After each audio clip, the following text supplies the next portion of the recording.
Look off your face. Hey, how you doing? I'm doing mighty fine. First time I see you, it's been a long time. Stop calling, let me get the look off your face. Something, something, something, something, something, something. I know you did not like it and you made it very clear. Something, something, something. So good, so good, so good. I know you hate it, but shit break.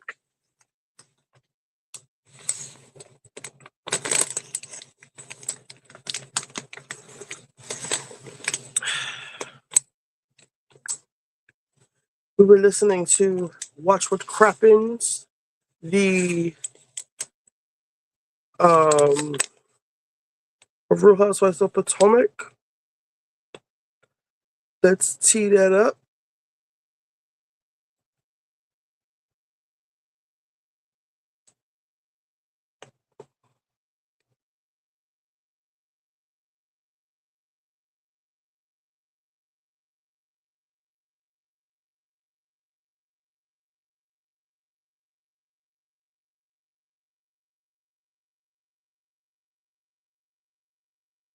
Uh, eh, eh, hmm.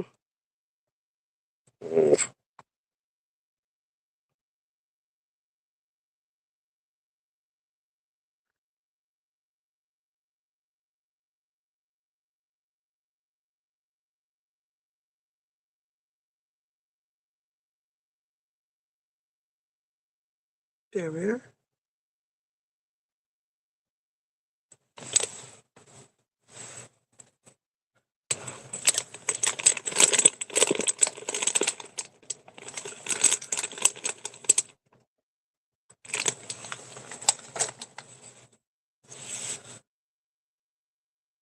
Lexi, I was waiting for you. Whoa. I feel like I need a snack.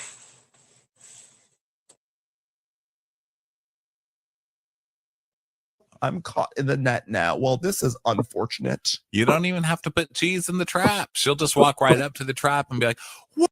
The cheese in the trap. You should post more. Funky says that since the Oscars are moving to the tube, more money is coming. You know, I hear this creator keep saying, post more, post more, post more. Seriously, post more. Make content. So I will. I will. My hold up a lot of the times is like, I don't have anything to talk about. You know, you can go through hot topics. Sometimes it's no days, but we don't have to talk about hot topics. I just have Sour Patch Kids. I'm trying to think what I have downstairs. I don't have any popcorn. I don't have any cheese for my nachos. I have hot chips.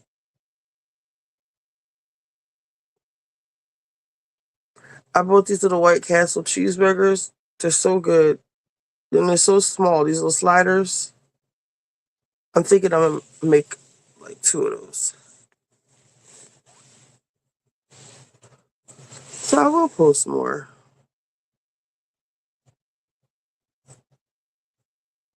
what a glorious plate. You could use it for cheese. Look, it could go right here. Ow!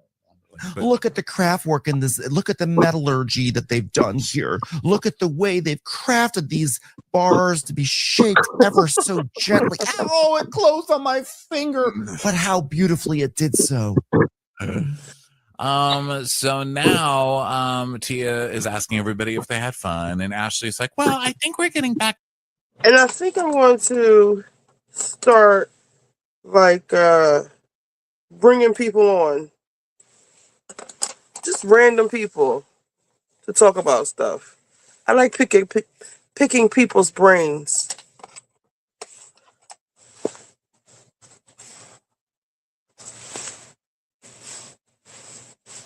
Stop smiling at me, get your look off your face. I know you do not like it and you made it very clear.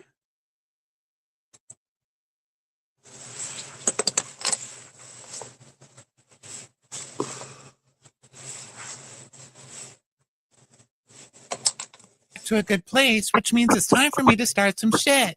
Angel, something you had mentioned to us is that you felt like we weren't really making an effort to include you into the group. Everyone is dying to hear what Angel thinks. Angel, No, like my as the friend. person that the audience is most focused on right now, please say something. I really don't want to be friends with any other YouTubers than the people I'm friends with. I don't want to get into the beef sector. I don't want to get pigeonholed into a certain category. And a lot of these people are messy. You don't even know. They're so messy. And like, I'm a no new friends type of bitch. I gotta get out of that though. But I don't want to be. I don't want. I don't know. Never say never. But I'm just talking about like people I see out in the wild. Because the people on YouTube, pretty much the black YouTubers, they pretty much all cover the same shit, say the same shit. That's why I don't be wanting to come up here. I don't really do reviews all like that. I mean, I just say what sticks out to me or what bothers me or what irks me. For the most part, I feel like everybody's saying the same shit. They have different perspectives, but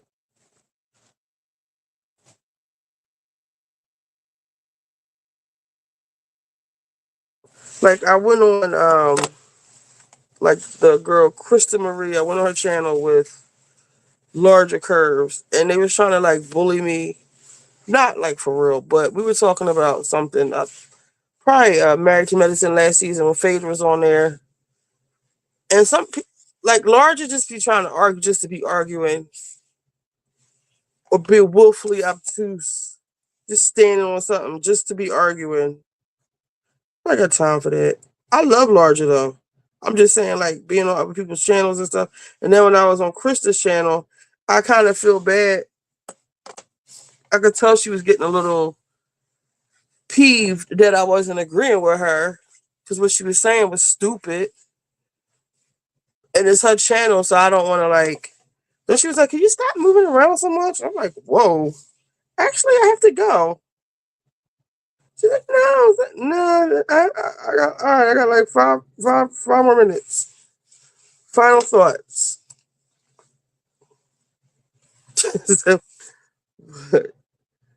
Gabor was on Mims and them last night. I miss Gabor's open. I wish he would bring it back. But the thing with with Gabor, with his open panels, is people come up there and kill the vibe. And I don't think Gabor is like me when I'm like, hey, let her talk. Shut up. If you say it again, I'm gonna drop everybody. Okay? Like he's not gonna do that.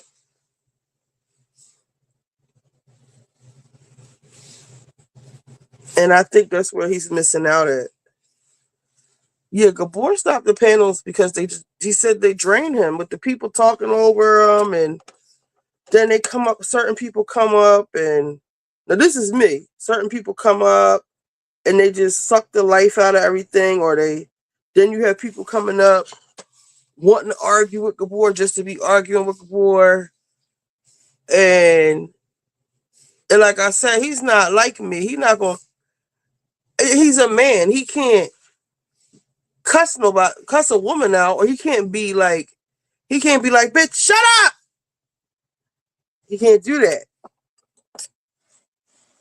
He can't argue with nobody. And people be wanting to argue. And then you got certain people that come up and they want to like I forget his name. He would come up all the time. He was like, I have a question. We would be all talking about something. And he'll just like try to change the topic. Like, well, people do that to me too. Like, whoa. We are talking about this. Okay? It's too much for him. But I think he would. That's what I fell in love with Gabor. I think he would be doing. I think that would be good for him to bring it back if he could like moderate this. Maybe I should tell him I'll help him with the panel. Like, listen, I'll moderate the shit out of the motherfucker. Like, everybody chill the fuck out. Is this a bald spot?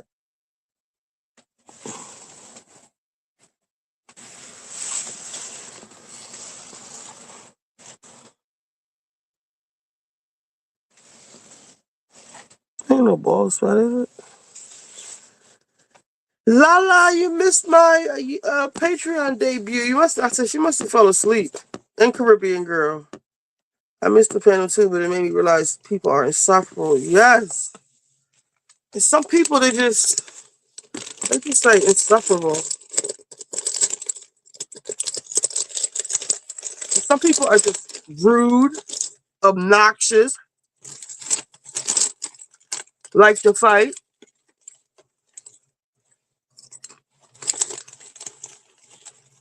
All that.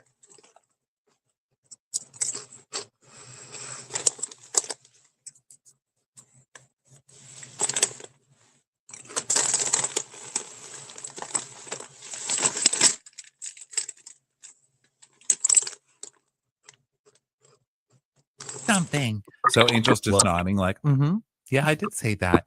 It would have been nice if you got to know me.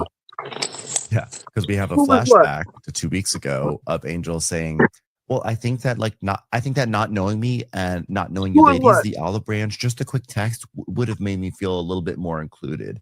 I don't even remember what the context of that flashback was. It's just funny that yet again they have new unaired footage of Angel wanting to be known. If you really wanted to get to know me, you would have sent a text. It's like, oh God, Angel. Oh, Angel. And so Ashley's going to turn it on her now. So she's like, remember when you said you wanted to get to know us? Well, this would have been a good opportunity. Maybe you could have spent a little more time with other ladies. And they're like, oh, so you're saying that she didn't do that today? She's like, she didn't do it today. And Angel's like, oh, okay. Well, I hear you. And that will happen.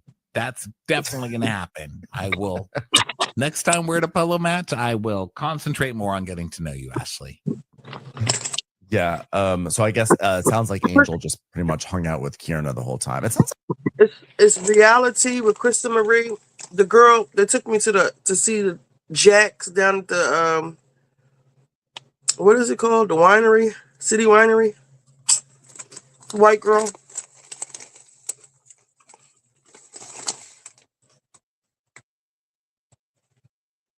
But she goes. Well, she used to go on with Larger all the time.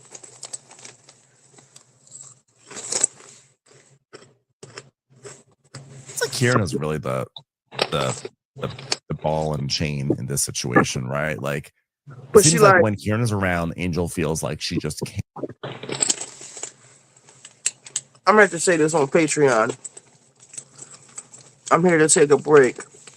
What you doing? You at work?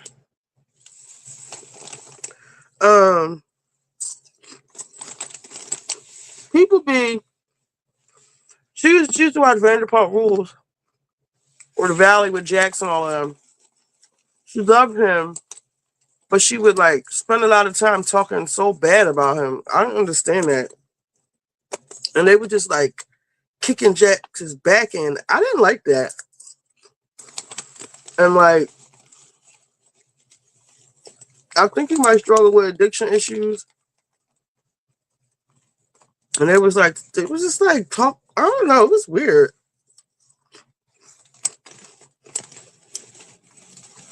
I can't say what I really want to say. Not on here. But people, I don't need to get to know everybody. LOL. No, I was making these little presents. I'm done. Oh, what you making?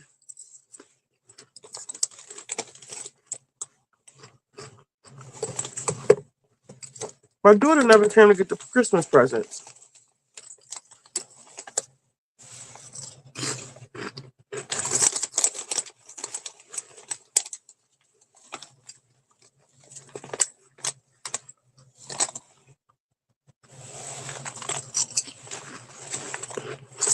This is not what I wanted. Can't really talk to other people, and so she just sort of like lingers around her, and then people on the internet are calling them sadness and madness from Inside Out. And so I mean, it's interesting, like if you think about it, like theoretically, you know, if you are new to a group, is the onus on the people who are already in the group to get to know the newbie, to make overtures to make them feel welcome, or is it on the new person to like go above and beyond to like go and meet it's like you're the new pledge, or you're the new pledge in the sorority, and like you have to go and meet your new older sisters. I think probably it's a mixture of both, but you know, in this case, like you're the newbie, and you gotta, I think you gotta do a little bit more of the legwork than they have to do the legwork, just in terms of like housewives politics. Yeah, she's just too sensitive, because when she has tried to do the legwork and they start dissing her every time, then she's like, well, why would I want to make an effort with these women who are always trying to start some mess with me, even in my own home? Like, why would I? I'll just hang out with my friend, which makes sense. Which is in the real world makes sense. Yeah, like you're on a housewife show and they're supposed to be giving you some mess. So yeah, I just think it just boils down to like, you're not really ready for this. You know, you need more some time in an oven, or a different batter, maybe different batter before you even go in the oven. You need just a different chef. Maybe a different like foil. You're not a baked product. Sometimes you just need to accept that you're not a baked product. You know, you're like you're a cantaloupe. Yeah. And that's it. You just stay in the cantaloupe section. Yeah. All this time we thought you were cookie batter. Turns out you're a smoothie. Yeah. No one's going to bake you. So she is saying, you know, this one-side interaction with these ladies, I mean, if they want me to have my hat in my hand, I mean, please. I mean, it's just not who I am. And it's, you know, it was a great time, and she ended it on a sour note, which I agree with too. It's like we finally had a day where Angel's just enjoying everybody and everybody's just being fine, and Ashley has to make it, she has to other her again. So like, while Angel sucks, Ashley also makes life really uncomfortable for people, and then is like, why are you uncomfortable, babe? Maybe you're not a girl's girl. Yeah. And you know, the other thing is, I'm sorry, I'm just still thinking about this Angel thing, is that for her, like, if you've been on this show a long time, there's always new people, and it probably is exhausting to have to like put the energy to get to know someone new, and then they're not going to be there a whole season, or they probably just can smell it in the water that she's going to be a one-season housewife, most likely, and they're like, what's even the point? And the thing that sucks for Angel is that they're getting ready to throw out a theory about production trying to sabotage her with this house. Or not sabotage. I don't know. They don't need to recruit her for any sort of brewing war. All the incumbents are kind of getting along, and the people who are on the outs it's like Kierna's on the outs, Stacey's sort of on the outs, but no one needs to like gather any people for their personal armies. It's not like Giselle needs to recruit an ally to go against Karen right now. So they're all kind of sitting pretty. They don't need to get to know her. And they don't need to use her in any proxy wars. So they're like, no proxy wars are happening. Yeah. So Angel's trying to be positive, and she's like, well, listen, I'm very excited to spend some one-on time with everybody, even the non-wags. And, you know, look, even Miss Wendy. Even Wendy, we're going to be all right, Wendy. Yeah, we're going to be all right. And now Jazzy goes, are you going to be all right, Wendy? And Wendy's just like, she's just like still trying to clean off her shoes. Like, what the fuck? What are divots? I know. I think what drives me nuts about Angel is the way she's always proposing that this will happen at some point. Like, well, you're going to get to know me. Don't you worry. I'm going to have some one-on-one time. It's going to happen. I'm like, this is like episode 11, lady. Yeah. You should get like you better get to some one-on-ones already. Well, listen, nothing bonds people like favors needed. And so now Angel needs people to pack up boxes for her. Why? I don't know, because she's rich. So normally rich people are like, pack my boxes for me, employees or hired help. But for whatever reason, Angel has just gathered some Amazon boxes and the ladies to do it for her. So she has some ladies over and she is packing her boxes. And at first I was very confused because the music was so dramatic. It shows like a packing box and it's like dun, dun, dun. And then it shows like a shirt thrown over a box. It's like dun, dun, dun, dun, dun. But it's because Angel is getting kicked out of her house. Yes, she's talking to Bobby and she's like, I just can't believe it that we're going back to Colorado. And he's like, yeah, this sucks. She goes, yeah, it does suck having to be out of here early. I mean, unexpectedly, I was so pissed off. I know you're mad too. It's annoying. And he's like, yeah, I was really mad. And then I thought about it. He's like, I do want to shit in my own toilet. I'm like, you're in a mansion, right? Is this like, what is this, like a hole in the floor over here? I'm sure this toilet's pretty good. This guy's so cute, but his manners. It's like, babe, we're on TV.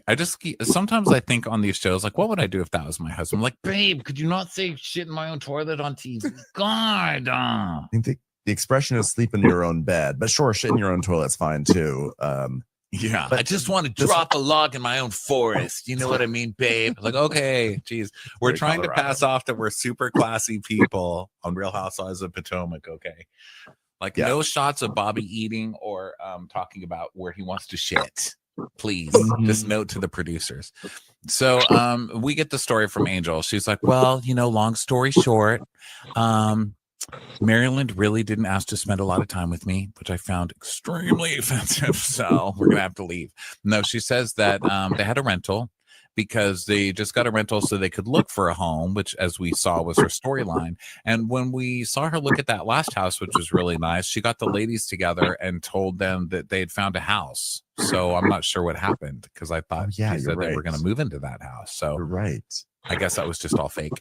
And she's like, well, the homeowners thought we were going to be gone for a certain period of time. And then there was a miscommunication on dates. And so now we have to be out of here. Yeah. And then we see a text from the homeowners on June 26th that's at 5:42 a.m. that says, hi, Angel. We hope you're having a great stay. I am sending this a little in advance, but there is our checkout information for VP for you. Checkout at 12 p.m. on the 1st. We have loved having you. In the meantime, please feel free to reach out with anything you need.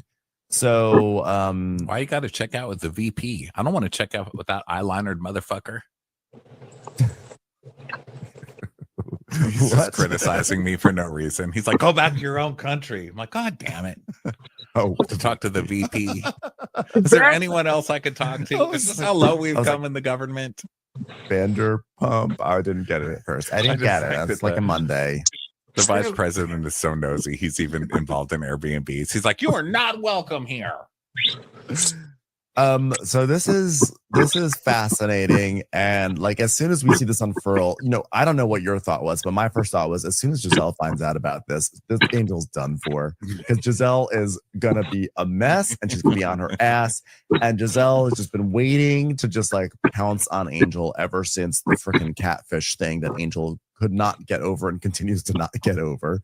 Yeah. So like when this, I start to wonder, did she book this Airbnb because she thought production would be over by the 1st, or was she confused? Did they say, hey, we're doing the cast trip in Colorado, so she thought, okay, we go to Colorado and then we end in Colorado, so therefore we don't have to rent this whole thing. Also, why did they not hire their own movers, which is what you were kind of saying before? A lot of things were running through my mind. And how do they know that? The tricky part, I think Giselle has it right later when she says, oh, they thought that production was going to last this long, so they only came here to shoot the show.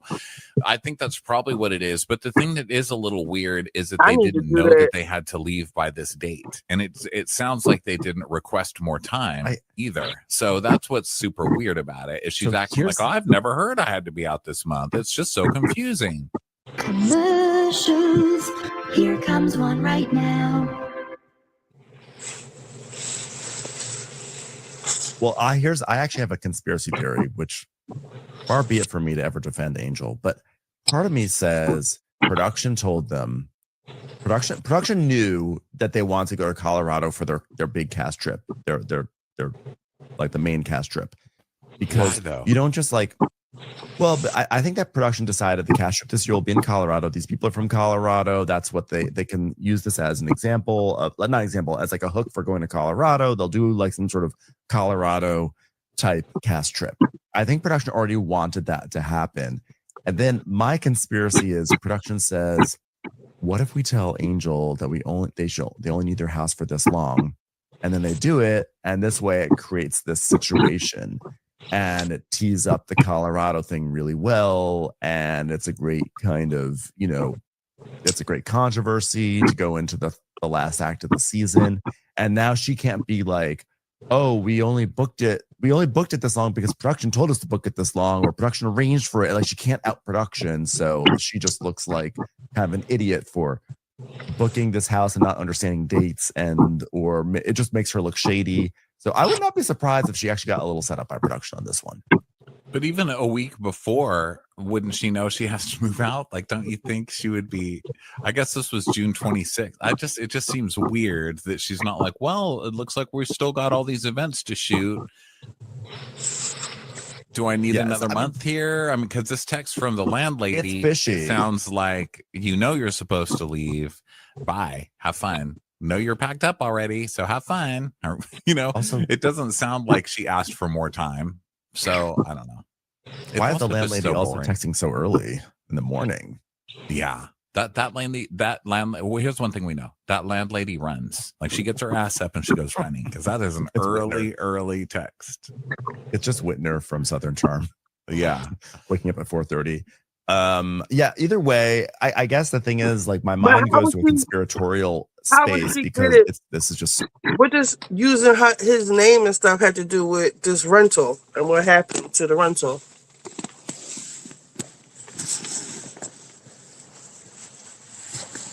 And oh shit.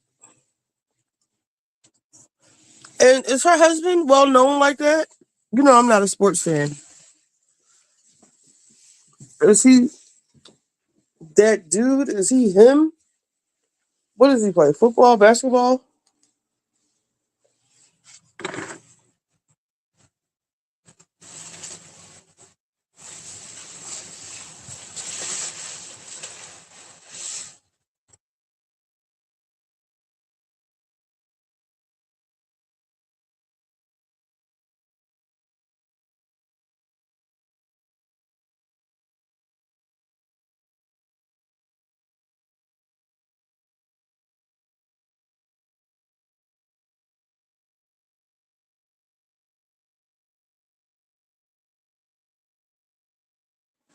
Yeah, but I told y'all the reason why he liked me is because I didn't know shit about basketball.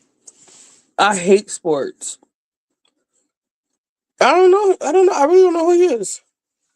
A lot of things are moved. Yeah, I understand that. But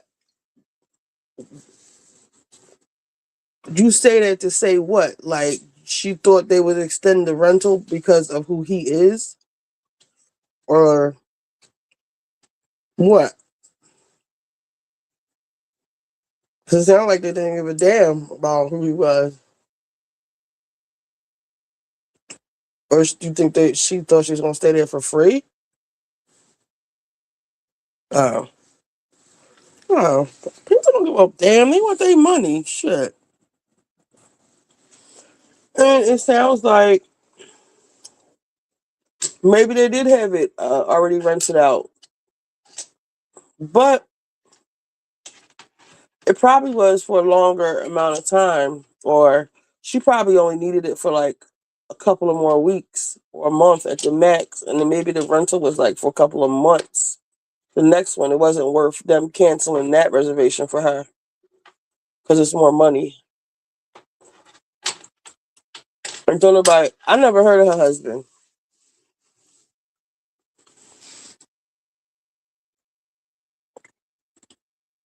Mm.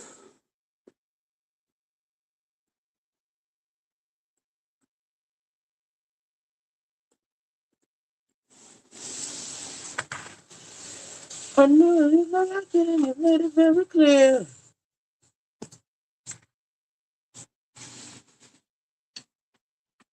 That's not how that works, darling. Oh, so you thought they was gonna do that for her. That's why she didn't pack. Okay. Well, she is stupid then. I'm trying to hold on.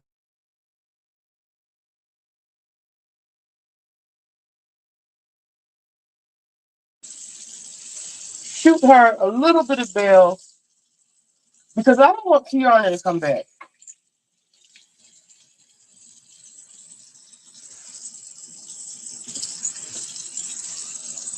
I really don't. And I don't know if I'd rather have Angel whiny ass. I think Angel might be different if Kiana goes away. So Um, mm, uh,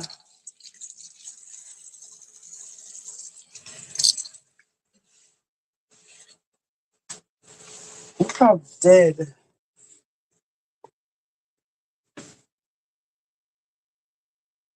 I made a mistake. I fell asleep with the apple cider vinegar in my hair.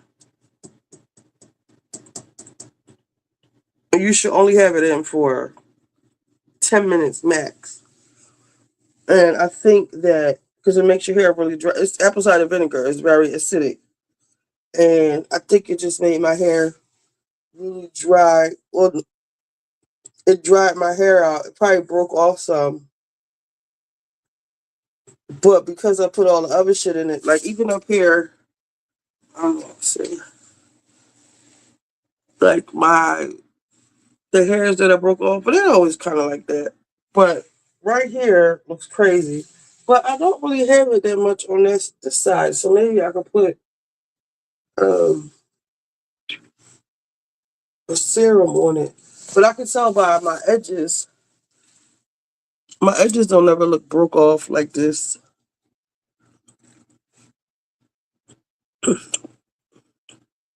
Is it gray fucking hair? Or is that just the lighting?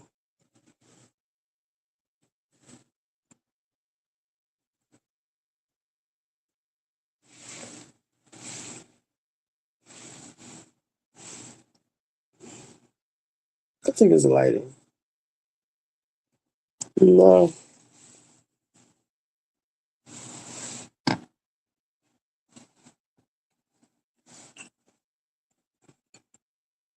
Am I tripping again?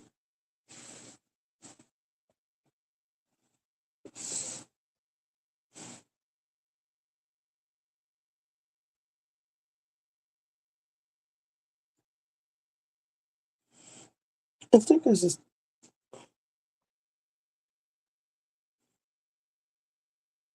What's this?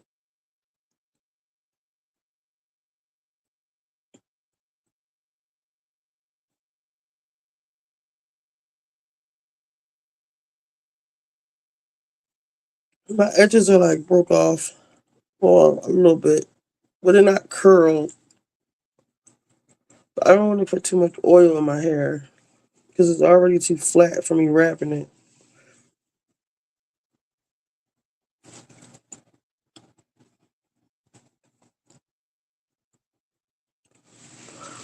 I'm not doing this.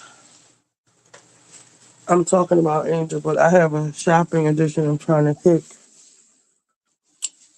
Well, shit. What size? What size you wear? You could send me some of your hand me downs.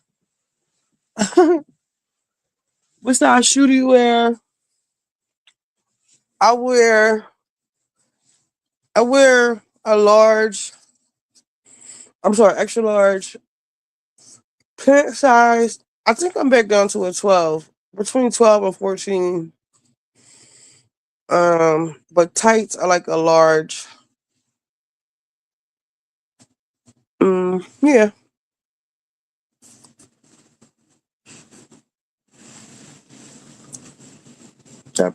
See from my picture I had butt length hair. I can't. Let me look and see if I can look on YouTube. It won't let me look. Maybe I can do it on my phone. It won't let me look. It's just a little. Let me see something.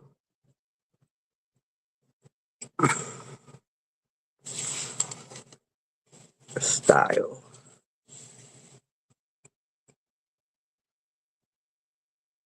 All right.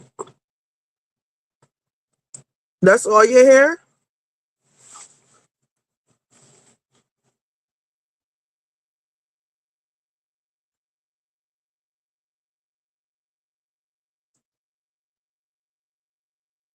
What kind of flag is that? I wanted to lose weight and try liposuction pills. I lost. What's a liposuction pill? Shit, I need that too. Is it a prescription?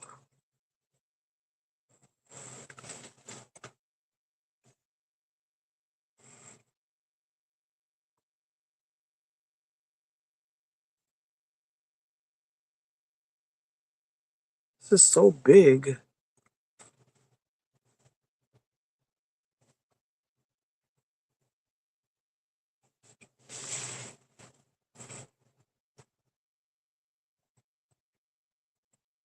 This is drawn.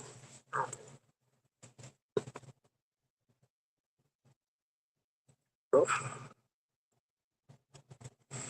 think the black is cool.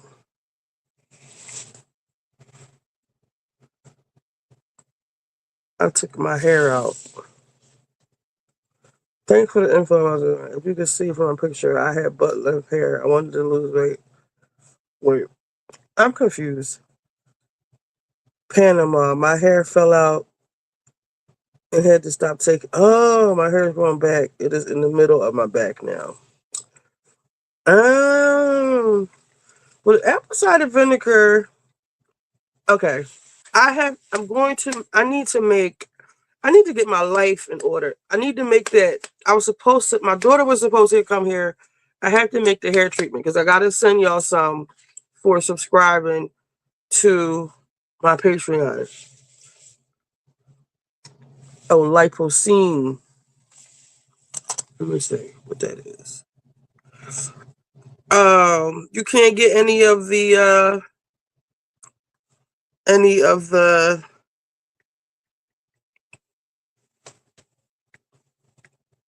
shots.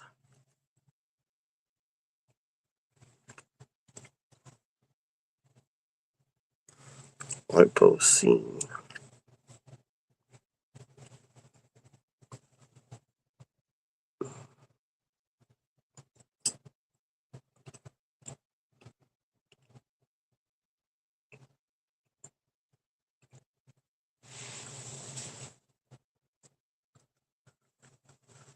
Yes, be a doll.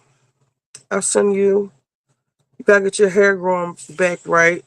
But in the meantime, in between time, you can get the Queen Helene hot oil treatments. We need to do a day where we just talk about hair, and I can tell you what to do with your hair. You want it to grow back. And for the dolls, Richie's dolls, we could do like one-on-one consultation. When am I gonna make this stuff? Okay, so today's Friday. I need to wash clothes. I need to make this treatment.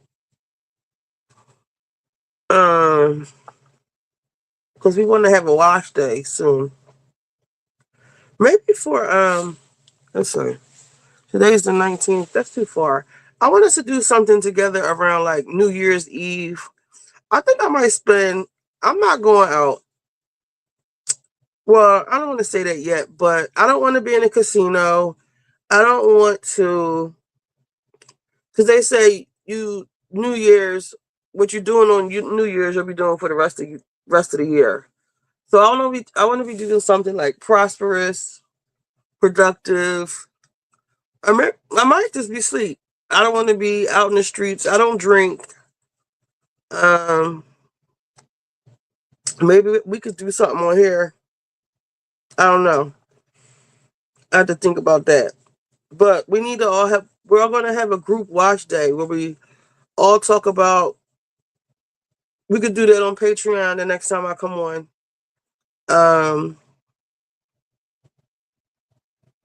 Or we could talk about it on here and just do it on Patreon. So I need to make this stuff. So maybe I'll make it Saturday. I need to text my daughter before. I know this is drawn, texting her late like this, but my schedule is literally backwards. She was supposed to come get her.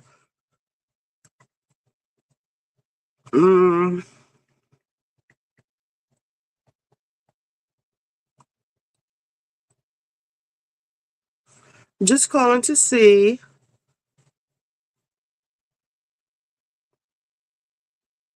I'm just checking in to see what happened to you. I'm assuming you didn't get your ID.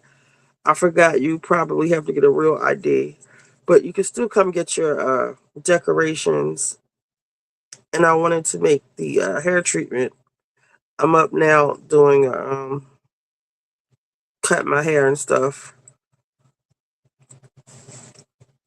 I'm not sending this to her in the middle of the night. I'll do it in the morning. Let me set an alarm.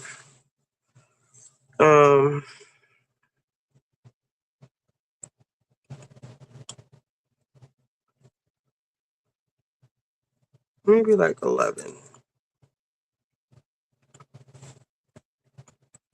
Wait, cancel that.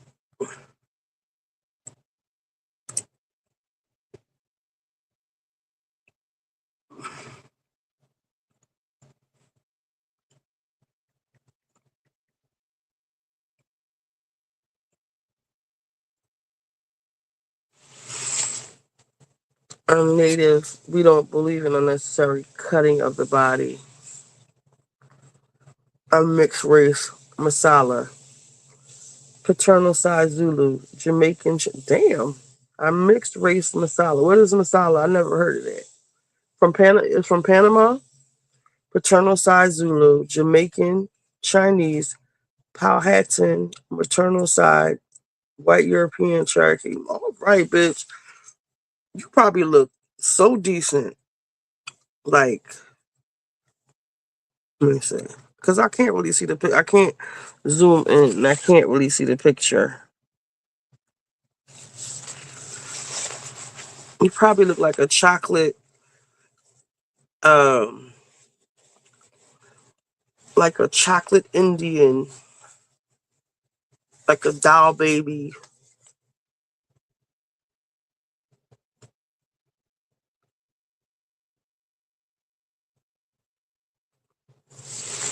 I wonder if it'll let me see something.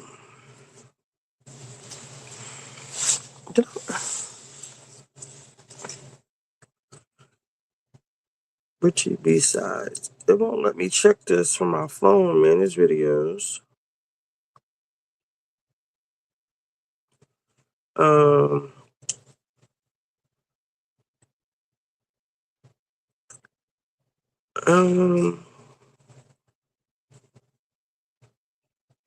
Watch what happens.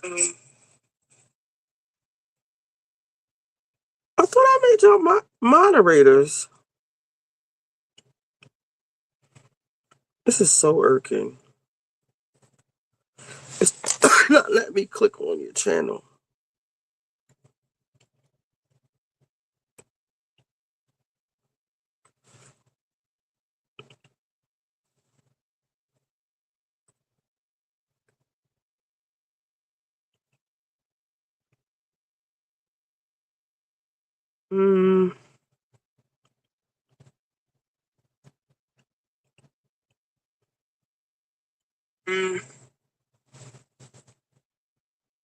Okay.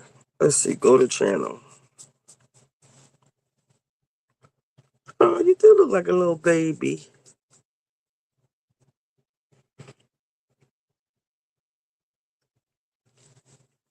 And that's your hair?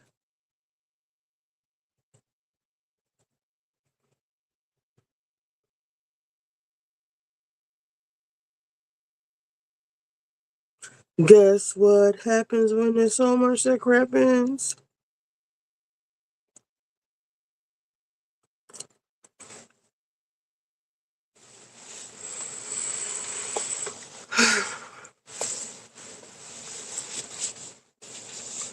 Is Lovely Lioness the same person as Lisa? No.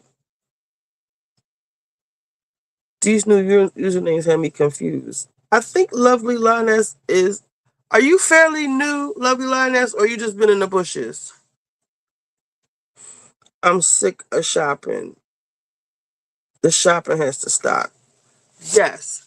And a reason why you don't need to shop is because we need to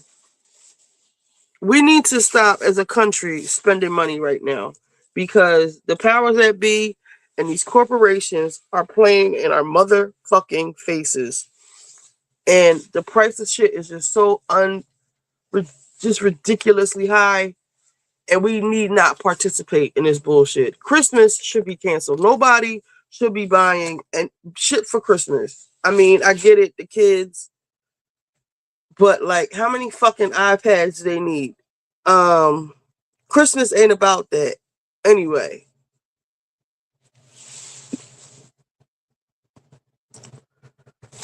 We can't send pics on here. We can send them on. You can send them to me on Twitter.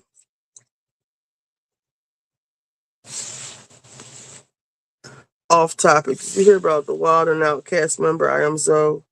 Yes, I the fuck did. Matter of fact, I sent something to Gabor. Let me see if I could get in my messages. You know, I grew up a Windows girl, and I finally said I capitulated to, all right, give me a Mac.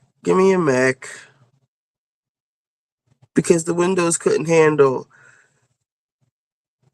this. It couldn't handle. I have 1, 2, 3, 4, 5, 6, 7, 8, 9, 10, 11, 12, 13, 14, 15, 16, 17, 18, 19, 20, 21, 22, 23, 24, 25 windows open. I am live streaming to 2 platforms, and I am sharing screens effortlessly.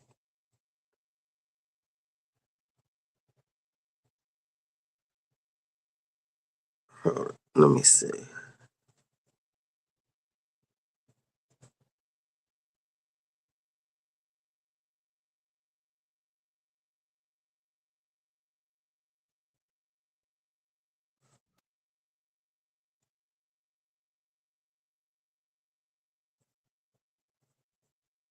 You cannot. How old are you? 15. What the hell? Your lips was pretty though. You eat pussy? What? Girl, what?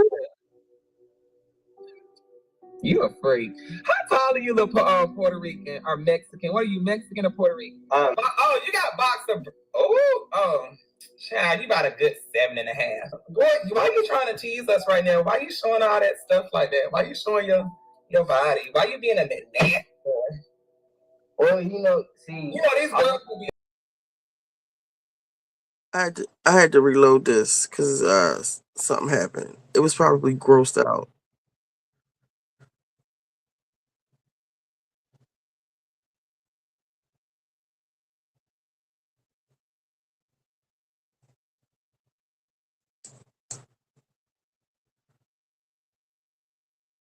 Like this.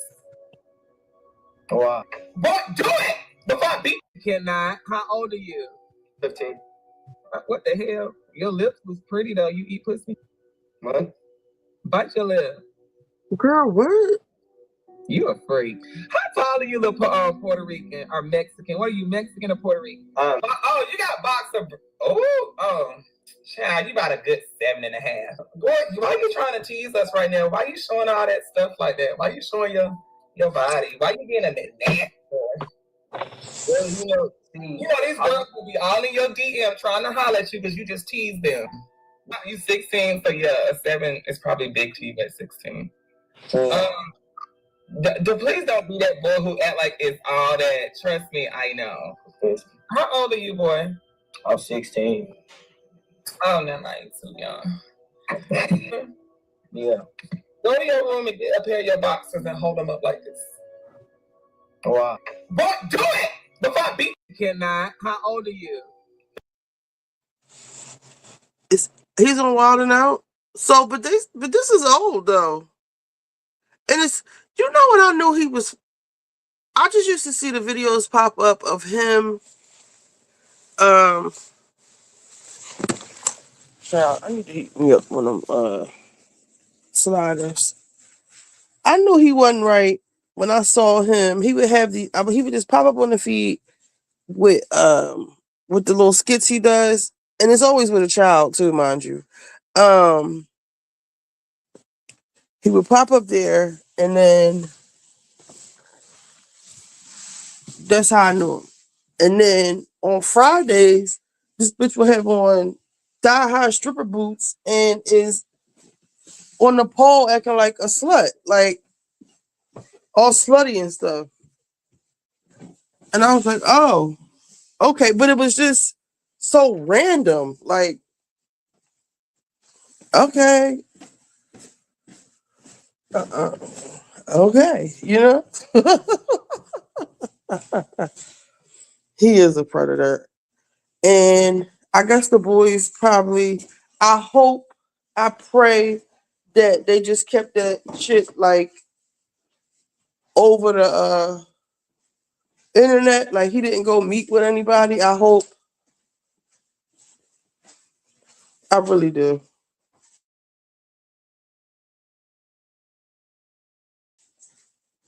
Flirting with little fucking boy. You want little boys to come fuck you.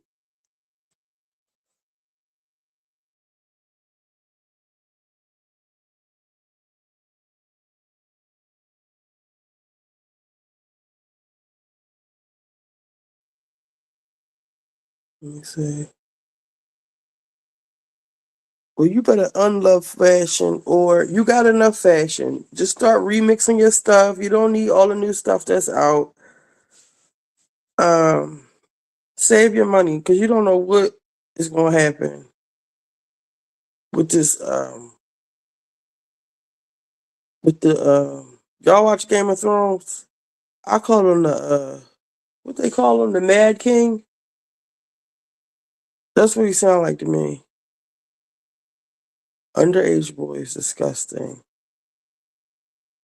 We said what at the same time?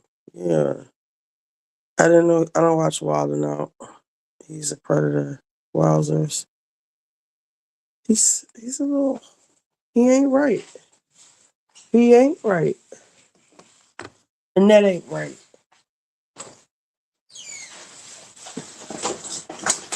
Oh, I forgot about these buffalo wings.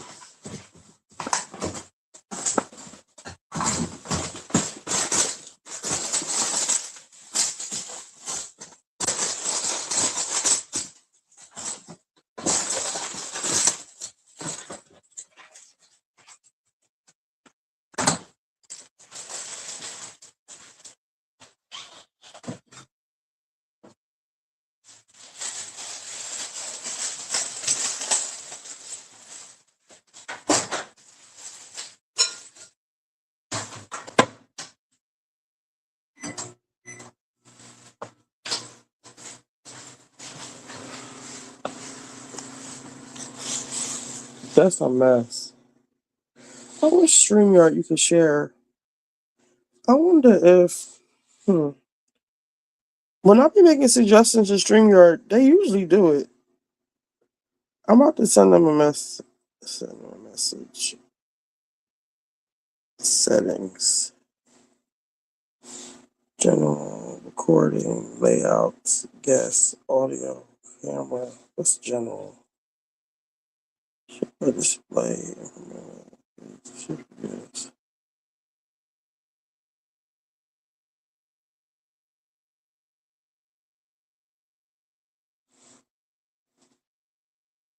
Layouts.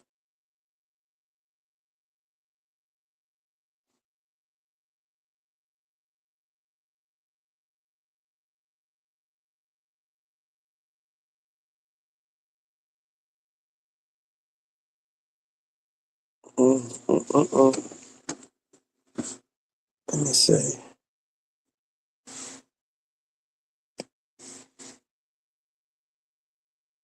Married to medicine. Oh, I missed the friend zone. Pastors and STEM. Y'all listen to the friend zone and the read.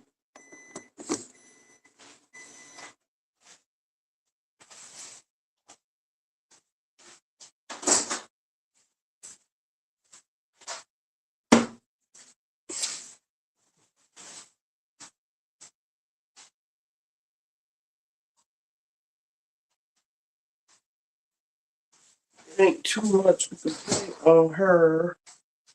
It's getting hot in here. So hot.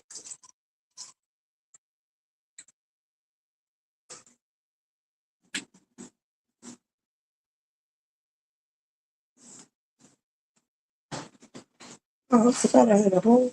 That's probably no good. I got that on Monday. Are you going to watch Scotty B's new series? Who's Scotty B? Mr. Make It Happen. Was that his name? The one that was on the panel with the foreigner? I told you I used to go ahead and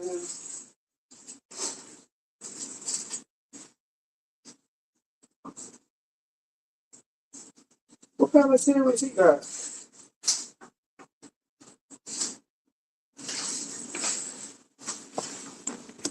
What's the series about? I don't.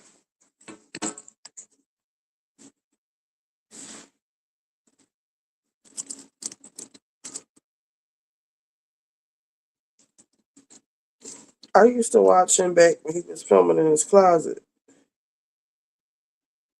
hollering and fucking fun, calling people bitches and calling them for them to get their asses beat.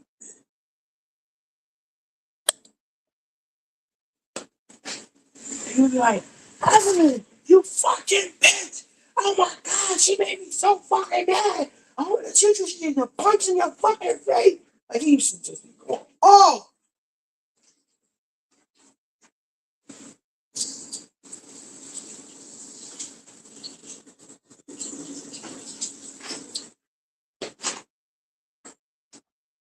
I wonder if he still has those videos up.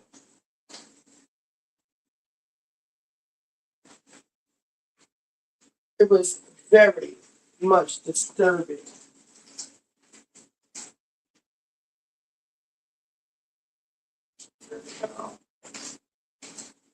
That's just that.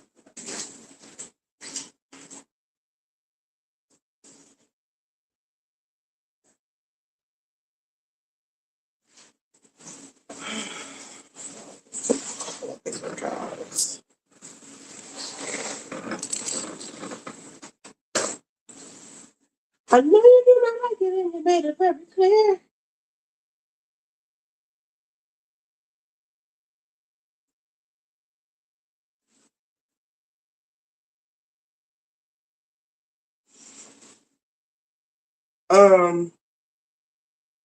Who would y'all rather have back, Angel or Kiana?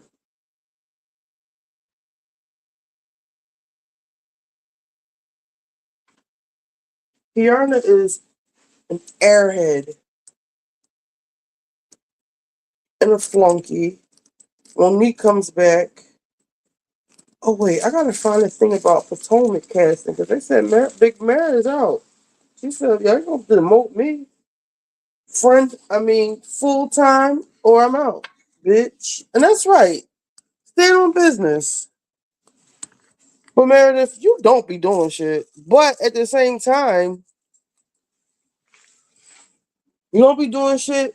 But at the same time, you are. You got Whitney and Heather every season with these allegations with no proof. No matter what, they always bring it back to that, and because they have ulterior motives, and this is why nobody wants to film with. Nobody wants to come on the show. No quality people. You got a bunch of weirdos. Like y'all literally destroy people's marriages. You like make their lives become a living hell. And you got these two clowns, these two inbred clowns, whores. The two cousins are the two biggest whores out of the whole franchise. And happy, proud whores at that. Not even whores, sluts, because they're married. They don't need money. So whores typically you gotta pay whores. Sluts, they just want to fuck, you know? They just gotta have it.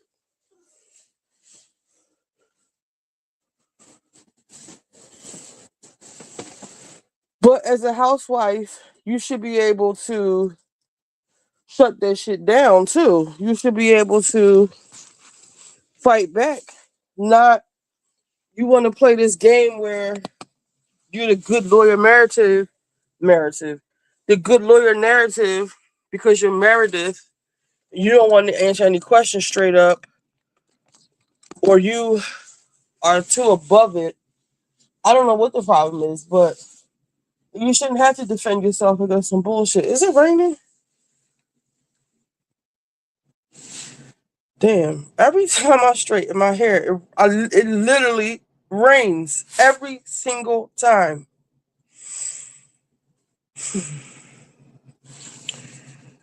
Hold up. Let me send my daughter a message. Because I will forget.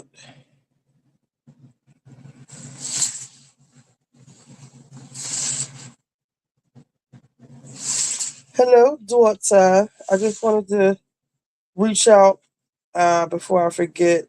I'm up late working. I started a Patreon. What happened to you? I'm assuming you didn't get your license. Is it because you have to get the real ID? You can still come get the Christmas decorations. Because Christmas is like next week. Call me tomorrow morning or afternoon. Let me know what you want to do. You can come this weekend if you want. Toodles. All right, one more.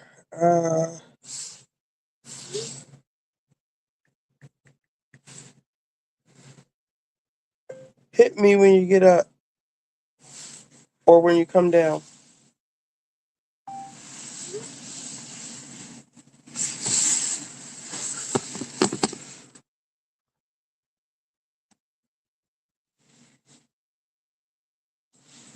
The trailer was a bit much. There's a trailer? Oh, let's watch.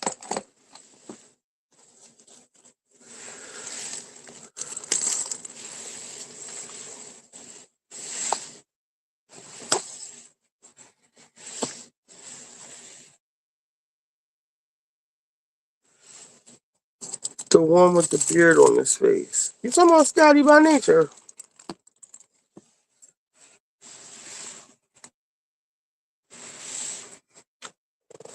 Reality TV with a bunch of creators. Oh, wasn't Armand supposed to be doing something like that? Took me out. I'm about to.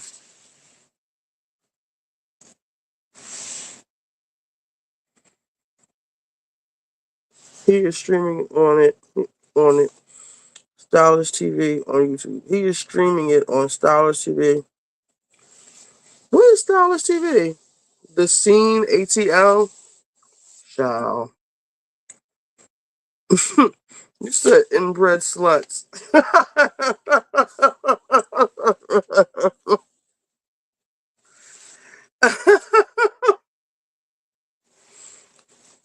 I like that.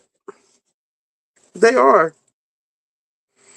Meredith is probably insulted by the defamation. Also, things were getting hot with the pill popping accusation. Yeah, and it's every. I left my juice downstairs. It's every season. Y'all come with this bullshit. What is this thing called? Scotty. Is that still his channel, Scotty by Nature?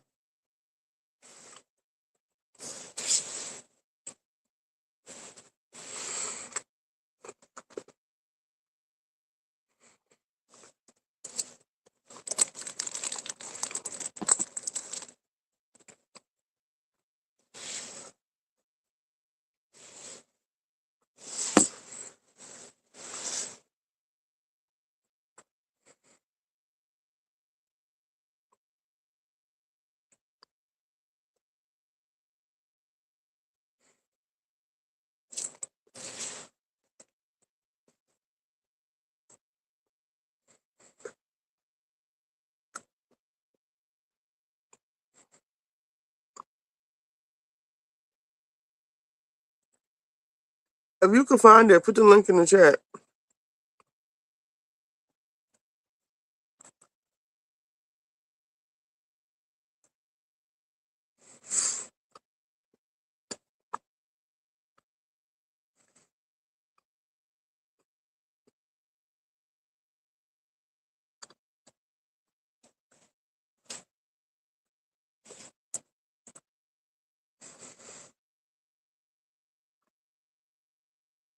I heard.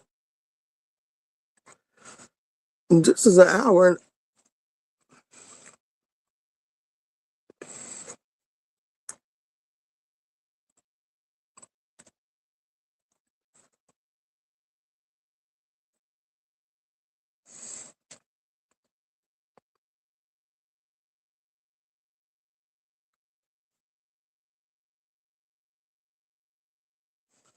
Where's the preview?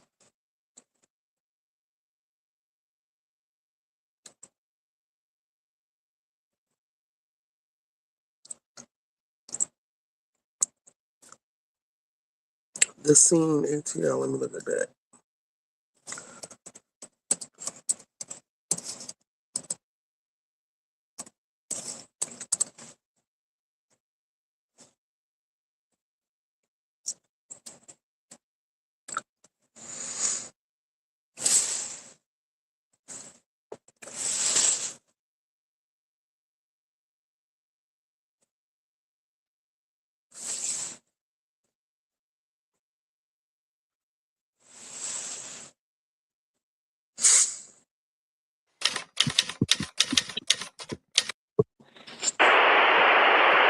Yeah, say what I say and do what I will. They tryna Nope.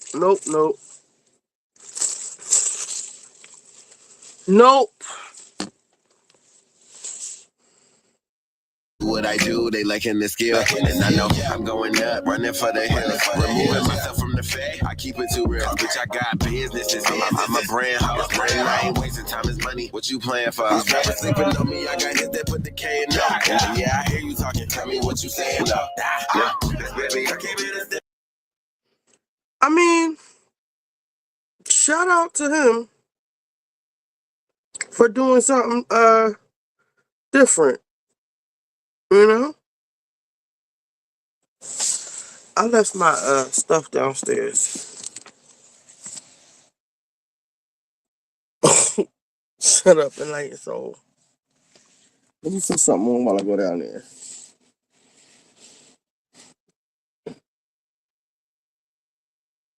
This daily reminder.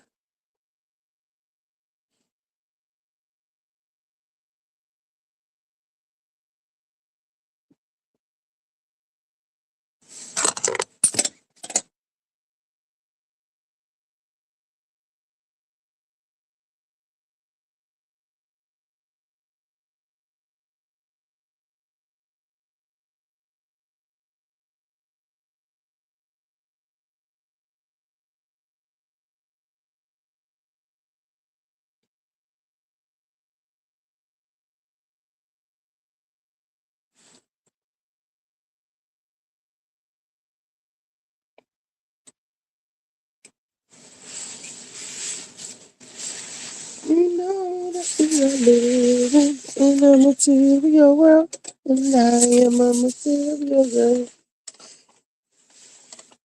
Material. Oh,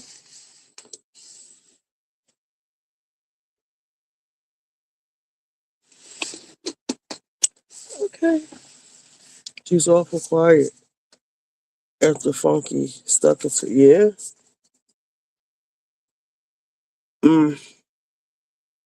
She ain't never been this quiet. She said, "Let it die down."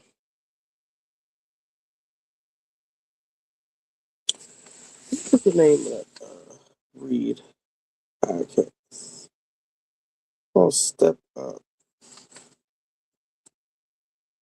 Let's see.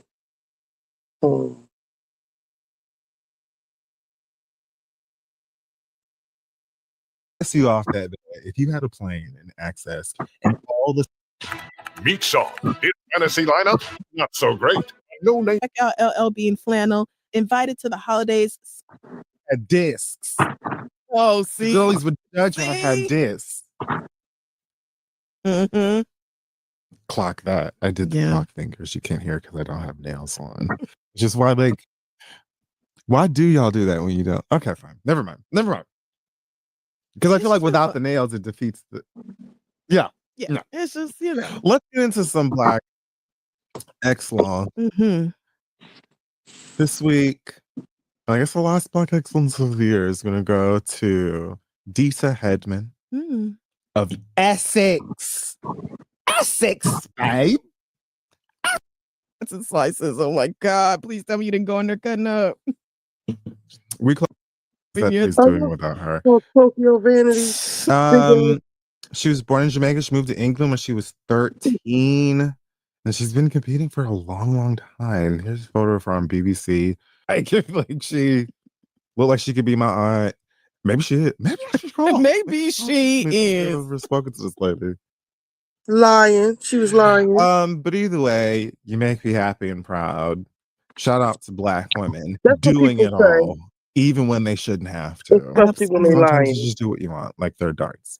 Absolutely. Congratulations, I Queen. left my juice downstairs.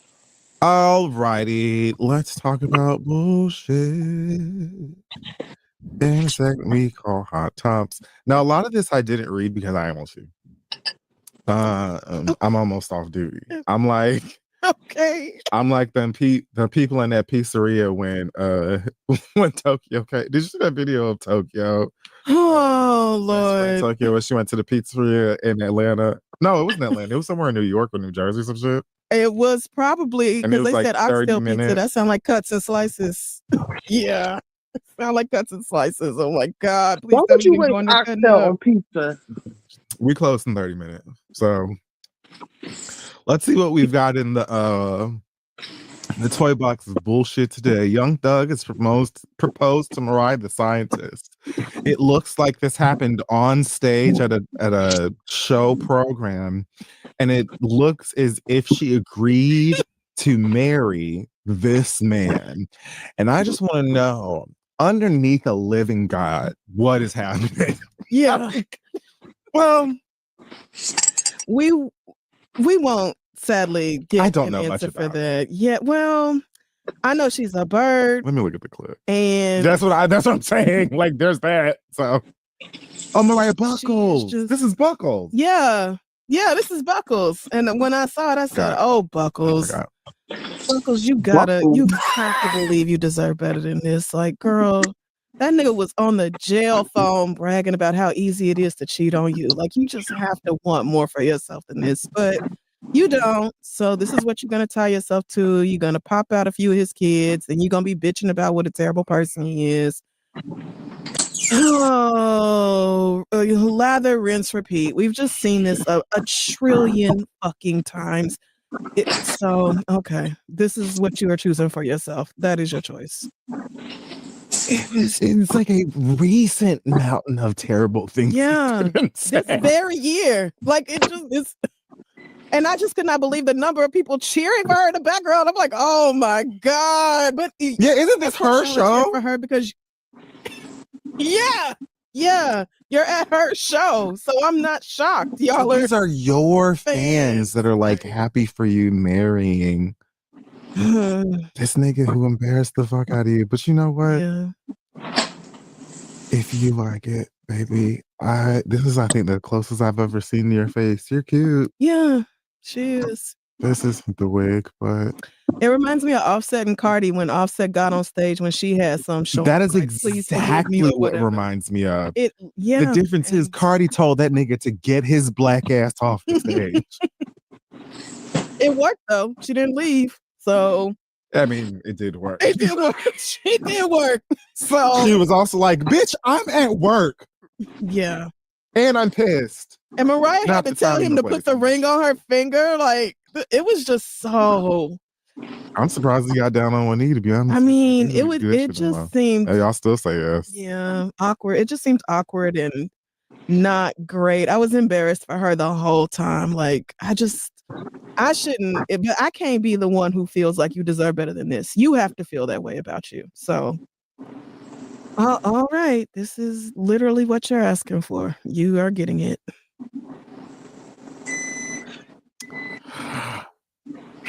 Snoop Dogg is going to be headlining the next Netflix halftime show. Snoop Dogg. Okay. Here's the question. The answer to the question for me, because again, I didn't read this before. I thought it'd be fun to just go through it live. Oh, okay. For me, I don't give a fuck what happened. Yeah. Whatever happened for y'all, good luck. Whatever. I'm having a blast. Snoop, I wanted to know if this was like this. Obviously, is going to be him bringing out Friends, and then like doing a medley in between. I don't think Snoop Dogg is going to do a hard 15 alone, but it's actually called Snoop's Holiday Halftime Party. So I think we can expect a number of special guests. Any requests? I know you're not interested in seeing Snoop. No, actually. Wait. So is this supposed to be artists or comedians or who all is supposed to even? I think it's gonna be a musical show. I'll read what Netflix says. Okay, because I'm From the confused depths still. of the sea. All right. Back to the from the depths of the sea. Who's playing? The Lions and the Vikings? From the depths of the sea, Yeah. back to the block. I'm not doing this. Snoop Doggy Dogg is joining the NFL Christmas game day on Netflix. Flock. Is it in Bikini Bottom? Where are they having? Where is? Why don't? But what are the depths of the sea? It probably is a tie-in for SpongeBob because I think it's a new SpongeBob movie coming out. So it probably is some kind of tie-in to that. I'm not looking at this. Y'all got me last year because Beyonce. I'm not turning on Netflix on Christmas, damn it. Yeah, but I enjoyed that. Right. That's how y'all got me. I'm not cutting this on. Christmas Day is for basketball. But it's during a game. So I thought like people wouldn't really have a problem with this being a thing if motherfuckers watching sports anyway, and then you go watch this thing you watching this halftime Netflix show. I'm just more so curious as to what this is coming with, but this depths of the sea took me like it literally.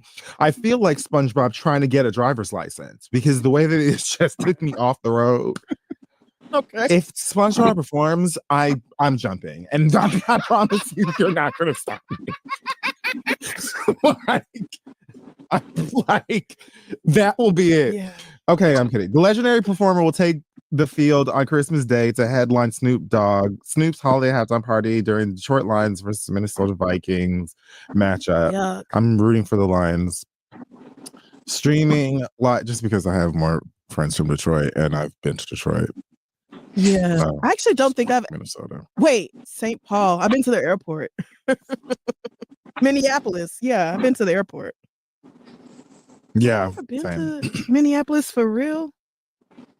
Probably not. I've only been there for like 2 hours. Yeah, that's sounding correct.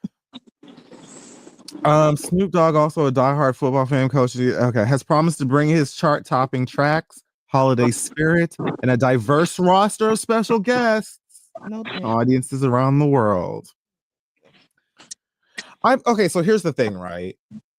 It might be special guests you wouldn't expect, because Snoop Dogg is like Pepsi now. Like he's just Yeah. you know what I mean? Like It's very true. So I'd like a Glorilla.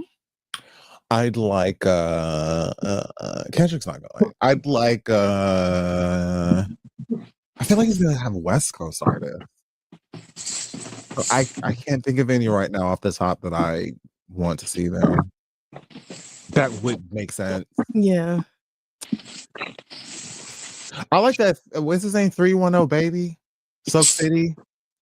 I love his music. There's a couple other local LA artists I've heard of, but I just don't know why they would be there. Okay. I don't know what to expect. I feel he's gonna bring out like Dr. Dre, YG, like off the top of my head. I feel like he's gonna them same niggas. I don't care about I think that. so too. Yeah. I think my issue is that Snoop is so deep on my shit list right now that I don't. The Trump thing, and then when the gay parents in the movie, and he was like, how am I supposed to explain this to my grandson? Like, nigga, is it hard, nigga? Do you not understand? Like, what do you mean? Like, so am very over Snoop at this point. I'm not interested in him performing during a halftime show. So Netflix won't be getting me with this one. But you brought up Glorilla, which made me think of Have you heard about this potentially there being like beef between Glorilla and Megan Thee Stallion? I paid very little attention to it because I don't want to. Okay. But the first time I heard about it was a while ago. Okay. Because I think it's real. I think it is real, but I understand not wanting to believe it. So okay. Yeah, so I'm just gonna ignore that. Stick my head in the sand and pretend that that's not happening. Yeah, Okay. yeah. Before I know it, it'll be like it didn't happen because they'll be pictured together with their basketball player boyfriends, be like bestie, go bestie, and twerking and smacking each other's butts. This isn't the real thing. It's not happening. Okay. I don't love Denial. It is pretty fun. So yeah, I'm getting into it. Denial and like full on delusion. It's kind of cheap. The rest of the world doesn't. Wait. Like, wait a bitch, who the fuck is upright and not delusional these days?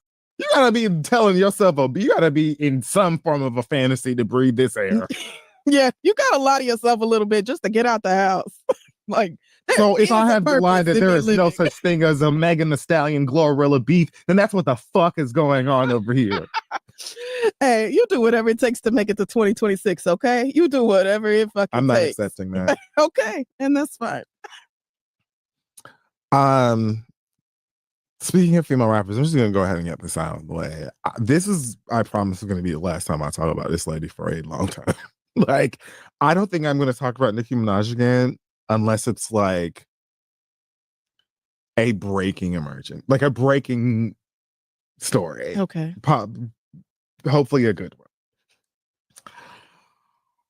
So I will just say now it's some shit with her and Gavin Newsom. She decided to get on Good Lord's Christmas internet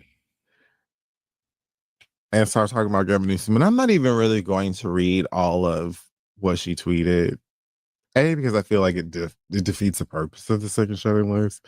Also, I just don't want to. It's too much of it and it's ridiculous and offensive. I will say, she attempts to start dragging this man for, quote, wanting to see trans kids. And goes on this, obviously transphobic rant. Yeah. Then starts to make corny nicknames for Gavin that, I don't know, an 85-year-old tangerine colored president would. I'm just spitballing here. Just, Mm-hmm. Then she starts to like talk about how attractive he is. Then it was just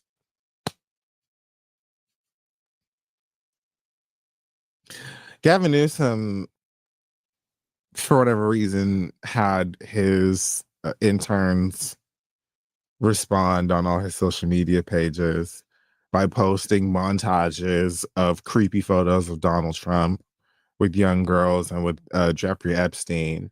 And played over those clips was a particular part of Megan Thee Stallion's song Hiss. If you've heard the song, I think you can probably guess what part of the song is playing after these like 5 different social media posts. I don't think anything else needed to be said on his end, but Nicki did respond to that by saying something like, Barb's, please protect me from this evil man or some shit.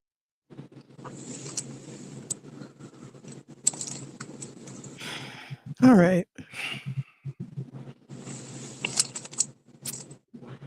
I think that, all right. Your theory from the other day. Mm-hmm. Yeah. It's becoming it's like the light is becoming and wider as time goes by, almost as if I was reaching the end of a tunnel. Yeah. And on the other side was like confirmation. Mm-hmm. Mm-hmm. Again, spitballing. God bless us, everyone. What else is going on? I'm so tired of being right about that OT woman. Jen- Like, she's just a mess, bro. She's been going further and further in this direction. The Barbs are on TikTok. It is a house divided. They can't take it. Some of them are finally at their breaking point. They cussing out the other ones. And then there are some people who are still just digging their heels in and refusing. And I'm just like, this is her. Okay. Y'all got it. I've said everything I needed to say about that woman several hundreds of times. She's not well. So, a man named OT Genesis approached me while I was out celebrating my best friend's 25th birthday. A young woman named Isabella Grace said, as she spoke about an incident that apparently took place this past Sunday, she said, he began flirting with me while I was on the phone. I tried to remain polite and avoid conflict, but the interaction quickly became uncomfortable and inappropriate. He began telling me unsolicited and disturbing details about his past, including selling crack. When I firmly told him to leave me alone and get away from me, he spit in my face. It was not a misunderstanding. It was intentional, humiliating, and violating. I was left in tears and felt completely unsafe. Witnesses around me identified him afterwards and provided me with his name. No one should ever be treated this way. I did not go out to be harassed or assaulted. I went out to celebrate my friend. This experience ruined the night and left me feeling shaking long after. What happened to me should never happen to anyone else. OT Genesis is currently being dragged, rightfully so, for this. mhm. That's pretty gross. I'm seeing here now, and this just came across my feed, that another woman is accusing him of harassment. Why did the crack days come up? This is how you talk to women you're interested in? I'm so confused. They don't know how to talk, period. They don't know how, like, no one spoke to them or taught them how to communicate. I guess not. You think just be outside saying anything? I believe her 100%. One woman said on Twitter, last year in Miami, he approached me, and when I politely declined, he harassed me for not giving him my number and threatened to kill me. LOL. He was also offended.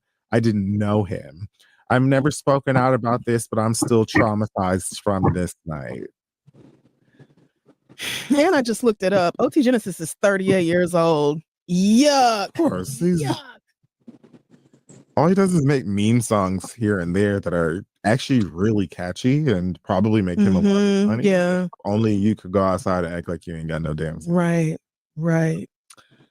How about we leave the young ladies alone and let them live their lives? They did not come to the club to see you specifically. And even if he is one of those rappers where even if you do know some of his songs, you probably don't know his face. Like, he's not famous like that. So getting offended that people don't. If I obviously saw know him that's out, crazy. Right. I would recognize him. But to act as it, baby, Oprah has been in a bag stove and been racially profiled because bitches thought she couldn't afford that bag. If Oprah and Beyonce and Jay-Z and Michelle Obama can go places and people don't know who the fuck they are, babes. Baby, especially because you niggas be chasing girls that you feel like not from here, don't speak English, blah blah blah, quote unquote exotic bitches, and then be bragging about those the ones you want. So if Baby Cakes just got here, visiting from Brazil for a couple of weeks, why you kiss her? She'll know who the fuck you are, bitch. She don't listen to Compton music or wherever the fuck your ass from. I'm sorry, Compton, you're probably not from there. Listen. That's what I'm saying. OT Genesis is not topping the charts in Belize or Russia or wherever these fucking girls come from. So maybe just relax. Atlanta. No way. He's from Atlanta. Oh, Long actually. Beach. Oh. Long Beach. Okay. Oh. I can see either one. Snoop will probably bring him out. Birds of a feather and all, you know. So why not? When I tell you I have zero interest in watching us. Is that what she said? Did you think that L That almost killed me. I will never forget that. But yeah, like, baby. No. Especially, and that's the other thing. You're famous enough, even if like you have such an advantage being someone who could go out to the mall or whatever and have like a school of people be like, oh, let me give it. But also, you could take a nice lady out for a walk. A lot of people will leave you the fuck alone. Yeah. On top of the fact that you have money, you have access. If one girl shoots you down or doesn't want to talk to you or politely tells you to get the fuck out of her face. What did we say last week about Tabitha? Missed wife? Next, you have 15 minutes. Like, I don't. Another one is spitting in the girl's face and threatening homicide. You need to be inside. Yeah, and by that's inside, I mean bars, Right. jail, Right. prison, custody, Dave. I'm pressing charges. You mad because a girl born in 2003 don't know who you are? Nigga, get over yourself. If you cannot take someone rejecting you or just showing no interest in you without threatening to kill them, without assaulting them, you should be in the custody of people who can look at that. Exactly that. Exactly that. Be in. No. I don't give a fuck how y'all feel about what I'm saying. No notes. It is the fact. Yeah. Because tomorrow, if he see your sister, your baby cousin, your niece outside and want to talk to her, and she's like, oh, I'm sorry, I got a man, and he decided to punch her in her face, then you're not gonna argue with me. Right. You niggas need to grow up and get a hold of yourselves. Learn to control yourselves and your anger and your behavior. This is outrageous. And the fact that it's happened to multiple girls, you just lucky people haven't caught it on tape or been able to press charges up. I don't know if this girl can do anything about the spitting. The spitting is a biohazard. And I that alone, Black people don't play about that. You spit in my face, it's got to be a COVID law or something where you can get extra time for that shit. Like, I'm disgusted. Good luck in this. There ain't no way in the world, man. Yuck. Witnesses around me identified him afterward and provided me with his name. So this, recorded or not, it was witnessed. Other people must have seen. All right. Yeah. Well, so we'll see who what all finna testify, right? Because I'm pressing charges. You're not spitting on me, nigga. You can tell me about your crack selling stories. You're not spitting on me, though. You not doing that. Don't even do that. I don't care. I mean, I don't care. She was like, I'll go watch Snowfall or fucking. She was in her phone, New Jack, trying not to talk to you. I don't care that she's on crack. She tried so hard not to speak to you, and you just wouldn't let it go. Yuck. Hey guys, this episode is brought to you by Squarespace. Squarespace is the all-in-one website platform designed to help your business stand out and succeed online. Every dream needs a domain. It's a thing, girl. Squarespace domains make it easy to find the best name for your business at one fair, all-inclusive price without hidden fees or add-ons required. And with Squarespace's collection of cutting-edge design tools, anyone can build a beautiful professional online presence that perfectly fits their brand or business. I've used it quite a few times for a few different websites, and it truly is incredibly easy. Going from the old days living in my mom's house, learning HTML and coding, so I just put a blog spot page up together that looked half decent, and going from this, which is essentially click, oh, do you have a photograph? Oh, that's fine. We can give you one. It's just, it's so easy and quick. So if you're interested, head to squarespace.com/theread for a free trial. And when you're ready to launch, use offer code THEREAD, one word, to save 10% off your first purchase of a website or a domain. Let them know we sent you. Let's get back to the show. Hey y'all, Chime is changing the way that people bank. You can forget overdraft fees, minimum balance fees, and monthly fees because Chime is the new way to build a credit history with your own money and get rewarded every single day. Supply and credit limit. I've had it about up to here with you rat niggas from New York, New Jersey, who are turning this Puffy documentary into summer jam. let me hit you girls with a news flash, and I mean this with every ounce of God-given respect. This ain't about you. It's not about none of y'all. It's not about none of y'all. And because this petty, miserable nigga has made it a documentary, now it's back and forth between this rapper who don't like him and that rapper who don't like him. Now, Jim Jones, who has a podcast with Mano, and maybe also Dave Easter and Fabulous. I don't know if they're also on the podcast or if they were just on this one. But the four of them are sitting together on a podcast called Let's Rap About It. Good name. They're talking about the Diddy thing and whether or not they think it's like appropriate, wrong, or right for someone not involved, who don't like you or whatever, to make a documentary about you without your permission. And so essentially they all joke about it, and I think Mano even says this, like, somebody releasing your sex tape and it's you on a bad day or something, whatever. So they're just making like dumbass barbershop talk about it. Okay.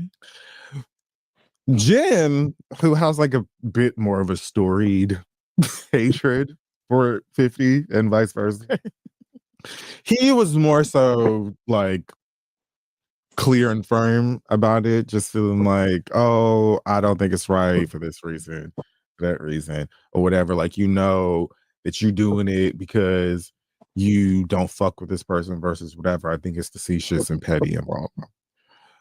50 Cent posted this clip. He goes, I understand Diddy was your hero. Stay down with him. I don't care if you let him play with your butt, then act like you don't remember.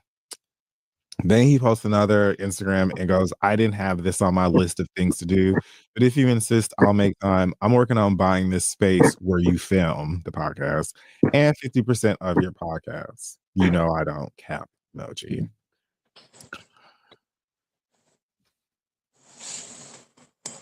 How did this turn into a mixtape?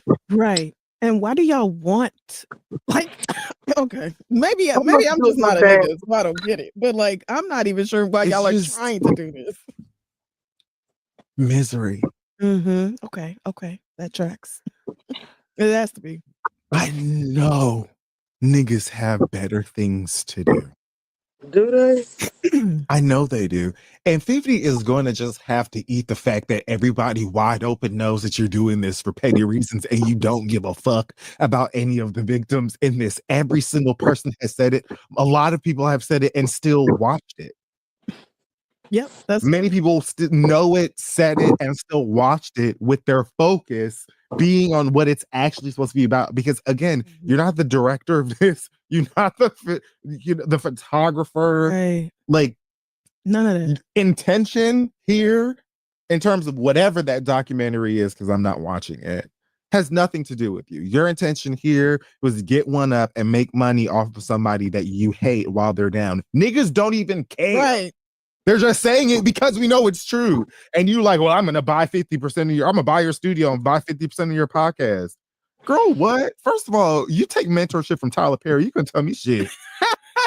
Furthermore, bitch, buy the studio. You think I can't film somewhere else? Right. Like, why are you trying to turn this into some late ass shit that like this? Right. It's very strange behavior. It is extremely weird. But that nigga's weird. So I'm just not surprised by any of it. So Right.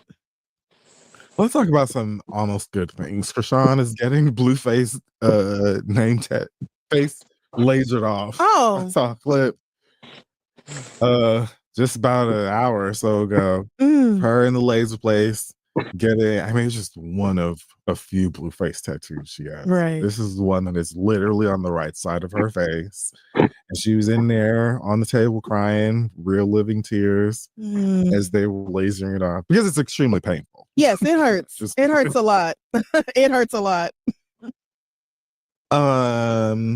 But I think I heard her say something towards the end, like where she has a patch on the side of her face. She said that she feel like she's getting something accomplished with a smile. I don't know what the fuck else you got. I know you still on baddies and shit, but you know, if anything, God is moving. Yes. Because Exactly.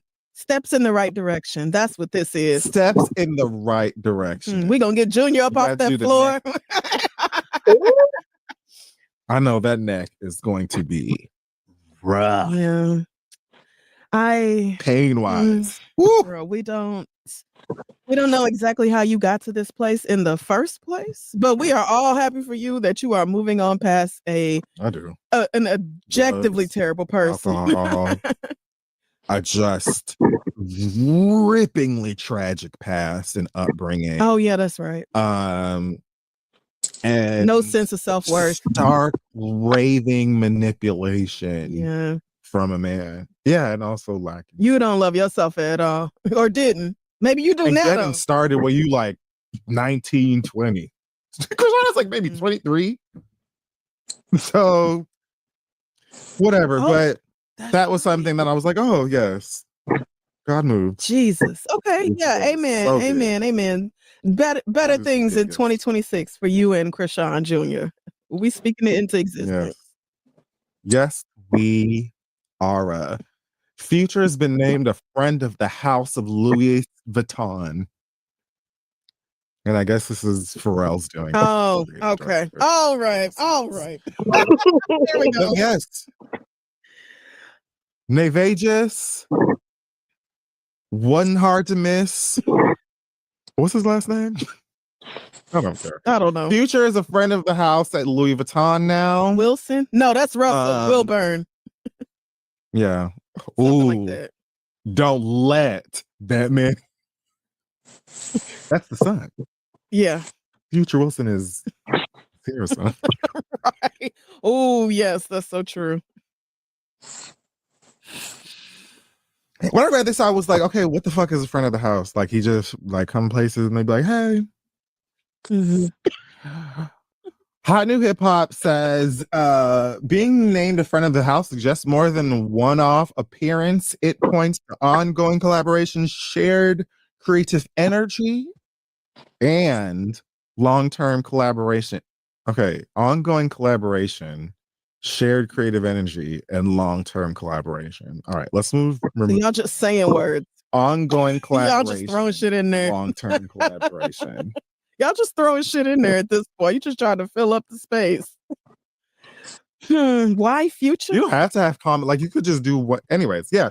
Why Future? I guess because Future. Here's the thing. If Future, imagine a world where Future never spoken. Okay, I like it. You just look at him. Oh, okay, Sure. cutie.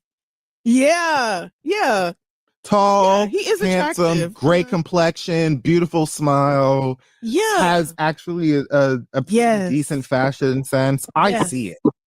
Okay, now I do. You had to remind me he's attractive. I'm like, Future, why would you? Yeah, very handsome. That's true. That's how he got Sierra. She's very fine. Girl, that's how he got most of the pictures shot. Like he's very good. Yes, looking. that's right. He is. See now the shared creative energy part. I feel like Hulu and my Disney Plus. Do I want Future in my Louis Vuitton? I mean, I just don't know who this is inspiring to go purchase Louis Vuitton. Like, Girl, everybody. Brand new belts for the hood. Are you kidding me? Niggas be on the 2nd of the month getting a Louis belt. Let's be for real. okay, that's it. Niggas are going to be wearing 4 belts at a time. The new Dirty Sprite colorway. All right. See, you see how at first it was making sense and I was with it, and then it got worse. What am I lying about? The Dirty Sprite Dollar colorway? Sprite Cardi, the dirty Sprite color. Okay, yeah, that's reaching. But niggas love Louis. That And niggas love Future. Yeah, this is what I'm saying. The niggas who love Future was probably buying Louis anyway, but okay. Right. Oh, yeah. Like, are we Like, who bringing does in this new wake up? customers with this? Right. Who's like, oh, well, maybe now I'll check out Louis Vuitton now that Future is modeling for them. Like, He could go like the Mary J. Blige. He could go kind of like the Mary J. Blige way and have like a shoe. Maybe he'll have like a Louis. okay. And then they just be Now like, that, fuck my yeah, baby boy. right. I'm stealing my baby mama tax return and I'm getting them fucking shoes. It's Future Louis. Dirty Vuitton. But that baby, he'll eat some other way. Well, there's some Cheetos in there. Fuck that. I need them fucking shoes. Yeah, honestly, this isn't even just I see it make sense. I just hope he doesn't piss it away with antics. Which Yeah. is Future. So I don't have a lot of hope. I feel like he's kind of been quiet since him and Young Metro got shit started. Right. They really put Kendrick on that fucking After like that, he don't have to do shit else. He don't have to do one more fucking thing. Went back to Onyx and said, "Let me get my lemon pepper wet, bitch. I'm full. He did I'm start full. some shit. I'm full. I wore like I don't have a lot of hope. I feel like he's kind of been quiet since him and Young Metro got shit started. Right. They really put Kendrick on that fucking After like that, he don't have to do shit else. He don't have to do one more fucking thing. Went back to Onyx and said, "Let me get my lemon pepper wet, bitch. I'm full. I'm full. I'm full. I'm full. I wore like that out so bad that Future ended up in my top artist last year. And I said, I know that's a lie. That ain't nobody but Kendrick fucking Lamar. That ain't nobody but Kendrick fucking Lamar. So I know he eating good off of like that. You know, Future's got a lot of hits, but at first I thought the same thing. Like I ain't heard from that nigga in such a long time. And it's like, oh right. First of all, why would I? I don't go out of my way to listen to Future. I haven't been to the strip club in Atlanta in a long time. So why would I hear him? But also, he's good. He's set and good. No problems. Yeah, this could be good. I'm just sitting here thinking, he didn't like Drake popping shit at Pharrell and said for him he would inherit the beef. And Pharrell was like, "Hey Future, DM me back." I don't know. I just know, Drake's probably having a great time. Did you see that Drake DM'd Ebro "Die slower, pussy"? Oh wow. We got some shit for you. Right. That I really wanted to believe that was AI. I said, "There's no way Drake DM'd that man and said die slower, pussy." There's no way over this Hot 97 shit. I don't think it was because of that. I think this is before that. Okay. I'm not sure. But okay. Yeah, so Ebro in the Morning was canceled from Hot 97. Ebro, Peter, and Laura have moved their show to YouTube pretty much immediately. You can go and watch it every day. They're there now, I believe. But when the news came out that the show got canceled, Drake commented on one of the pages an axe emoji, which got his fans all lively and stuff because Ebro was one of a few hip hop talking heads that I guess were Team Kendrick in the Mississippi. Just like, girl, okay. You mad at that man So, for knowing good music? It's not his fault you got out rapped. The axe thing to me was like, okay, he's just being petty and getting his little lick back. Like, haha, your show got canceled. We're team my enemy. And Ebro went on their new YouTube show, was like, he spoke up. Let me read you the last DM this nigga sent to me. And also posted a screenshot, or we have to die slower, pussy. We got some shit for you. To which Ebro apparently responded, "Relax, you're salty about losing to Kendrick. You're not mad at me." He said, "These hoes can't be mad at Megan. These hoes mad at Megan's law." I don't really know what your problem is. But I'm guaranteeing you to start. Bitch, you a pussy. Never finna check me. That's so funny. Yes, like God, I love that song. I was just listening to his the other day. That is a hit that don't get old. Good. But yeah, I think Ebro has an excellent point there. No etching. Niggas like to get in my and mine. So I'm like, yeah, that just all sounds accurate. You're just taking shots wherever you can because coming at Kendrick don't work.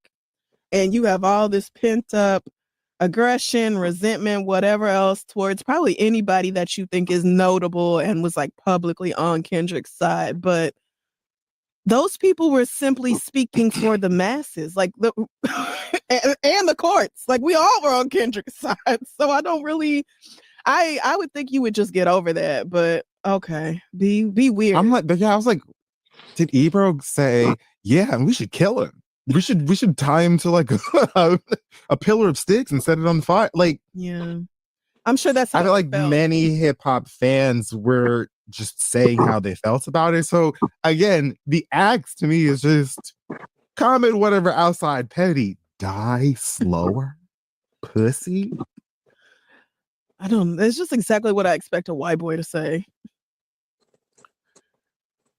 Every time, Holistic therapy. every time he responds, he says things in the way that I would expect a white boy trolling on like them live video games, the games where y'all all log on at the same time and go storm the Capitol or whatever y'all do on them fucking games. Them shooting games and shit. It just that Very Fortnite. yeah, Fortnite. Yeah, that's what I'm thinking of. Yeah, Very yes. Call of Duty. Yeah. Die slower, pussy. Like, okay, your mom said dinner's ready in 5 minutes. You better go wash up. It's just what it gives every time. I was watching a streamer play Arc Raiders last night, and he got one over on an enemy as the guy he was playing against was downed. Like right before his character dies, he yelled out some shit like "fucking nigger," and the guy came back and was like, "What? What did you say? Say that one more time." And he just goes, "Burn in hell" or "burn slow" or something. And he just offed him right there and killed him. And I was like, "Yeah, go back to the matchmaking room or go back to the lobby, dumbass." Like, God, but it's like every day they do. It is absolutely giving Twitch talk. Yeah, but why? Like you're like you have a plane. Yeah, but he still is who he is, and that's what Kendrick said. Who would piss you off that bad if you had a plane and access and all the studs and jet skis and chefs and bitches? Yeah. And like, who could be like? He said all the stuff. I'm trying to think. It's like you can't get to me now, and I don't have most of that shit. So this is really a personal thing. Have you done the work? Are you secure in yourself? Do you feel good about you? That's what Kendrick was saying. You thought the money, power, the fame would make your bitch ass, lame ass go away. It doesn't. You're still that whack nigga underneath all of those things. You know what else? He's released a lot of music. Yes. Name a song. Not one. Couldn't do it. Which one? Could not do it. And I saw Terrence Crawford retired today. I'm like, damn, Kendrick is everywhere. I just am associating everything to do with that man. I'm making all the connections. But yeah, Drake is, I mean, girl, DM and Ebro of all people, it's just like, all right, are you really that bored? Are you really that bored? It ain't a mansion in the south of France you can go rent for a couple of weeks and fly out a bunch of adults, a bunch of consenting adults to come do consenting adult things.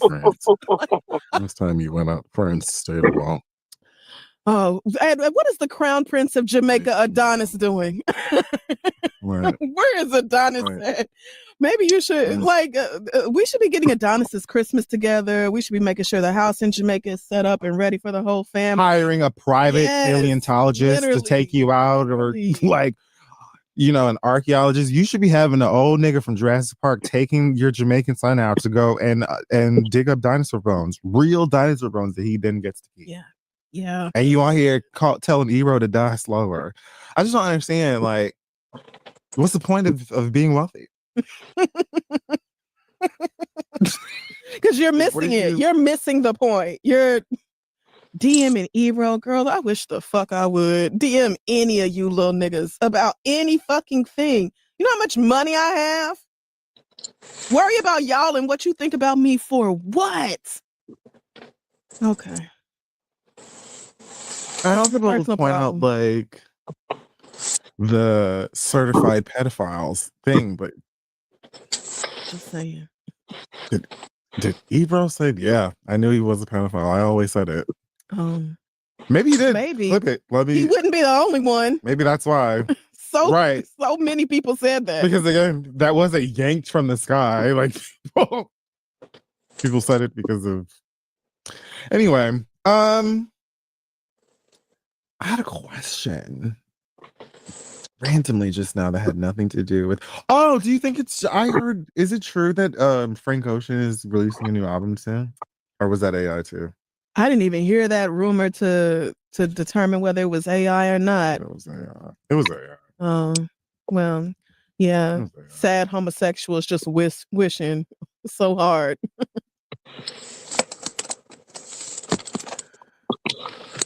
His IG account issued a rare public statement in response to a claim that an entire project had been shot. Wait, what? This is back in September. This isn't even. Okay. I saw a clip that said he had an album coming back. I feel like it's not real, even though it was his face. And it didn't look too much like, you know what? I Googled Frank Ocean album. Nothing is coming. Okay. So A dream. I just want y'all to stop. Y'all just made that up. I want you to stop, and I want you to not have the internet anymore because y'all don't know how to behave yourselves. Right. So get that together. We'll just go ahead and end the hot tops there. Alrighty. Hope you guys got something out of that. A lesson, an education, a waste of your time. We have Whatever. fun.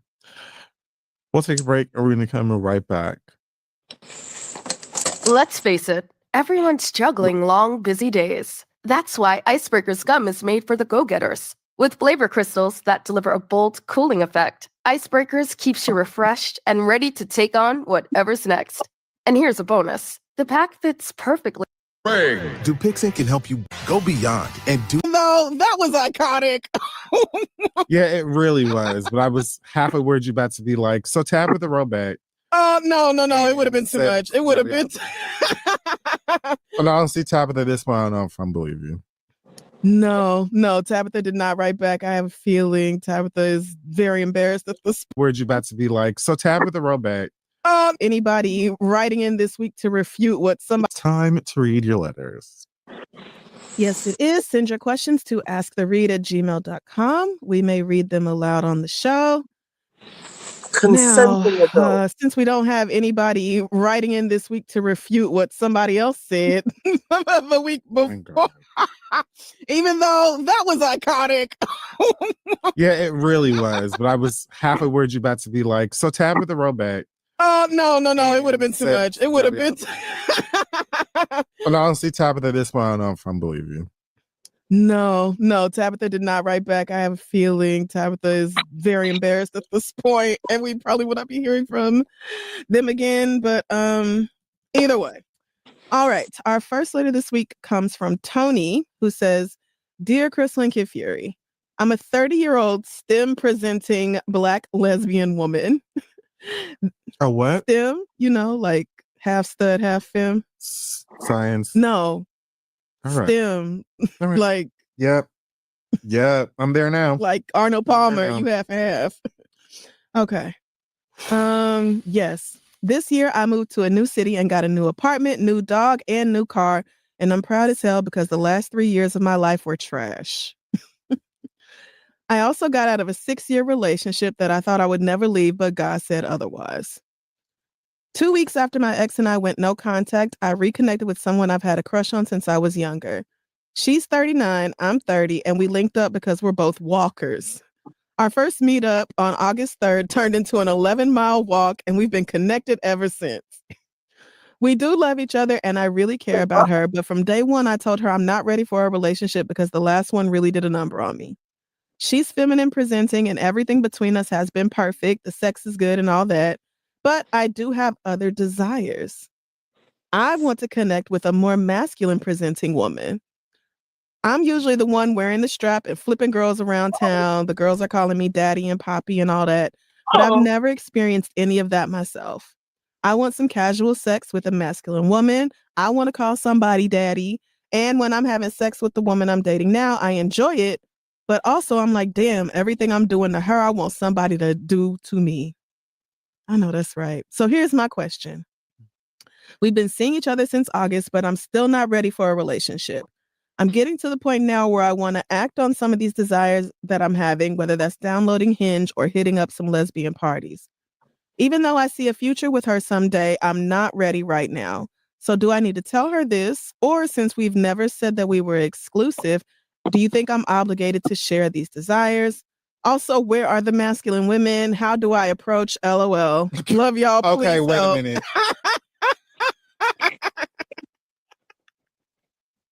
It's not a match.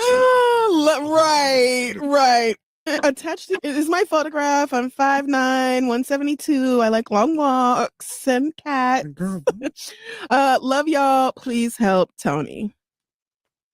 Tony, I don't think you're obligated since you're not. You're saying you haven't had some conversation or commitment I to have a being in question. a relationship or whatever. If you are doing the bending, hold on. If you are doing the bending, and you want somebody to do it to you,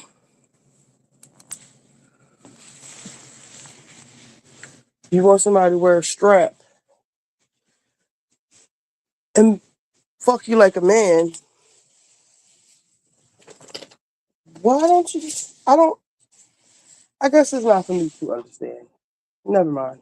Sound like you want some dick. You want to be dick down.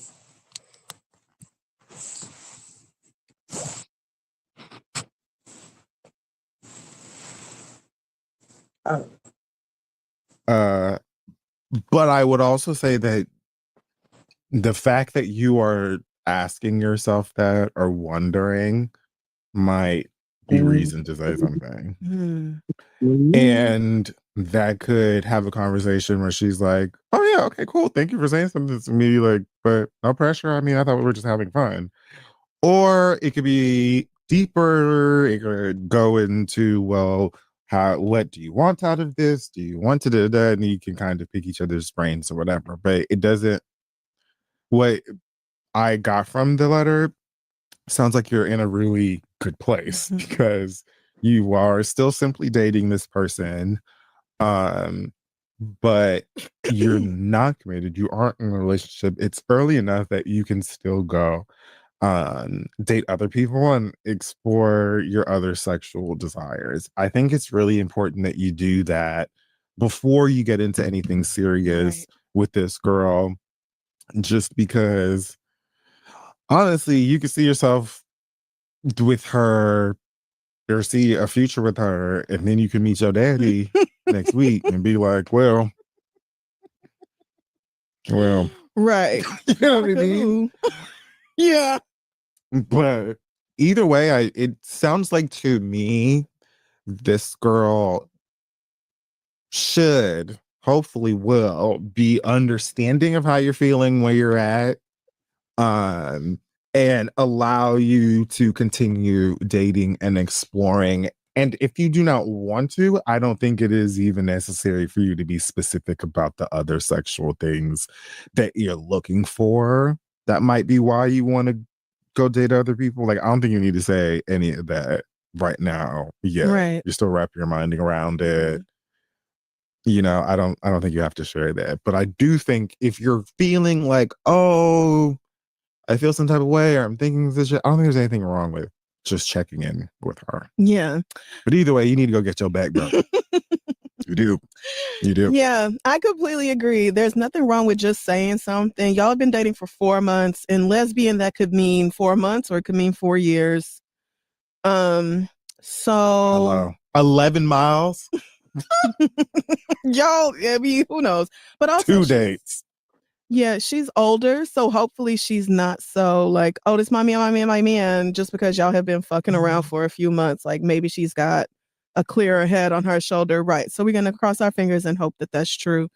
But yeah, I agree that you need to go do this now because you may realize that you are a STEM only on the outside. And that's fine. I feel like a lot of times in the Black Woola Woola or Ligga Bigga Tigga or queer community, a lot of times we, especially over here on the girl side, we kind of think that however you dress is just how you are. But some people prefer masculine clothing, but they're like, on the inside, I'm a pretty princess and I want flowers and I want you to open the door for me and I want you to walk on the outside or whatever other, gender roles that y'all feel like are flipped or however it goes. So just saying. Have you seen this TikTok of this stud who was at work or something like that? Talk about how much she loved firefighters. She was like a stud. And she was just like, yeah, okay, whatever. But I just something about like, I guess the men in firefighter suits or whatever, like uniform, I mean. Yeah.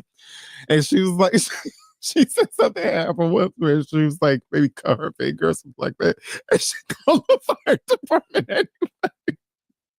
Just because I don't know, I'm butchering the joke, but it was funny because it was like full stud. It was just like, yes, no, firefighters are kind of sexy. Yeah. But it only brings, the reason I'm bringing it up is just kind of, it reminded me of what you're saying. And like, I think so, even outside of queer, but shockingly queer people included will look at folks and be like, well, the way that you present or the way that you dress must mean this. We do it too. We do it too. So these 6'4" buff ass niggas mean something biggest gotta. Tooting it up. Right. And some of these little dainty people. Yes. Yeah. And let them. I'm stretching first. Right. I'm touching my toes and everything. I'm warming the fuck up. I'm getting these knees ready because I'm doing it. Yeah. That reminds me what you just said of Tig Notaro. She told a very similar story. If you don't know Tig Notaro, she's this white lesbian comedian. Very, very fucking funny. Man. She told us same story on like one of these late night shows where she was like, something happened. A firefighter had to come rescue us. And I was like, oh, this is my husband now. Like, what wife, what children? I don't give a fuck. This is my man now. So it must be something about firefighters specifically. But so you call yourself a STEM, and that might just mean outfits. For some people, being more masculine also includes like a masculine identity where it isn't just about clothing. It's more about who you are, your aura, your presence, all of that. But for you, it might just be about clothes. And maybe maybe you thought you were a STEM, but as you've gotten older, you're sliding more over to the femme side of things. If you want to try things out with, a big old super stud, that's what I've seen them called on TikTok. Why the fuck not? Like super stud? Yeah, there are super studs. I love that lesbian life is like a fantasy book, but not like Lord of the Rings, like Twilight. Okay. Yeah. STEM? Oh yeah. I can't believe you never. When I was a kid, we used to say like femme aggressive or something. I mean, it makes perfect sense. I really think the only difference between a STEM and a dom femme might be, a dom femme wears skirts and STEMs usually don't. It might just come down to clothing. We have so many different little categories. Yeah. It's just that I love it. We tend to think however you dress is how you actually are, period, throughout life and also in the bedroom. And that's not always the case. So where the masked women are at, girl, you said download Hinge. They at the lesbian parties. They are at every function. They are out there in life. You'll see them. That's the one thing about them. They're easily clockable. So you will find them. But definitely go have your experience of like getting digged down and all of that. Go do it. You might really love it. Be like, actually, I'm one of them ones, and that's fine. And as long as, need to tell her no, but if you feeling like you should, it could not possibly hurt. I say, maybe fracture a bone, go down to the hospital real All quick, because right. you bound to find one in security. Mm. You could also, a safer bet might be to pull up to a number of the local construction sites in your town. Oh yeah, You will yeah, definitely yeah. clock them there. You will. They'll be there Let's see. with their Yeah, I water think, box. aluminum. And so you'll find them. But yeah, Mhm. I say continue dating, see how that works out for you. You might have a couple sexual experiences and be like, that was fun. I Mhm. learned something about myself. I could see me doing that every, Yeah, couple years or so. But I think this is more messy. Either way, you need to know that before you settle down. yeah. All right. Well, best of luck to you, Tony. Let us know how it goes. Okay, that letter was about finding somebody new. This one's about breaking up. Xavier says, Bye. Dear Crystal and Kid Fury, I'd appreciate your advice on how to approach being friends with an ex. Recently, Don't. Oh, I'm sorry. let him get it out. Yeah. Recently, my partner of a little over a year ended our relationship. We'd been having issues for a while, so it didn't come as a total shock, but I was really hopeful we could work things out, but my ex felt differently, which led to him sitting me down one night to end things. Even though I cried like a baby, it was a mature and respectful breakup to the point that my ex assured me that we could stay in contact and remain friends. While I appreciate the sentiment, I'm having trouble deciding whether being friends with him is something I can handle. Part of me always felt the two of us would make better friends than lovers, but I really did fall for this person and I'm still hurt that our romance is over. I know plenty other queer people have perfectly healthy friendships with their exes, and many of my own friendships started out as dates or hookups that evolved into something else over time, but this feels different. It is different. My ex has had multiple previous relationships, so our breakup hasn't fazed him much at all, but this was my first real one. So even though I know logically the relationship had to end, emotionally I'm having trouble detaching. What advice do you have for someone considering being friends with an ex while also grieving that person? Have either of you formed friendships with your ex-partners? And if so, how did you traverse those new waters? Thank you and much love, Xavier. All right, Xavier, our answer. Don't do it. You don't maintain a friendship with someone while you are grieving them. You don't. That's like, excuse the morbid comparison. It's like if this motherfucker died and you grieve him while keeping his body on the couch. You have to put him in the ground. Oh my God. Right. Oh, that I ate that. Like, it's the same. Anyways, what I'm saying is, it is near impossible. You can't. Here's the thing: if you are meant to be this person's friend, you will be friends with them. Not now. Not now. It's not gonna happen now. It isn't. Not only will you not have a friendship because you're hurting, so he can't be a proper friend to you. You cannot be a proper friend to him.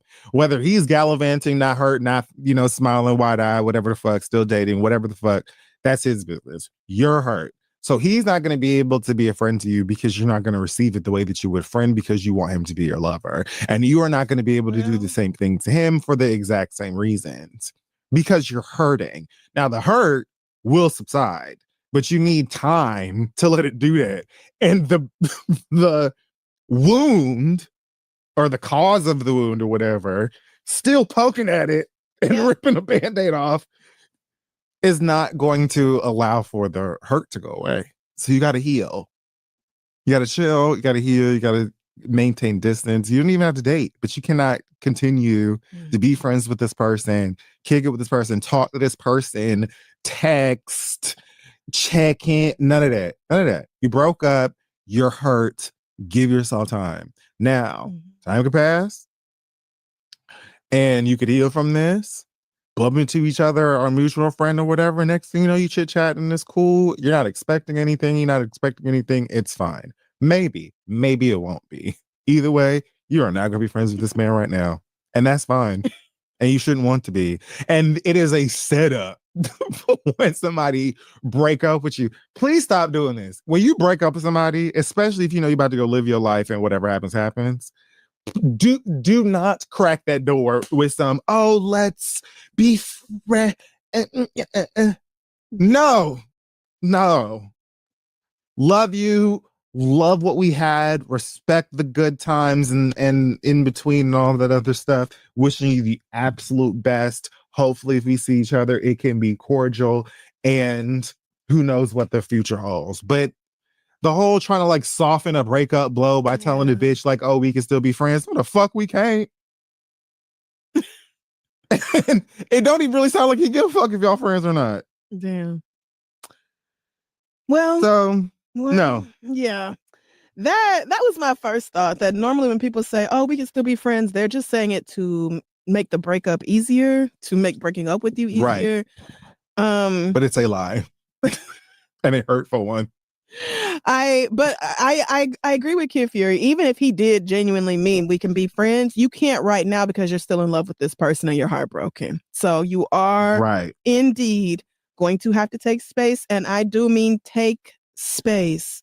No calling, no texting, no FaceTiming, no randomly popping up.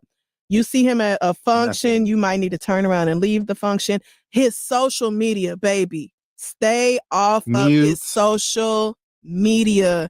Even if you do mute him, at least mute. You have to stop checking up on his profile, going to see did he do this, to checking his TikTok reposts. You have to stop stalking people on social media as well.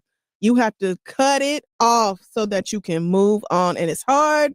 That first day or so is hard, or maybe the first couple of weeks or whatever. Like, you're in love with this person.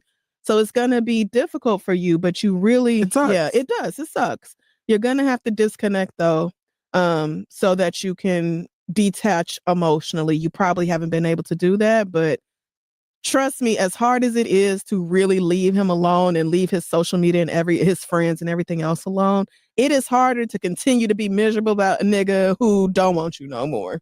So I have indeed formed friendships with exes. There's one ex in particular who is like one of my closest friends still to this day. Shout out to Elise. But that's also because we started dating in the friend group, and all of our other friends were like, when you niggas break up, I swear to God, we're not choosing sides, and the friend group not breaking up. So y'all gonna have to get over it. And so I wouldn't recommend that. I would not recommend dating within your friend group, but I have. You sit your gasses down. Let's make one motherfucking thing. Literally, that is what Shamika did. And it worked, I guess. Shamika said, I'm telling you right now, I'm not going through that. It's true. But yes, again, when we broke up, there was plenty of times where we did not do things as a group because I had to take time away from her. My feelings are very hurt. Our relationship just ended. Now, this was well over a decade ago. Elise is married now with a baby. Well, baby, that child is in college. But, they are... He's a baby to me. Shit, he's 18. I mean, they're going to be a baby. Yeah, yes, exactly. Yeah, so he is a baby to me, but... So this was so long ago. There are times we're hanging out and I genuinely forget that we dated. It feels like it was that long ago. Right. But again, that's the power of taking space, taking time, letting your feelings heal, letting your heart sew itself back up, and then everybody moving on. And if you are, again, I agree with you. If y'all are destined to be friends, it'll happen after you've worked through all of this pain. So. And if you aren't, it won't matter. Right. And it won't matter because you work through it. And it may be in a few weeks, you're like, well, I don't even want to be that nigga friend, actually. He gets on my fucking nerves. It's just in love. You just have to give yourself that goddamn time. I'm telling you, baby, I'll just go ahead and pretend that bitch died. I've had full on vigils. I have lit candles. Burned the photograph, sent them up. No, seriously. Just so that I can almost hardwire my mind to be like, there's no reason to check their social media. They wouldn't post anything. They don't exist anymore. There's no reason to call them or text them or whatever. They don't exist anymore. So it was like a fun and just like spiritual way for me to be like, this is over. They don't, they're not a part of my life because they've moved on to another plane. Amen. I've only done that maybe like twice when I really, really needed to just be like, oh yeah, no, they died. Yeah.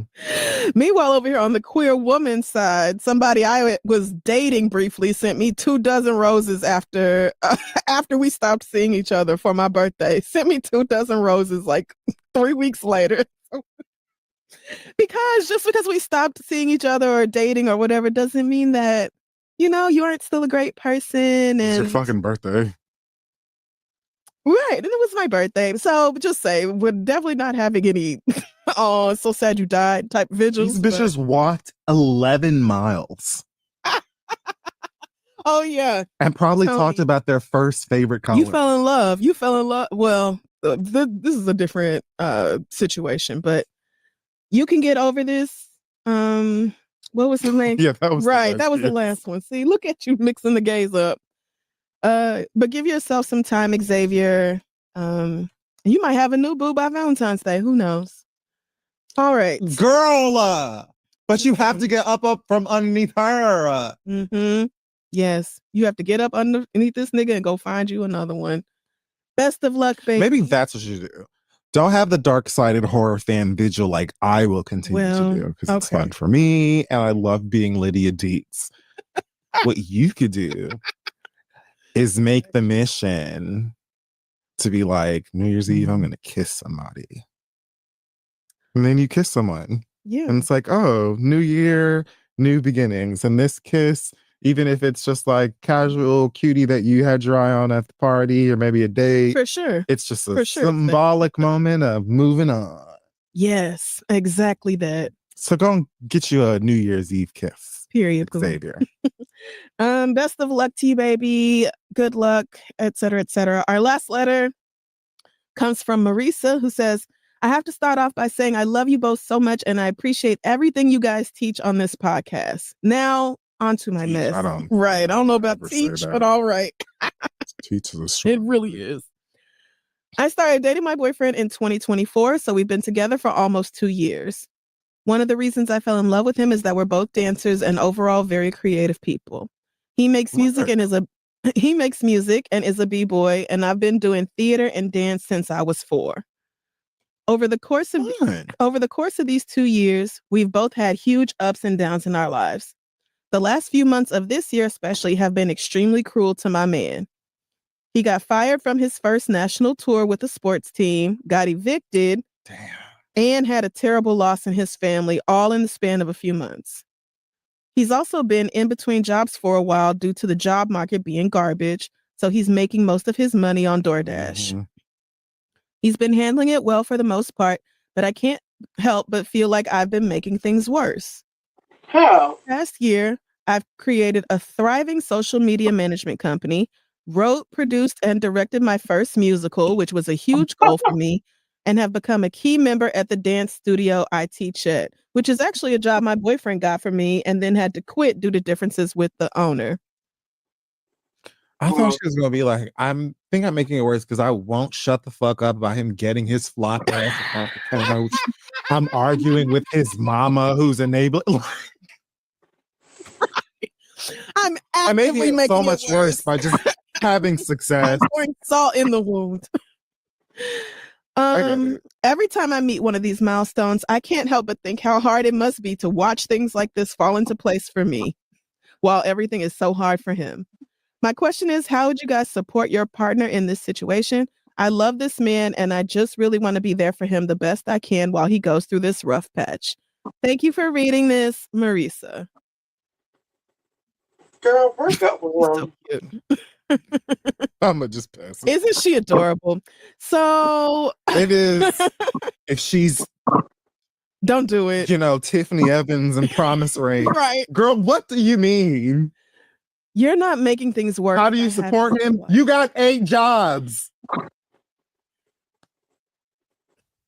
Well, and I don't think he lives with her, which good. He shouldn't. Yeah, I was gonna say it's very. Thank You know, God. 2 years. I don't know where you at. I wouldn't guess that you lived together. Caribbean But, like, girl. okay, it. What I will say is that it sounds like this is all based on assumption. Did she say anything about his behavior or something he said, Nope. or is she Nope. just Not one thinking, word. Damn, it must fucking suck for my man to see that I am her. I am just that. I am just that living girl, and I mean, I love he's it. dashing to the door, so I just don't really. What? How do you? Because she said that he seems to be taking it well. Yeah. It is So maybe he's possible. understanding. Yeah, this is what I'm saying. It is very possible that your man isn't petty and immature, and so you having wins doesn't hurt him. It actually makes me wonder about how you grew up. Like, who demonstrated this? I was just about to say. Yeah, did one? Actually, I was gonna say, who did you date before this? Yeah, or who did you date? Maybe you before dated this? somebody else. Yeah. That was super jealous, especially being dancers, because obviously it's competitive, Mhm. especially when it comes to getting jobs and shit. So maybe you're just used to competitive energy, jealousy, spite, and stuff like that. But girl, if he's not doing or saying anything to make you feel that way, I wouldn't assume it, especially because Yeah. what can happen is then assumption starts turning into action. Yeah. In one way or the next. And you don't want to You do start that. acting weird or something, and you do not want to do that. So You do not want to let the fantasy that you spun up in your head start influencing the way you behave, but then becoming your reality, and frequently a self-fulfilling prophecy, because it would have never went that Jesus. way had you just had an open and honest conversation. I'm saying, This is I'm right. saying. That could be avoided. So yeah, if your man, would I I wouldn't say shit. well, I mean, what support is he asking for from you? Like, I can Right. never recommend that a woman be a full-time caretaker for a man. It's just so difficult for me. I'm Hell sorry. no.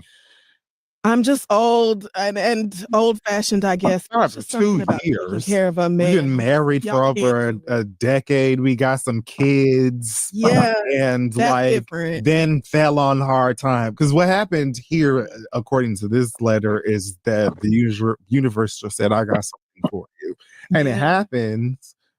I think dating since last year, Mhm. I would not suggest that either. You filling in some gaps for your husband of however long, or your family is different. Mhm. Right. But there are things that can be done. Right. Supportive things. You can make a little effort.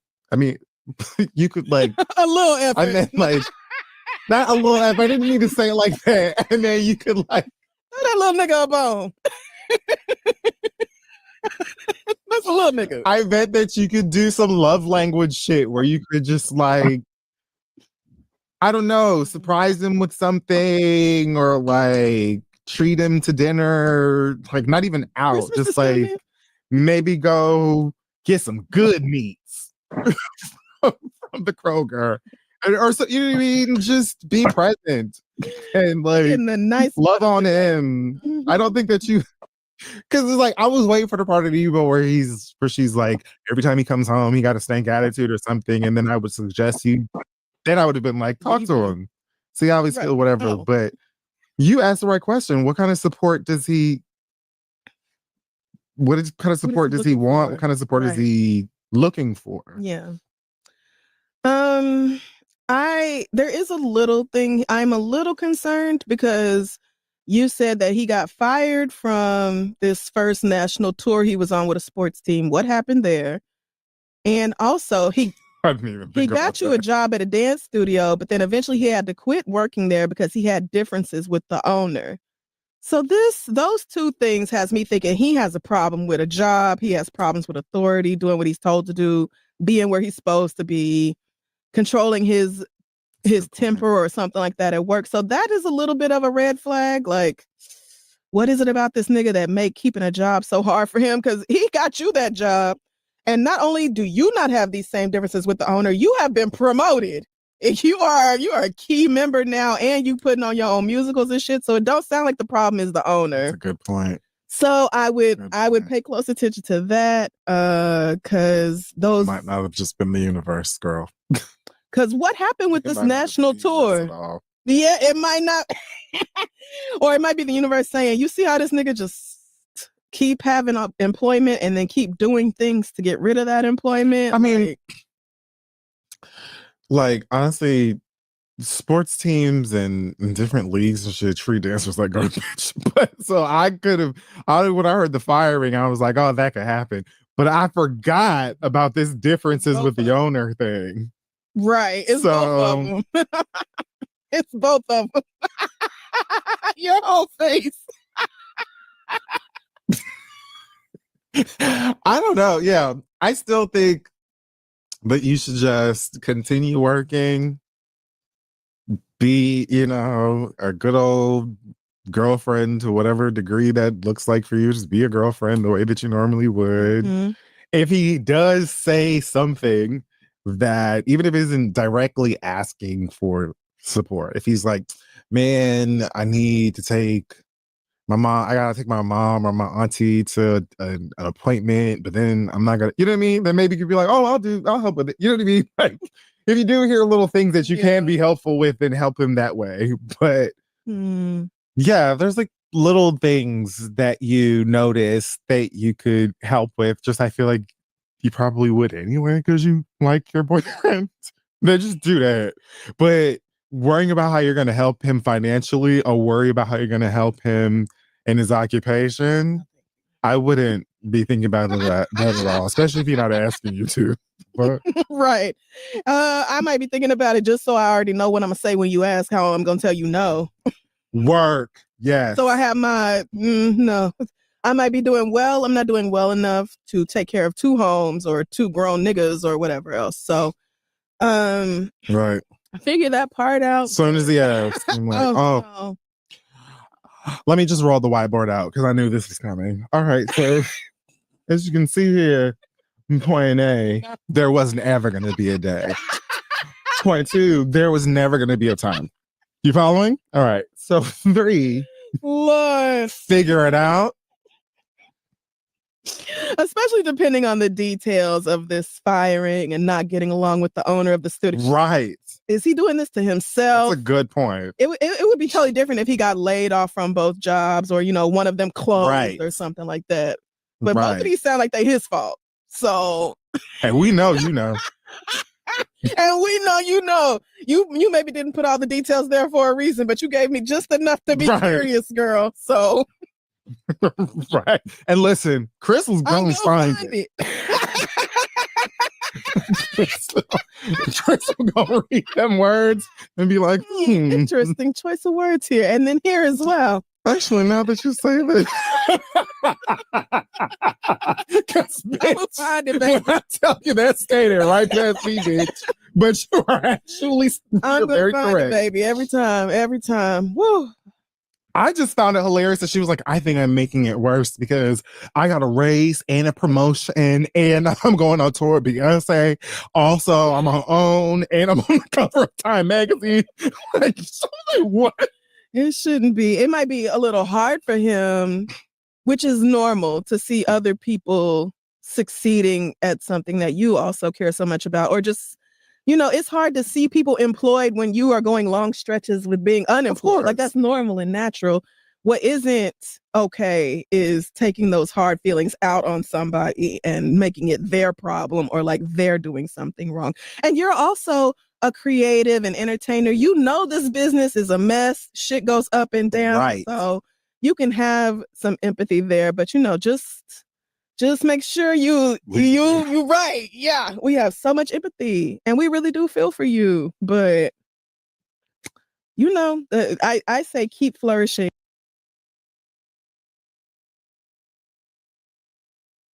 And doing your thing, and Chris, again, Christmas is here. Let's get him a nice present for Christmas. Let's get him something so fun and festive that says, I really do love you. Not enough to pay your rent, but I really do care deeply about you and would like to help you through this challenging time in your life.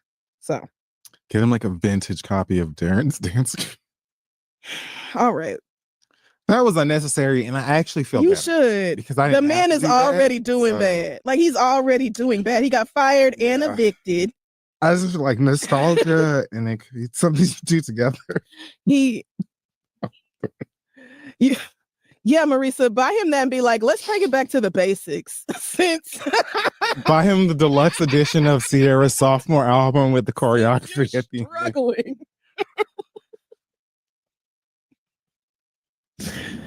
No, girl, just continue to win and let that nigga figure Exactly, his life yes. out. Because even if he does express that or does feel some type of way, that is his journey for him to Mhm. figure out with his God and his appointed therapist. And y'all can talk about And he these can things. come to you and talk about Yes. Y'all can talk about that if he's having those feelings. I think you are already doing the things you need to be doing as far as like it actually sounds like you're doing too much thinking. You might be overthinking the situation, which again goes back to like, who did this to you, baby girl? But yeah. Right. Good luck, Marisa. Always take care of yourself though, first and foremost. We are always gonna tell women in films to look out for self first, every single time, no exceptions. So yeah. Best of luck, babes. Let's end the letters right there. If you have a question for us, send it to asktheread@gmail.com. We'll be right back. Let's face it, everyone's juggling long, busy days. That's why Icebreaker's gum is made for the go-getters. With flavor crystals that deliver a bold, cooling effect, Icebreakers keeps you refreshed and ready to take on whatever's next. And here's a bonus. The pack fits perfectly in your car, cup holder, or bag, so it's within reach when you need it most. Grab Icebreaker's gum online or at a store near you. At Capella University, we believe accessible education can make a difference. That's why we offer scholarship opportunities to all eligible students. Un futuro diferente está más cerca de lo que crees con Capella University. Learn more at capella.edu. Okay, ladies and germs, it is time for No. ladies and germs. We're not doing that. I'll start my read Okay. because it's not really that deep. Two things. One, Quentin Tarantino, you really wasted God's time and our energy by smashing these Kill Bill movies together, and the never before seen additional content is a fucking Fortnite cartoon where Uma Thurman is fighting Go-Go's sister or something. So we're never gonna know what happens to Nakia. The worst part is I watched the video on like IGN or something. People from Epic Games, the people who make Fortnite, were essentially like, we wanted to get serious with Hollywood. So we wanted a real director to do anything with. They literally are saying it like this. They were wide open about, we don't give a fuck. We just want a real-time Hollywood director to do some shit. So they got Quentin Tarantino and essentially go, we will give you all the money. Whatever you want, just make it. And he was like, oh yeah, I have this late-ass idea here. And so they made a Fortnite cartoon short that they stuck in the 2 Kill Bill movies that came out when I had homeroom. And that's it. Why, if you were going, even if you were going to make a fucking short out of this god-forsaken video game that Kim Kardashian is now in, so you can run alongside Kim Kardashian and Doja Cat and Ariana Grande and Playboi Carti and fight Wolverine, Deadpool, The Walking Dead, Pac-Man, Sonic, Danny Phantom, Iron Man, Iron Girl, Iron They, Iron Them. Like, bitch, I hate Fortnite, but you know what? Even if you were going to do that, why didn't you just make the short about Vernita's daughter? The one big wide open cliffhanger that you have in the fucking movie since the first part has been the little black girl who watched her mother die right in front of her, who was then challenged by a stranger white woman to come and beat her ass one day. I want to see that. I want to see a grown-up Nakia absolutely murder that woman, not because I hate her, because the woman asked for it. She would respect her death. And I've been waiting over 20 years to see it. And you didn't even give a fuck about the shit. You just took Fortnite's goddamn money like everybody else is, and you made pointless, useless, redundant fuckery. And you will get none of my money, sir. Last but not least, I finished watching It, Welcome to Derry, this first season of It, Welcome to Derry on HBO, formerly known as Maxine. And I'm not going to get into any of the spoilers for those of you who haven't watched it yet. I will say I thoroughly enjoyed the entire season. I think they landed the plane very smoothly. I am looking forward to the next season. A lot of the heartbreaking things in the season I knew were coming. There was a particular few heartbreaking things I didn't see coming. And one day, you writers, you'll have to have a conversation with me about it. Okay? I'm still in pain, and I'll never forgive you. But my read is going to just be more so about a trope. It is in the series, but it's in a lot of movies and television. And it's when the military is like, let's take a monster that we don't know anything about, except for the fact that it's bloodthirsty, and let's make it a military weapon.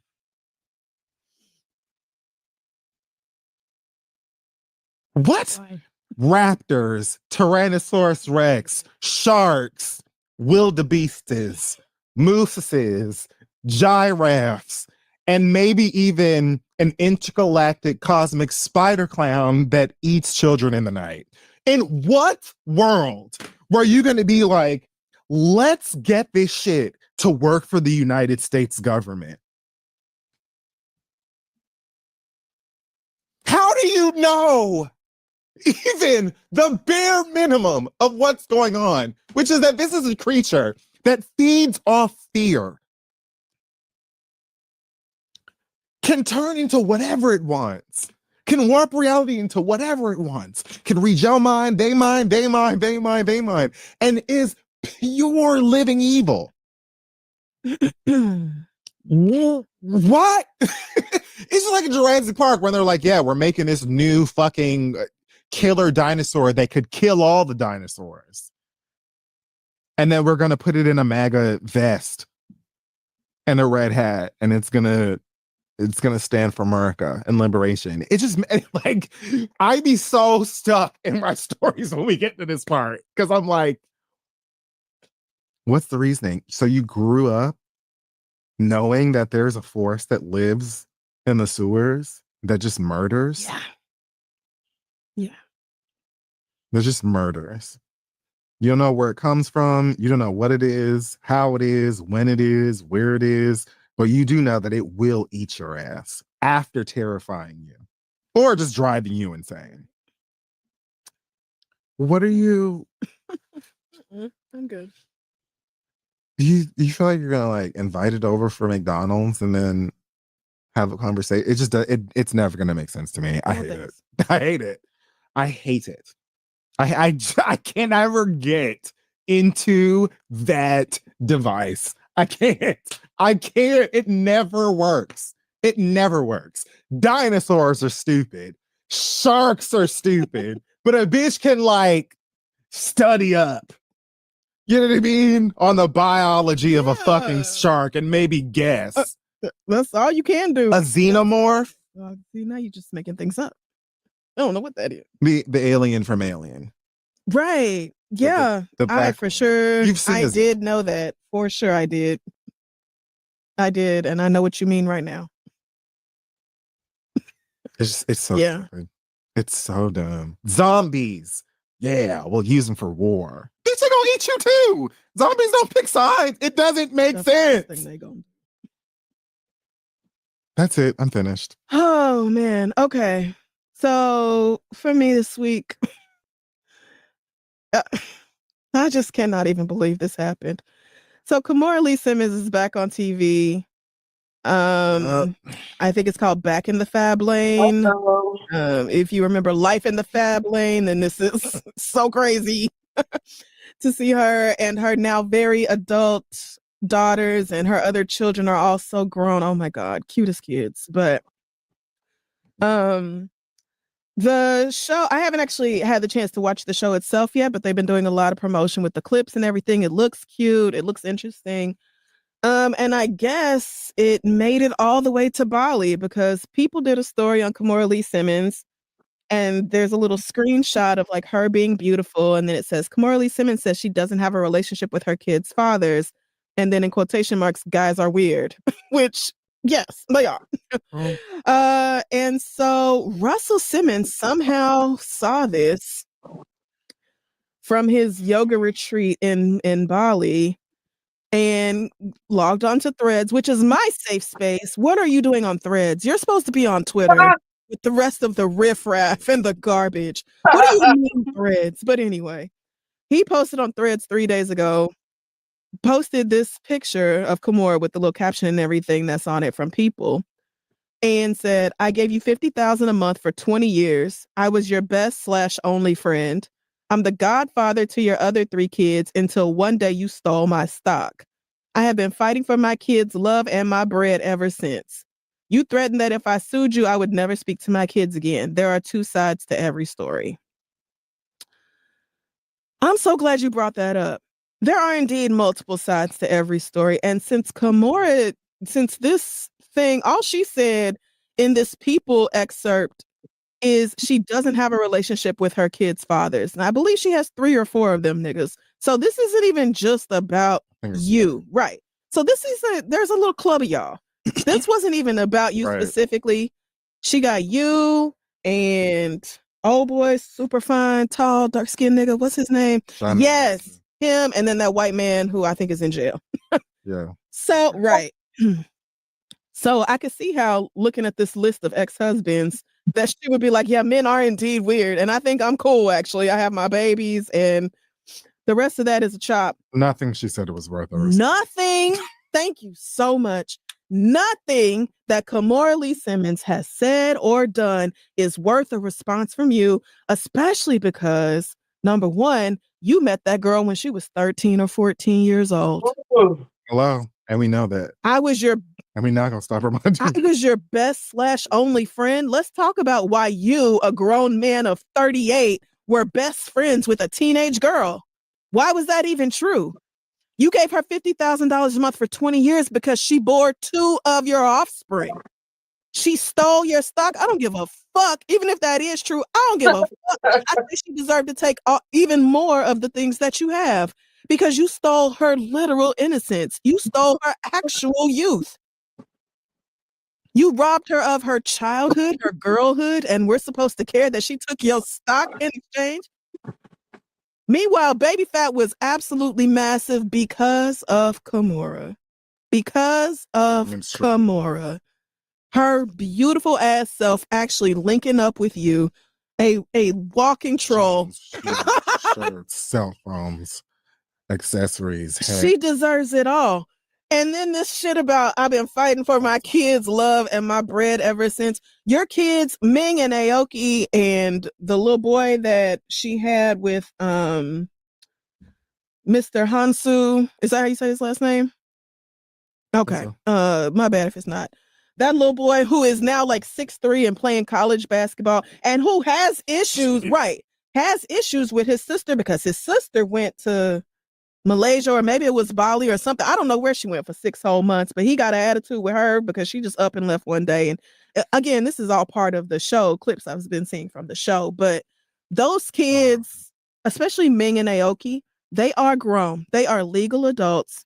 And if they want to speak to you, they can. I'm certain that they can do that. You can't come over here. And so Kimora, this went viral because, of course, all the comments, me included, are like, nigga, how are you even speaking? You got a lot of goddamn nerve and audacity. So please be serious. So Kimora responded to this and said, my girls are grown women. You know these are lies. Why are you typing from thousands of miles away in a non-extradition country? Go negotiate and answer your accusers. Period. Word. Period. Sir, why don't you come over here to the United States of America and say it to her beautiful face, if that's really how you feel about it? Kimora said, you should have just sat there and The weirdo rapey one. You got so many charges waiting on you in these good old United States of America that you'll simply never come back. You will never be brave enough to face the shit that you've done, but you feel good over there in Bali. You feel strong and confident enough to be responding to what this woman is saying about all of the fathers of her children on fucking social media. You set yourself up for every bit of this. And I don't give a fuck how bad you get dragged. Why are you even speaking on her? You think we don't know that she was a teenager when y'all met? You think we don't know that you groomed that girl? You're 18 whole fucking years older than her. It's gross. No matter how you slice it, it's nasty. So yeah, I stole your stock again. I have my doubts about whether that's even true, but if it is, you think I'm gonna be like, oh, well, give that man his shit? Not at all. Bankrupt that bitch as far as I'm concerned. Find a way to take all that Bali money too. Take that shit as well. You can have it all. The shit you put that girl through. And like Crystal said, your kids don't speak to you because I don't like your ass either. Maybe your kids are like, damn, I actually don't want to talk to my rapist father. I actually don't want anything to do with him. And this whole thing about, well, I was godfather of your other 3 kids until you stole all my stock. You were godfather of my other 3 kids until I snapped out of the grooming and conditioning you put me under, woke up and realized I was a goddamn victim and decided to take some of my power back. You creepy old, nasty old man. So guess what? Nama don't stay. All right. You just had to.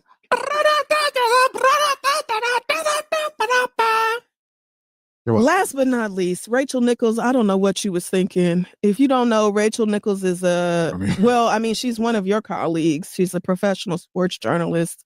I know who she is. I don't know what happened. Well, so Asia Wilson and Bam Adebayo recently came public with their relationship, which, if you pay any attention at all, you've been knew about this. But Asia's doing interviews talking about how happy she is. One day they want to start a family. This is her best friend, blah, blah, blah, all that cutesy and love stuff.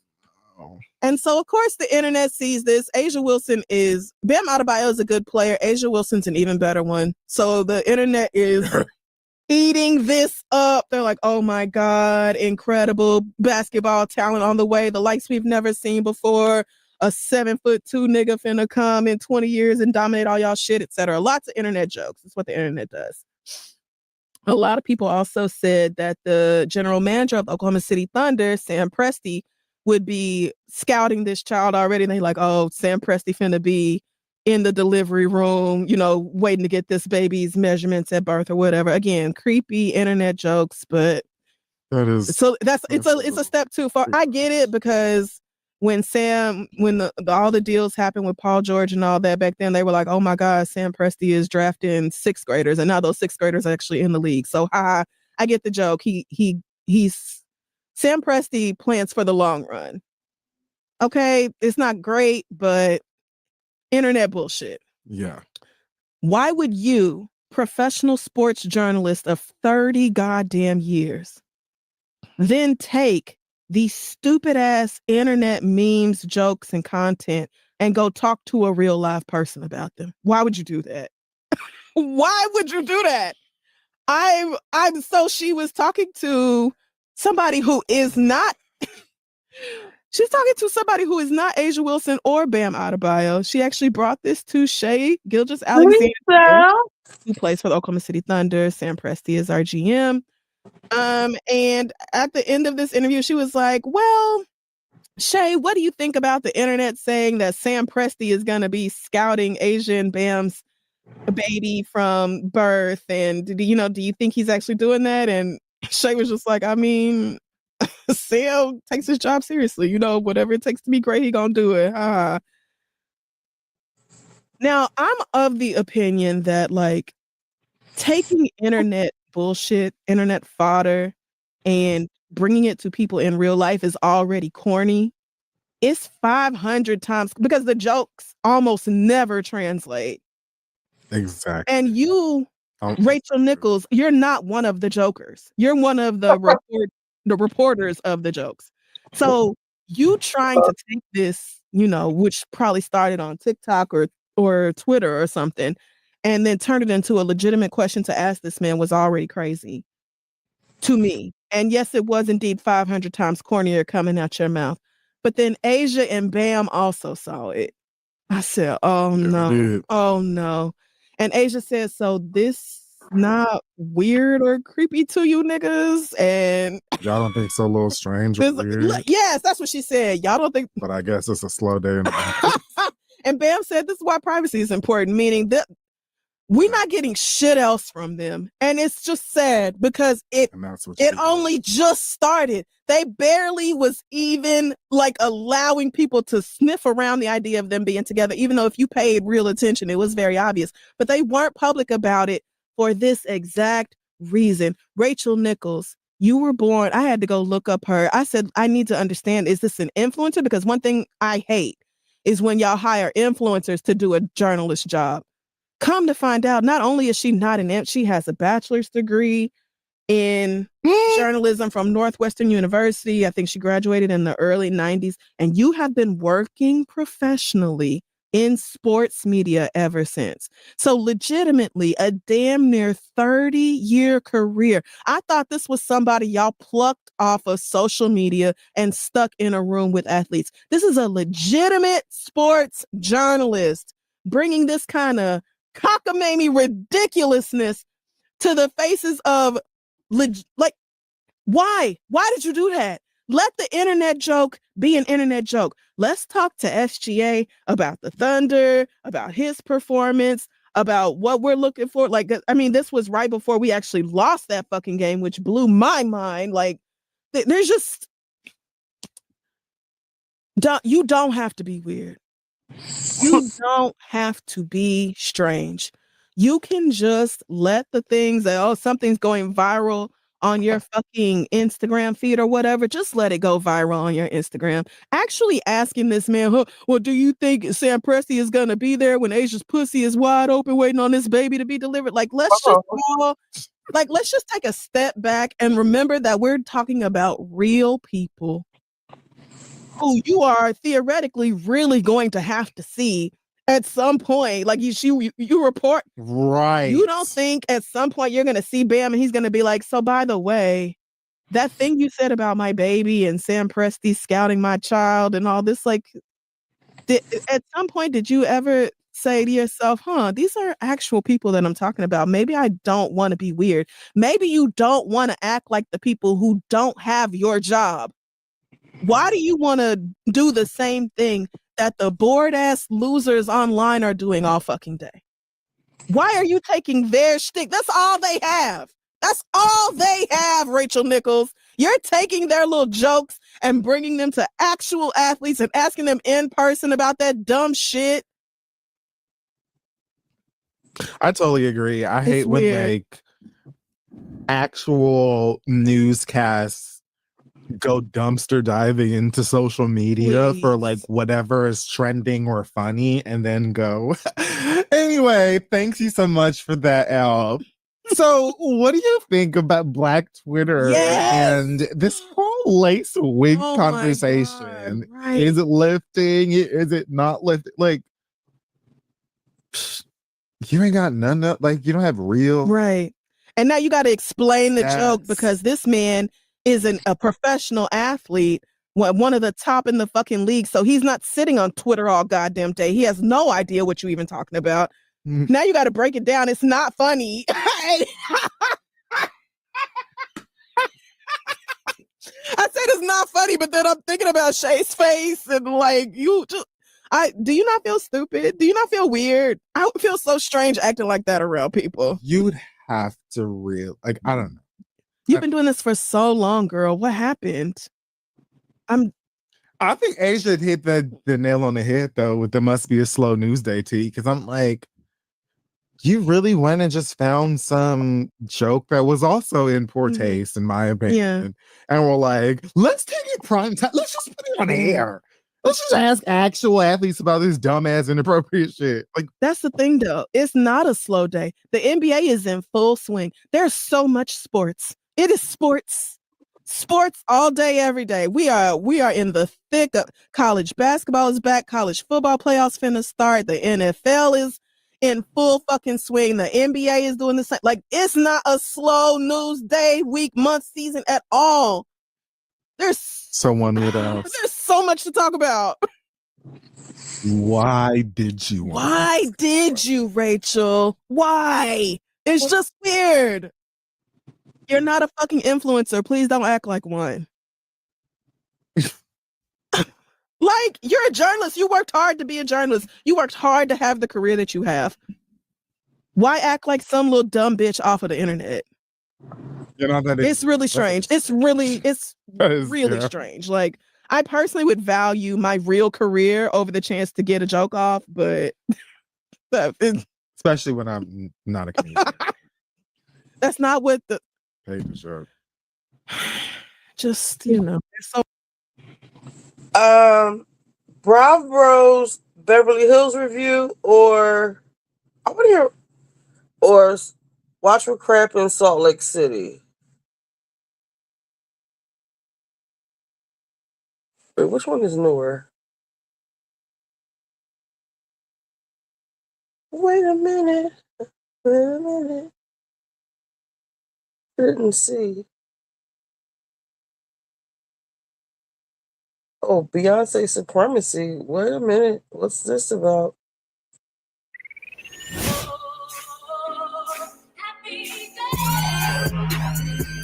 Oh, this was during that was a Renaissance review. Oh, so these are old.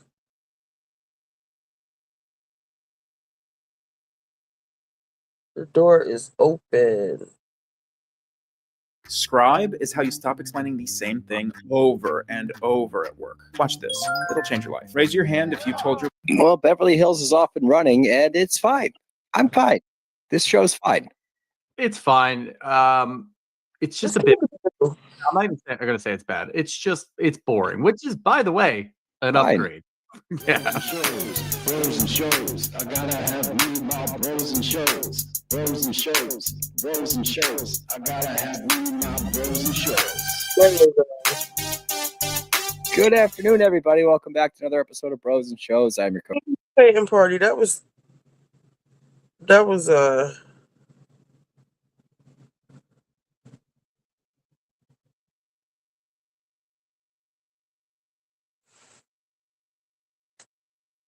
this is last week's episode.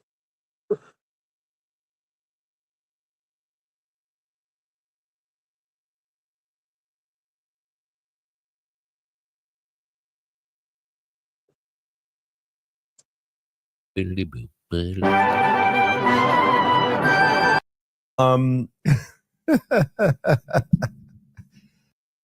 feel like 90% of them are gaslighting me all the time, but I like it.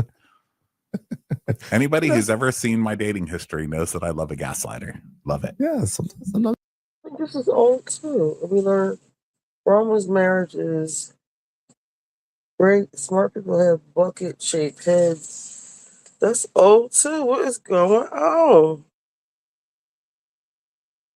Parchment Crappins. That's Trick of the Trademark. My. You sure look good tonight. And you're so damn fine. You got me singing my.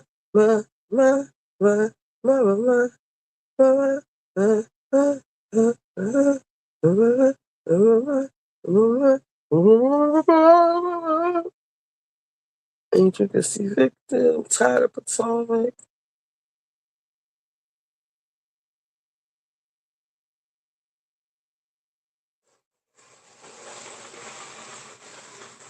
Why does he have to do that with Monica?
Welcome back. That was special. Thank you for that. I'm honestly just trying to. We're doing this in a new time. Yes. Is it okay for you? Are you adjusting all right? No, it's fine. I'm very happy to do something that makes sense for you, time wise, schedule wise, energy wise. So that's why we're doing this. And because it's I'm capable. Now, did I wake up 5 minutes ago? Yeah. Do I know left from right? So many options. And you are gonna have to. Meet Sean. His fantasy lineup, not so great. A no-name QB and an injured rookie running back. But you know what is great? Getting a single line unlimited plan for $35 a month and a free Samsung Galaxy A15. Down. pod_.com/ the I know how the internet goes. Them spaces in between your teeth. Hey, friend, hey. My name is Asante. This is the friend zone. Let's start the show. If you don't sit your damn ass down with them spaces in between your teeth. Perfect way to end. Yeah, right. A high note. This is real quick. This week there was a slovenly, sloppy pastor. I don't even know what church this was at. I don't know where he was, but this motherfucker got the gall. And this is coming from the good folks over at the Neighborhood Talk, specifically you, Kyle. It's the end of the year. What's up? Okay, so this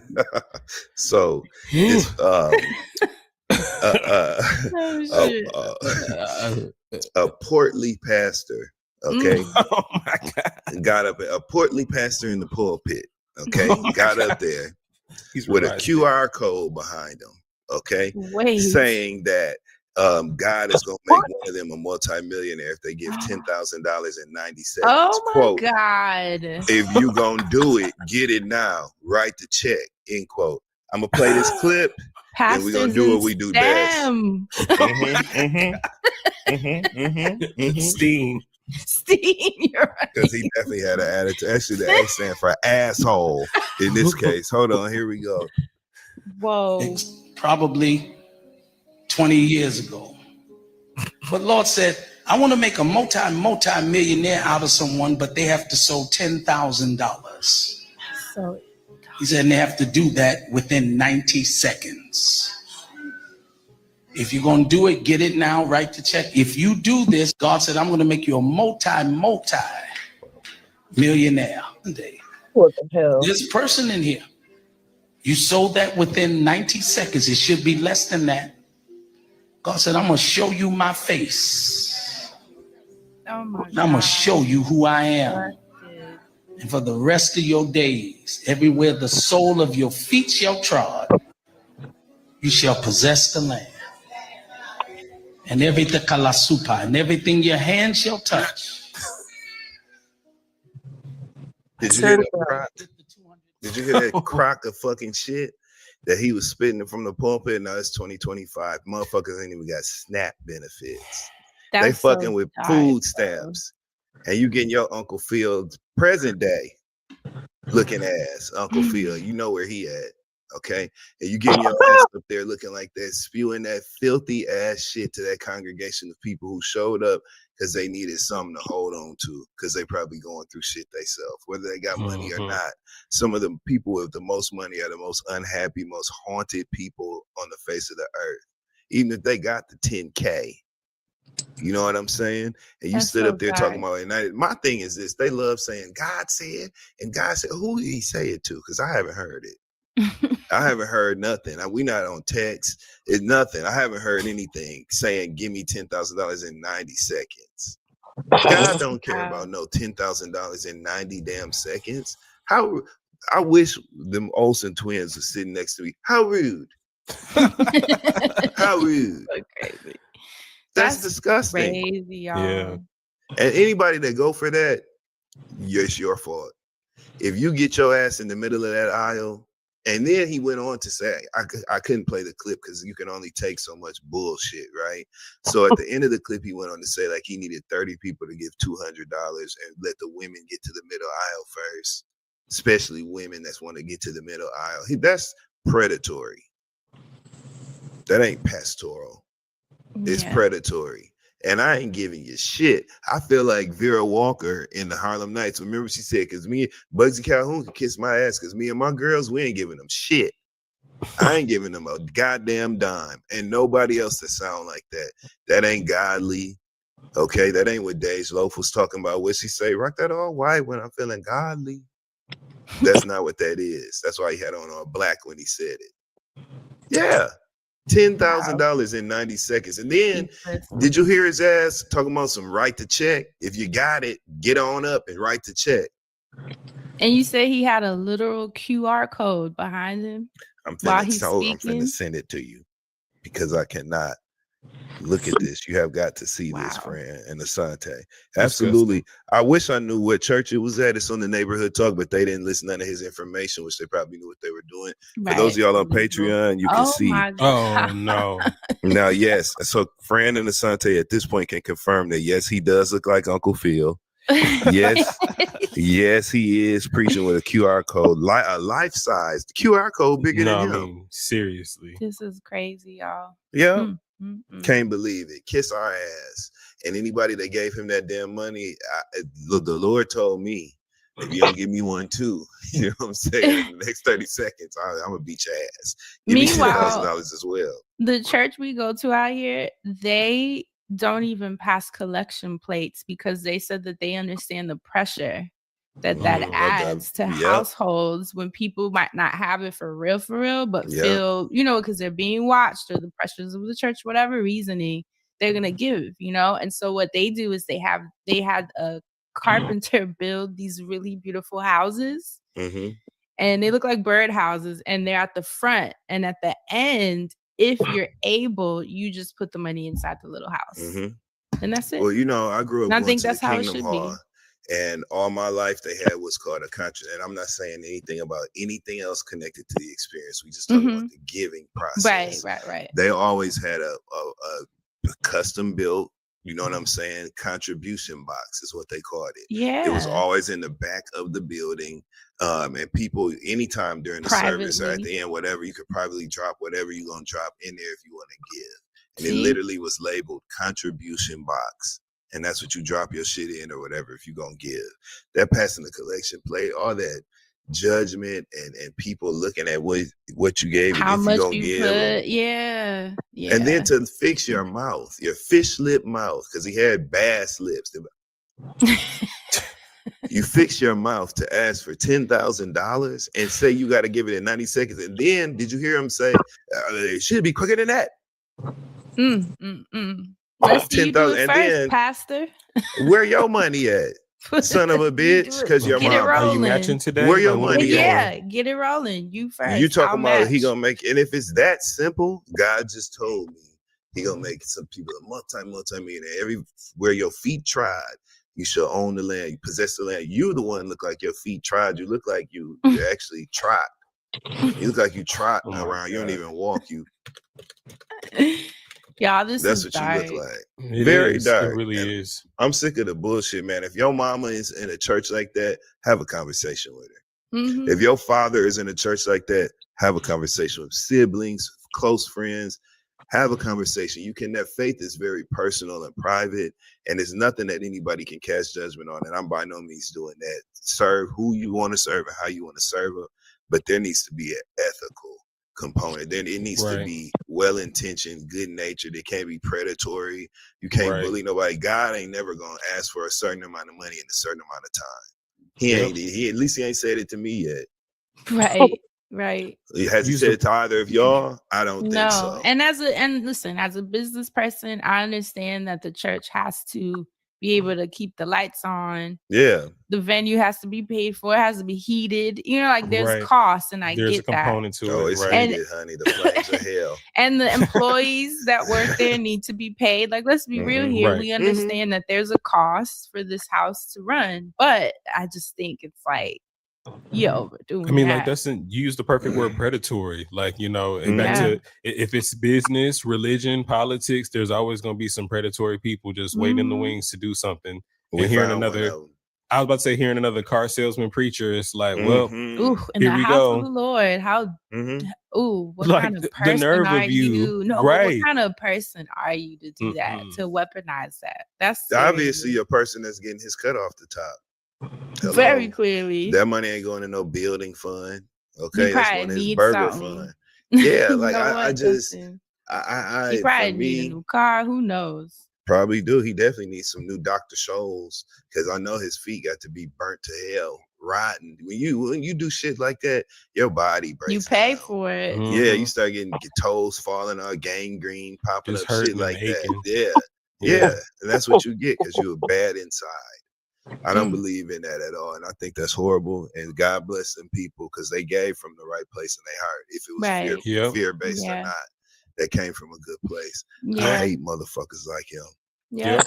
I do. So too. anyway, what's going on? Kalo K. No, you didn't. Lalo K, it's a holiday. Hey. Yay! This is the end of the year. Can y'all believe we here? Yes. Wow. Asante, wow. I just because now that you say it, I'm thinking like this is the last time you're gonna hear 2025 on here. Like that's crazy. Wow. Man, it was just like, New Year's See? Eve, man. It was just New Year's Eve. it's weird though, because this year flew, but it didn't. Right? Somehow it's both of those things. This year for me moved quick.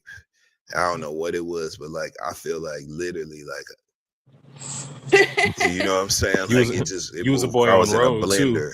And so like when I'm the fact that Christmas is next week is crazy to me. Nuts. Because Like, it was yeah. literally just New Year's Eve. This is crazy. So A lot Time is happened this flying. year. A lot Yeah. of I'm flabbergasted. Right? And we'll see too, like when I was looking through the year for this Mm-hmm. episode, so much has happened that we're gonna touch on, but it's also like, whoa, my We God. tired. We got really tired. We No, a tired. lot has happened. And before we get started, I do want to also mention that Oregon, Washington, and parts of Montana are heavily flooded right now Oh no. and not receiving any government aid, as we're not surprised. We know by the episodes we've had this year about the cuts that have been made in different offices that are important Right. and crucial. And because of those cuts, a lot of the farmland out here has been completely flooded out. Jesus Christ. And if you know anything about the PNW and just the West Coast, the farmland really does account for a lot that this country uses as resources. So this is just, and it's bad flooding, y'all. Like I'm talking about entire towns and cities just flooded Trying out. not to go off, but this is what I mean about them dumb motherfuckers in Washington, D.C. right Mhm. now that are so dumb and goddamn stupid that they're not even thinking things out. Be racist as fuck. We can't even change that. Be that, right? But at least have some fucking common sense to understand that certain processes, certain offices, certain things are important. managed and implemented because they're necessary and crucial, just like you said, and Mhm. important. Why would you fuck with anything that will fuck with the motherfucking natural resources that keep these wheels turning? Everything has been fucked up, and they don't even they don't care. Not to mention the constant recalls. Oh, you're not seeing Yo, everything you buy. They're like the any- broccoli from Trader Nigga, Joe's. it It's got like E. coli. golly, yeah, the Measles. pasta. Did you see the measles numbers? Shrimp. I did see the measles number in South Carolina, I believe, right? There were less than on in TV. previous years, less than 100 cases, and that's me being generous. This year, thousands and thousands and thousands, and they had them up next to a picture of RFK's inside out looking ass right next to it. They playing with shit that's affecting people's fucking lives and Yep. things that we have been done with, had solutions for that were working. Right. Why And are you cutting going back those repealing important that? surveillance programs. I mean, It's 3 just- states. yeah. I don't even want to go too far off on this. There were 3 states, forgive me because I can't even remember the list of them, where they've literally passed laws that change the age of consent and age for children to be married to 14. Jesus Christ. And change the law where I didn't if a catch that. person commits sexual assault of a minor like that and they're under 18 or at least still in high school, attending high school, they can be 18, but if they're attending high school, it's not prosecuted as it's What does prosecuted that as a do? misdemeanor, Wow. which changes the age that with them sex crimes and shit, that changes the age that you can marry someone. Okay. Don't even get me started. It's a lot of weird, fucked up shit going on in these hick ass towns and states with these people who have nothing better to do than try to figure out a way to be vile and evil and low down. Okay. I don't even want to go too deep, but I have fucking had it. I've had it. And flooding farmlands And it's not bad, doing y'all. nothing Like when about you it. look at the videos of water is reaching like the top of houses and barns. Do you and realize what full that cities means? wiped out. I mean, it's bad out here, and there's no assistance. That's the part. That shit takes 50 fucking years for shit to get back to quote unquote normal, for motherfuckers to be found. Right. People's lives are changed forever because of shit like that. That's not nothing to fucking play with. No. Because of your political shit. Yeah. You that fucked up? Yep. And I was trying to understand what they were, saying was the cause, for that level of flooding right now. It's a little hard. I'm not a scientist, but they were saying something about atmospheric rivers, and it has to do with the warming, right? So what would normally be certain levels of cold that would keep things as needed have now turned that into flooding and water, and even their levees are being destroyed because of the unexpected amount of water. I've never heard of atmospheric rivers, so that You know was why? really- Because the EPA shit that we had, you know what I'm saying, in place, they've uprooted.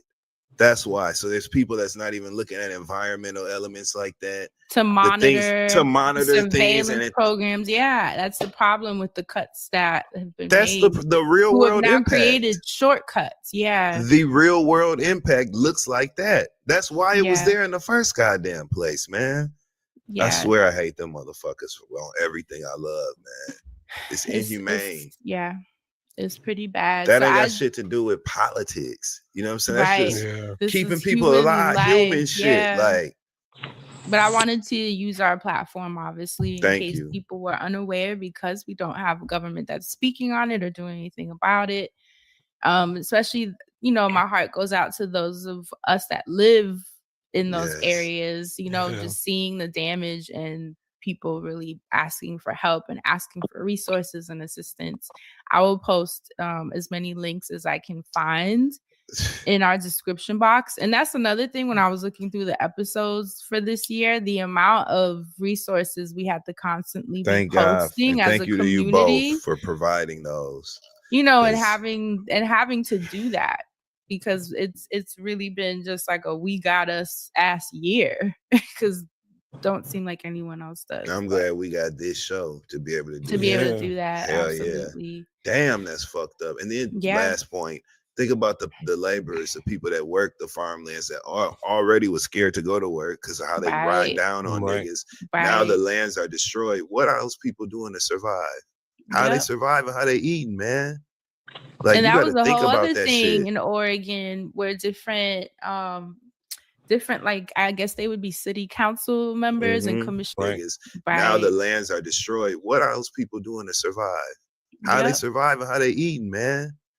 Like, And you that got was to a think whole about other that thing shit. in Oregon where different like I guess they would be city council members and Mhm. commissioners from different areas have been complaining that a lot of their farmland and a lot of their companies are unable to run because of fear mongering of ICE, and they've been like begging the Disgusting. government to do something about it to stop them from coming out here. A lot of people have been you know, taken in and arrested and jumped on the street that are citizens or have their green cards, like Yep. literally Yep. for no reason. And then they take them first, hurt them, put them somewhere that no one knows, and then they release them after when they realize they were wrong. If they Now you release got them, a because bunch they of don't always motherfuckers do walking that. around with PTSD.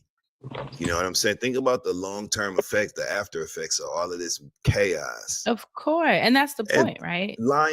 fucking lying ass racist bastards talking about they trying to get the bad people out, but you going to take people from work and from their fucking court immigration hearings and shit. They snatching Right. motherfuckers out of the courts and out of Outside their of jobs. And they're out of pre-kindergartens and kindergartens and outside of elementary That means schools. these people were functioning members of our society and communities that were not causing Yep. problems. These are not bad people like y'all are framing these quote unquote illegals to be. Right. It's so fucked up and racist, man. Like, that is dark and fucked up. Yeah. That's horrible, man. It's crazy out here. If you And believe also in God, them Brown, motherfuckers burning in hell. I'm telling you right now, I they don't are even know if going they're to hell. of this world sometimes. What the Also fuck? want to send my condolences to the students at Brown University that Yeah. had a Yeah. mass shooter who still hasn't been found. That Cash Patel's What are lying they motherfucking ass said that they had a suspect, and once again, they had the wrong damn guy. What's this? His fourth time doing that shit?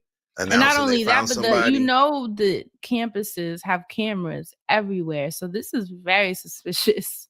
Suddenly they're not releasing any footage. They release like one or two little grainy ass videos of someone dressed in black walking past the street, which Oh. who knows? You know what I mean? Like two students have died. I think as of now, it's like 8 or 9 that are in critical condition or, you know, have been injured. It's just insane to me. They're Did in you the see middle the of video? finals, Did you see the video of the students who were hiding in the library. hiding, and then the Yeah. officers came in yelling at the hands. Yelling at them, which come on now. I understand it's a high pressure situation, but that doesn't help anybody. They're not the shooters. So why are you speaking to them and handling them in that way when they literally need to be handled with care in this situation? Them kids at school. This is all crazy, but they won't do nothing about any type of gun control laws or nothing. They refuse to even enact anything. But you got Nicki Minaj going on to the UN talking about Christians in Nigeria. But nobody wants to do anything about gun control laws here in America. This is a lot, man. And I'm Which getting even fucking with us pissed off. discussing, you know, guns last week, Mhm. I still am blown that it was that easy to get one. You know what I mean? Like that's something about that. My mind was kind of like, what the fuck? This is serious. I just had to get a little background check and I could go pick it up the next day. Just that easy. Wow. Yeah. It's Lord scary. Jesus. That is scary. Yeah, that's very scary to me. But anyway, prayers to everything Everybody. and everyone. Heaven Yeah. help us. Oh, come on, sing it, y'all. Praise Heaven help us. It's Heaven the help sway. us. Yep. You put a hand in there now. Oh, sing it, y'all. Oh, we gotta Oh. laugh and not cry. On For some real. real shit. 'Cause Do I'm y'all, hot. do y'all have any announcement or anything you'd like our listeners to know before we jump in? Yes, as this is our last episode of the year recording, this will be for our Patreon members. If you're listening this Wednesday, December 17th, tonight we are going live for the last time for 2025. Oh man. Patreon.com/The Friend Zone Podcast, 8 p.m. Eastern Standard Time. LaChat, we can't wait to see you and talk to you and have fun with you one more time. Hey, come on and celebrate. Celebrate. Oh, yeah. You can tell we ready to take some naps. Okay. Yeah, we are. Shout out to everybody. I'll be in Detroit Friday. This Come Friday at the on, Comedy Bar. Hometown love. I love Hometown that glory. for you. Around my hometown. Woo. Don't make me start. I'm getting on my Adele shit. Okay, because the fat lady You got gonna a sing song Friday in night. your heart Okay, today. I do Dustin today. Go It's on back my up, spirit. friend. Okay. You heard him. Ooh. Yeah. Shout out to that evil, vile, buoy ass Kimberell. Anyway. The Comedy Bar. You can go to DustinRossLive.com. The show is Friday, December 19th. It's gonna be a good time. It's a hometown show, and I'm about to show my love ass. that. So Detroit, pull up. It's a few tickets left. Come see your boy. Tickets to DustinRossLive.com. And as always, that link is in the description box of every episode. So Thank you. don't say it was hard to find. Let's jump into the Black business of the week. So I wanted to highlight our good friend Antoinette has a podcast. Yes, Antoinette. She has a podcast. Y'all know that's our sister, our baby sister. We love her so We much. love you, Antoinette. She has another podcast by the name of Can't Afford Therapy, which I absolutely love. It's a great Relatable show. content. Complete, right? Relatable content. It's hosted by Antoinette, Josh, and Savon. The way they describe it, right? Shout out to them. They say, whether you can afford therapy or not, these conversations will make you question how well you know yourself and are in touch with your mental health. They dive into conversations about mindfulness, compassion, healing, and much, much more. Just to show you some of the topics they've covered. They have conversations about childhood wounds, of course, because how could you have therapy without discussing childhood wounds? Okay. They discuss doom scrolling, the cost of mixing friends and business, and also the conversation about navigating addiction. So they go into it. It's a show that I'm so happy they're back, because for a second there, they weren't sure they were going to come back. Yeah, they made And the the right funny choice. thing is, they decided to stop the show, and then they won Webbies. And I think that's when they were like, wait, you know what I mean? Hold on now. Hold on, Hold Harpo. on now. And they're an independent show, which, for them to win a Webby is amazing. So Huge. I think that kind of sparked something in them. Like, maybe we do have something and we should keep going. So I'm happy that they're back. Once again, that's the Can't Afford Therapy podcast. And you can find them wherever you find your favorite podcasts. Shout out to their mental health contribution. Absolutely. I love a mental health and wellness based show. Antoinette has has many talents, because she literally is singing jazz standards concurrently while hosting this podcast. So don't play with her. Okay? We love you, sis. You're amazing. Yes. Let's jump into the recap segment. Last week's episode titled Chicken and Popsicle Sticks. What? Thank you, Dustin Ross. It was a shoot the shit episode. No pop button, no segments, just whatever we wanted to say. And a lot of you had a lot to say. Also, shout out to the listener that reminded me that spot used to be called Uptown Veg. I'm like, yes, that's exactly it. I love y'all when y'all be knowing, because it was very hole in the wall, it was by the train. You know what I'm If saying? you know, like, you know. you know what Yeah. I'm saying? So that Type kind of vibes. warms my heart that you knew. And you said it was good as hell, that you thought it was real meat, and kind of had to go to the desk and ask him, you sure this? If I had to go to the bathroom. Yeah. Turn that up. Who stood out to you in the comments? A lot of people stood out as we talked about a lot of different random things last week Mhm. because it was a shoot the shit. I just want to shout out TJ because this is so funny. TJ says, I still have the iPhone 12 too. Ever since that Come on, lawsuit, TJ. look, ever since that lawsuit, these iPhones last since longer, and I ain't mad at it. There is something about a specific set of like Apple devices, you know, from the phones to the computers. Like there's always like a set that just be lasting a little bit longer than like a different generation. Like sometimes it's the one before or after, but there's like different sets. You know what I'm saying? So it's like I don't know if certain technology is more reliable at times, but you got you a good one, so I ain't mad either, and TJ not either. I also want to shout out to Latoya Sharice. Latoya says, as someone I like who her already just based on her name, Latoya Sharice. I'm in. Look, as someone who licks the plate after a great meal, I always listen to the end of my favorite podcast and on normal speed. And she had used the microphone emoji because remember I said to use that if you made it to a certain part. So I've seen a lot of microphone emojis, and she real, y'all. Yes, because you remember I made the announcement, you know, we was talking about, you know, your show at the end, and I said leave the microphone emoji if you heard that part, and they did. Speaking of, Giovanna Slaughter says, put double microphone and said, we love you, Dustin. Keep pursuing your comedy show dreams. Thank you. So Thank you. I love you too. And Antoine Ray says, Dustin, I have the Oakley version of that jacket. You remember you were looking for that jacket? Yeah. So yeah. Somebody came through with a little link too, so shout out to y'all. Oh, come you know on. what I'm saying? Yes. That's it out here. What did you find out there in them streets, friend? So Shell in the gated community said, Fran, she also left 4 microphones. Yes. She said, Fran, I want to say I'm so sorry that you had to experience that crazy situation, but I'm definitely glad you handled it the way you did. As a mother of a son who lost his life defending his girlfriend because a rapper called her out her name in a club, I appreciate how you always consider the bigger picture when it comes to your partner.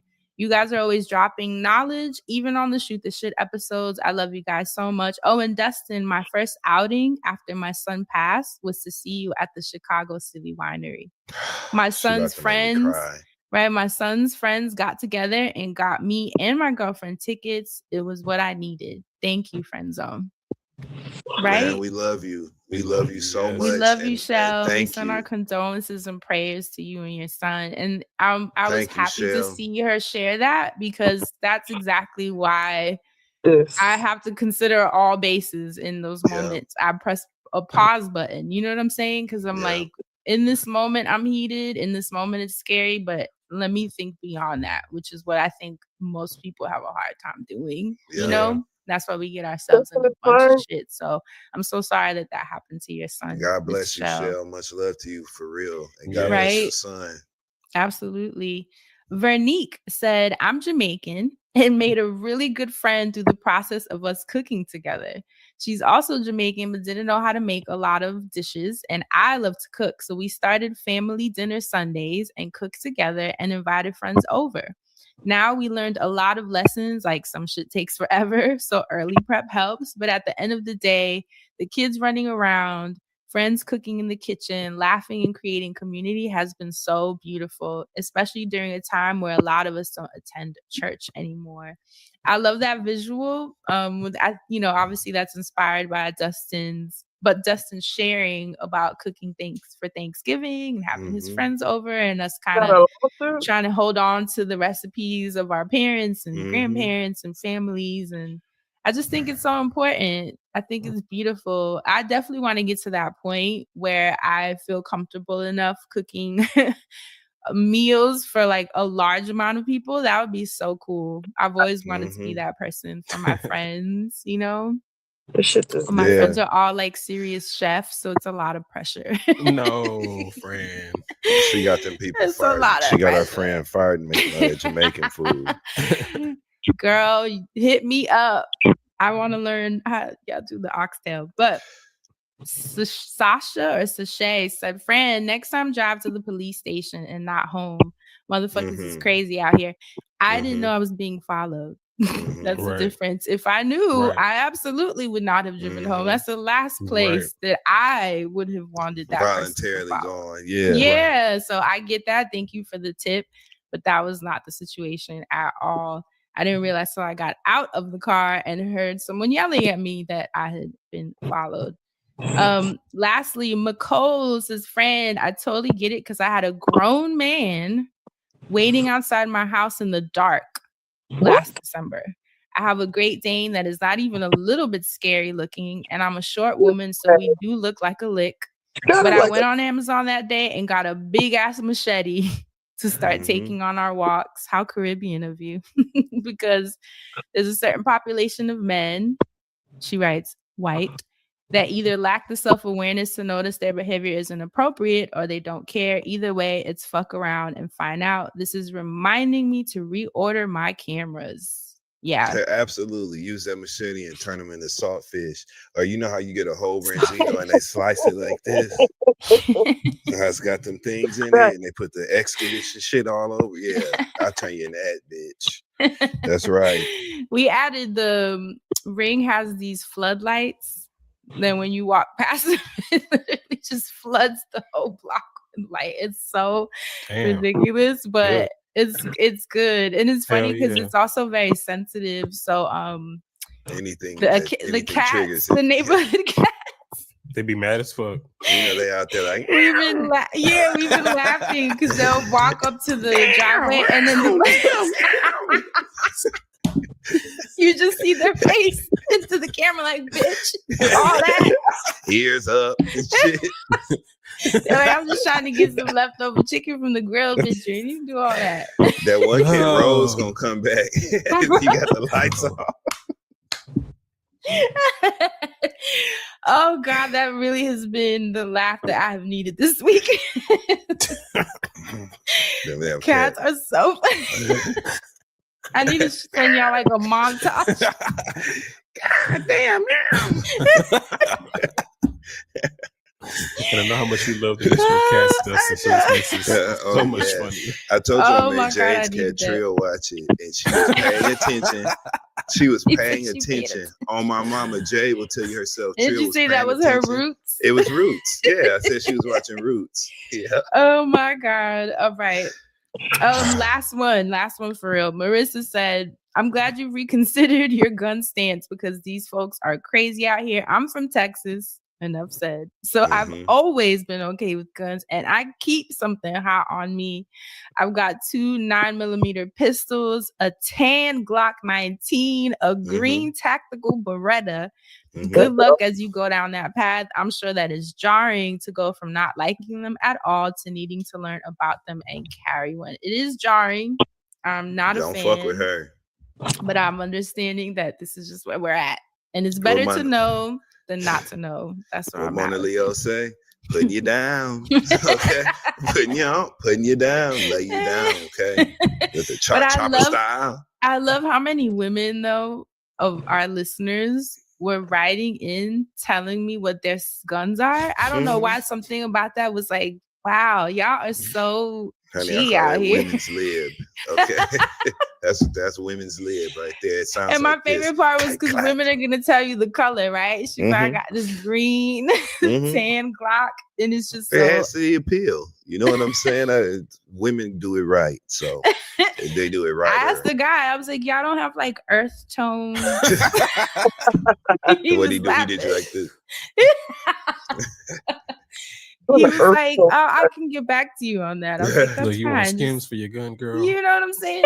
Some browns. A Bass collab. Bass X Smith & Wesson. What about you, Dustin Ross? What did you find in those Twitter streets? Shout out to the Twitter account subx.news. Subx News is the Twitter handle. But it's really about the TikToker who they highlighted. There's a TikTok account titled That Girl Is Bomb, literally just like it sounds. That Girl Is Bomb. And she documented her experience going on a hot tub boat in Chicago in the middle of the winter. these two black girls. They got on the boat on a hot tub. It's like a literal I hot love tub it. boat. She was saying how it's freezing outside, but she didn't feel no pain. And she said you can drink on the boat. And she was just saying how it was like such a cool experience. So you can go to her TikTok account. They have the boat company's information and all that if you're in the Chicago area. But it looked really, really fun and super dope. Like they was able to bring drinks on the So boat. cold, though. It was cool. My God. So When go you on did TikTok, go that- to That Girl Is Bomb on TikTok, and you'll see her video has a sticker on it that says, "Would you try a hot tub boat during a Chicago winter?" So you'll see. Would and this y'all is what do it looks it? like for those who can see.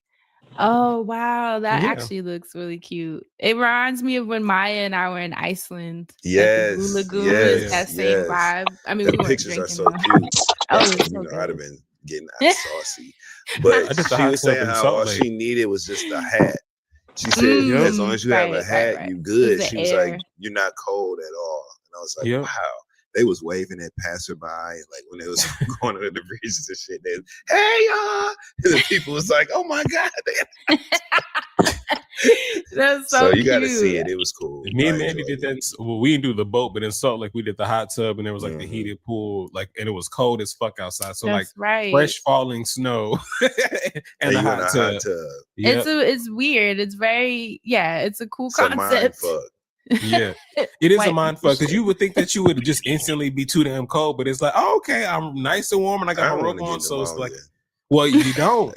I Thank God. wanted Well, that. I didn't. Zippy Thank coat up is God. pneumonia weather. You know, so yeah. That's awesome. Definitely love seeing too the young girls online that just travel Living and life. try. Yeah. Living it up. I love it. Nothing makes me happier. I love that for y'all. Mhm.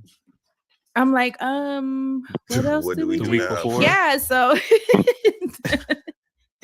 that means that we are done with the intro. Let's jump into this week's episode. Welcome to the Friend Zone. Managing your finances takes time. Canceling old subscriptions, tracking expenses, and sticking to a budget. Luckily, though, Rocket Money does the heavy lifting for you and automatically finds you ways to save and simplify the process. You get a ton less stress, more free time, which we all need these days, and a clear path towards financial freedom, all in one app. Rocket Money is a personal finance app that helps find and cancel your unwanted subscriptions. It helps monitor your spending, and most importantly, helps lower your bills so you can grow your savings. Their dashboard lays out your total financial picture, including bill due dates and paydays, in a way that's easy to digest. And you can even automatically create custom budgets based on your past spending. If you've got a goal you'd like to save faster with Rocket Money. Love. Shop great gifts. I have it to do a wrap up of the year where we look at the conversations that we contributed to the podcasting landscape. I think it's important as a creative to do a rewind for yourself because sometimes we can be hard on ourselves or think we didn't do enough or whatever it is.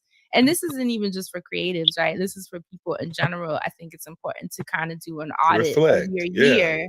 Yeah. And that way you can set a goal for next year. Maybe you want to do more, maybe you want to do less, but you won't know unless you take some time to actually reflect on what you've done.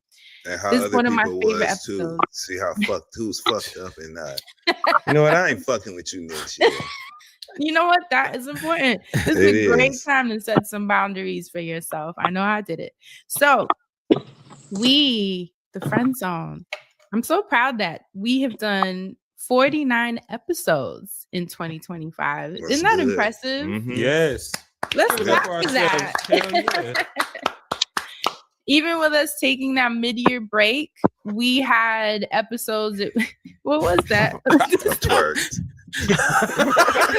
You know what? I'm glad you asked for it because I was one of the Twerk. what the fuck did he just do? I just saw He his could- back pump. I didn't know what was happening. That's what people be doing when they Bro. celebrate on on streaming and shows and stuff. They shake ass. You So did I it like just- that cartoon. Is Yeah. it Peanut from Bob's Burgers. Bob's Burgers? We did 49 episodes, which I think is highly impressive. Even when we did our mid-year break in July, we put episodes from Patreon as teasers, so you guys can get a taste of what we're doing there. So all in all, it will be 49 episodes at the end of this month. I'm so excited. That's Incredible. Wonderful work. Shout out to us. We reached 97 countries according to Spotify, which is like, what? Bitch, I'm worldwide. Yeah. I mean, and it just continues to increase every year. Our top 5 countries are United States, United Kingdom, Canada, South Africa, and France. Yes. Yes. Come on. Creme de la creme. Apparently, we received more comments than 99% of shows. We also were considered one of the most shared shows of 2025, receiving more shares than 99% of other shows. We also had a 506% increase from last year, which I'm like, what? Hey, y'all. That's crazy. I don't even know what that means. I want to see the numbers. Like, what does that mean exactly? Because that is so inspiring that we're 10 years in and still have all this increase. You know what I mean? We love y'all. That. We do. So we're very grateful for y'all. I want to take a look back at those 49. Obviously, we're not going to go through all 49 episodes, but I want to highlight some of the conversations that we brought, because I think it's important. Also, it was interesting, like I said earlier, to see what was happening throughout the year, you know, that we had to touch on or go through and process with each other as a community. A lot has happened this year. Ooh, from start to finish. Literally start to finish. Our first episode of the year was titled John Leguizamo. If that ain't the friend zone, I don't know what. I don't even remember why or how. I'll tell you. Okay. We were talking about Wicked. Oh my God. And for some reason, Dustin thought that Jeff Goldblum was John Leguizamo. That is how we started the year. Okay. There's a connection here. Both of them are extremely talented actors that mean a lot. Both have been in several films that I remember. So there's been an overlap of love. That's what that was. Yeah. Right. That's what it is. Also, that month, it was the January 19th TikTok ban, which was a very, very hot topic. And then Trump rescued us, didn't he? Even now, when you Google it, it says that. It says that thank you to President Trump for saving TikTok for the American people. It literally says that if you Google it. I was like, this is such a scam. We also discussed on that episode, because it was a shoot the shit, so we kind of bounced around. But that's also where we start talking about Netflix using AI to adjust the actors' mouths while we were switching languages. Remember, some of us started noticing that. And really, I think that was an introduction to the AI and tech conversations that kind of permeated through the year as a whole. We started that with Netflix, and now we ended in the year with Apple. Because remember, we were talking about the FaceTime. I'm telling you, that FaceTime be AI in us. No, you're absolutely right. There is something to it. And it's interesting to see how much we were concerned about AI throughout the year. We also had an episode titled Older Women Having a Good Time. And the funny thing is, apparently this was our most streamed episode of the year, which I find fascinating. It was an episode that was an energy forecast. Y'all know I get my woo-woo on at the top of the year, where I like for us to kind of set a tone for what we think the year is going to feel like, or not think, but what we want the year to feel like. We give it a GPS basically, so that it knows where we want it to go. And then it's good to look back and see if that happens at all. But we also discussed, unfortunately, the wildfires in California. I did see at the description box of that episode, we had a ton of resource links, different orgs that were on the ground helping. A lot of people came together, I will say that, to make sure that community, especially in Altadena, could have everything that they needed. It was a really heavy start to the year. That's one thing that I saw. It was like, I mean, the year had turned and we were straight into the new administration, which I think set a dark tone, and then the wildfires, right? So an edgy start to the Flows raspberry. And there was a lot of political frustration, right? Dustin Yes, too. still And is. I noticed a lot in the comments, a lot of our listeners when I was looking through in January, it was very much this feeling of I'm done. Like I did what I had to do. I tried my best. I spoke out. I advocated, and I'm tired. You know, this is what y'all wanted. We're just gonna have to deal with it. And I'm done talking. I'm done fighting. A lot of people are just tired and feeling a bit defeated. I know, Dustin, that's a sentiment that you were sharing at the top of the year of just feeling like you weren't going to give much more of your energy over to that. I don't know And if you I wanna speak definitely on did. that. Yeah, I don't mind. Mhm. I definitely made some changes in my consumption of certain things. Right. A lot of things are unavoidable. And by me liking or do you know how the algorithm becomes manipulated or whatever?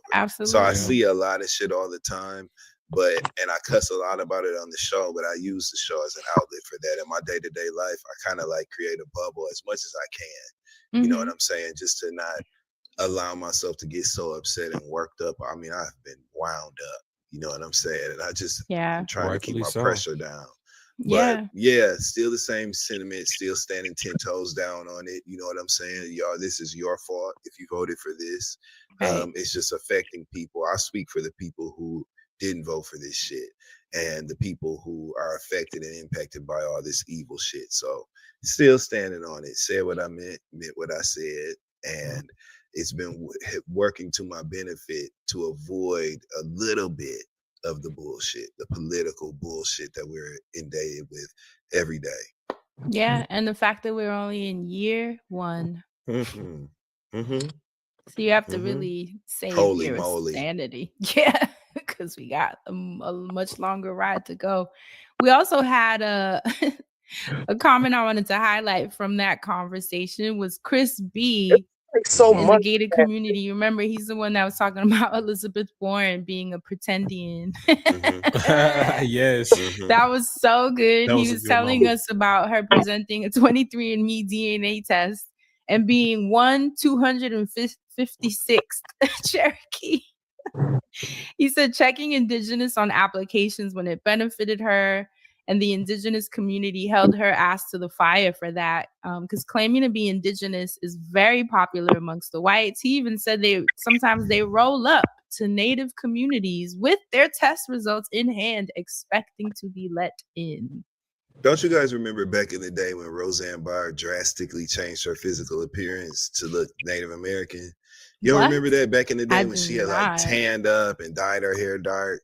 Y'all don't remember that? It was I like a do long time, not. Roseanne. Yep. Well, the North, like shout out to Pop Roast, Alexander Rogers and Chris Diggins, CDE1. The North remembers. Pepperidge Farm remembers. Okay? We remember, goddammit.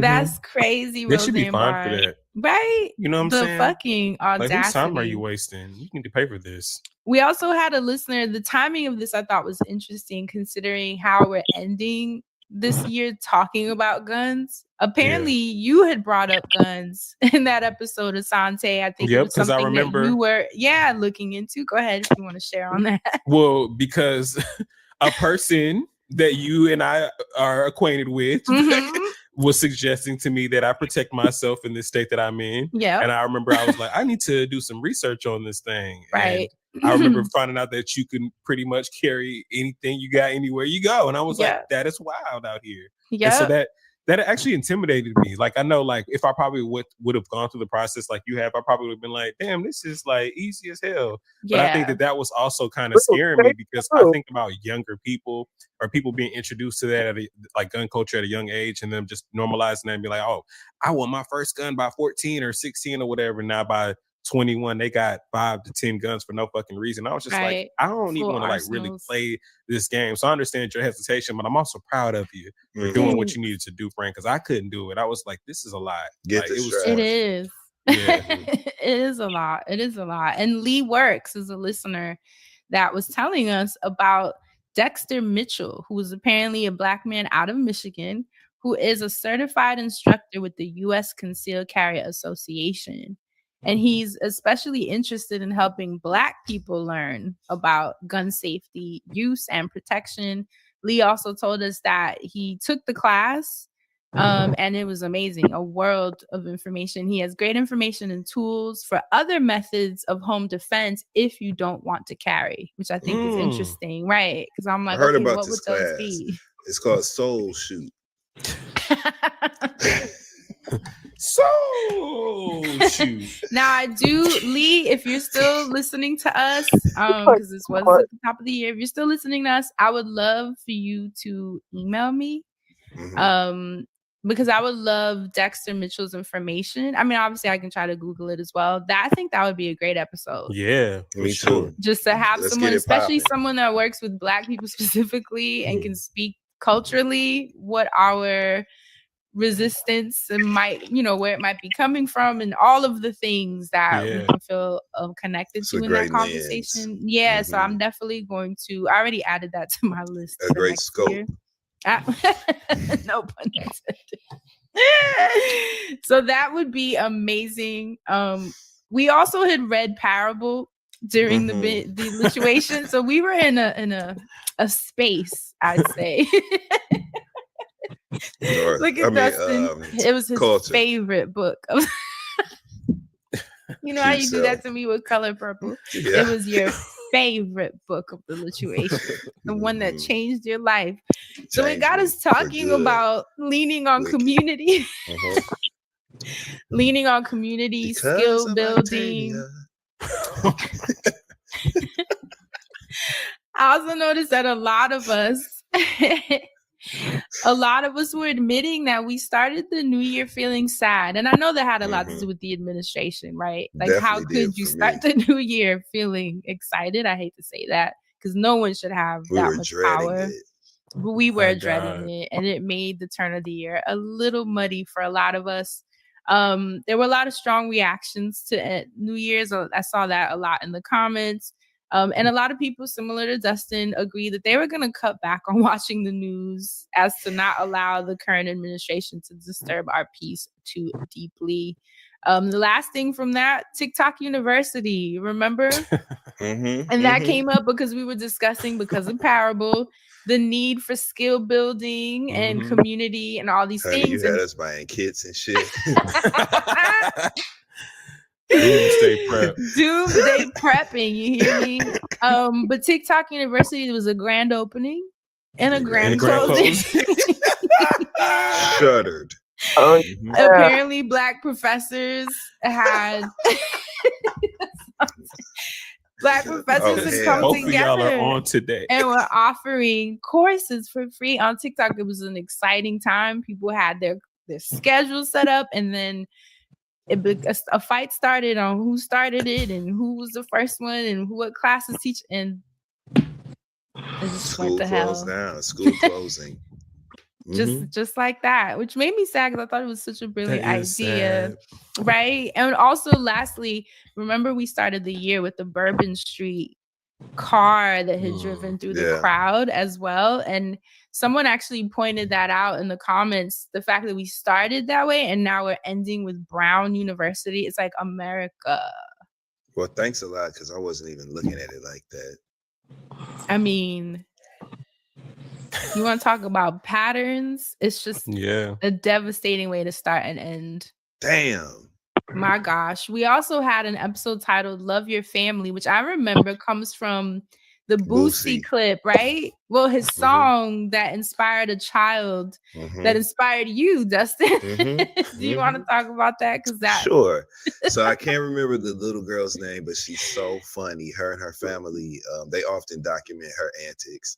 She's a funny, smart little girl.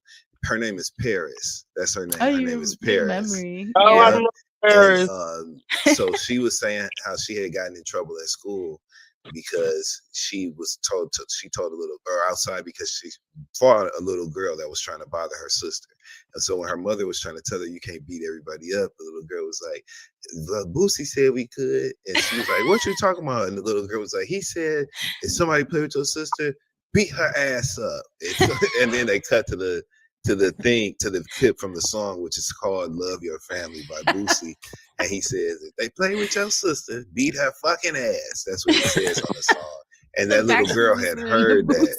and it registered in for her, and that was just fascinating to me. So my favorite part is that you also use that because that was the first Bible study episode of the about year. holding it down. Now remind me how to say this. The sortie of Shechem.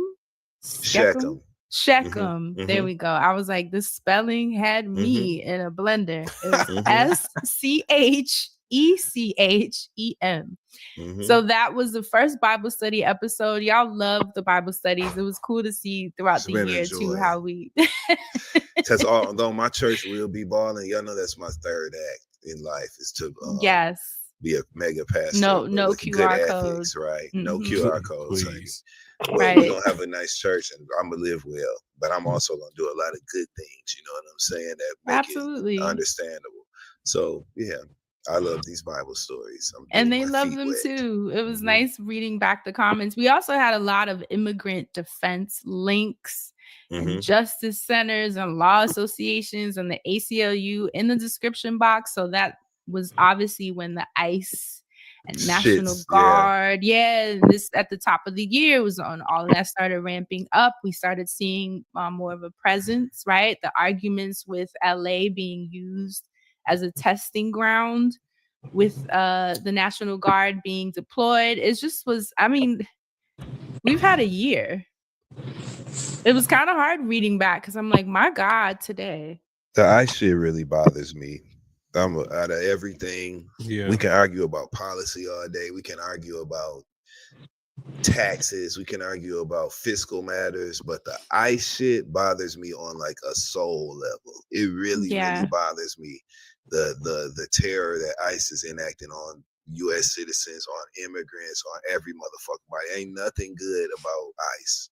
Straight up. And the type of people that they're hiring. The type of people that they're hiring who have longer criminal records than anyone that they're apprehending, any of the lives that the so-called bad guys that they're looking for that are on the force, which is interesting. When you have it, when it goes up to the Supreme fucking court, right?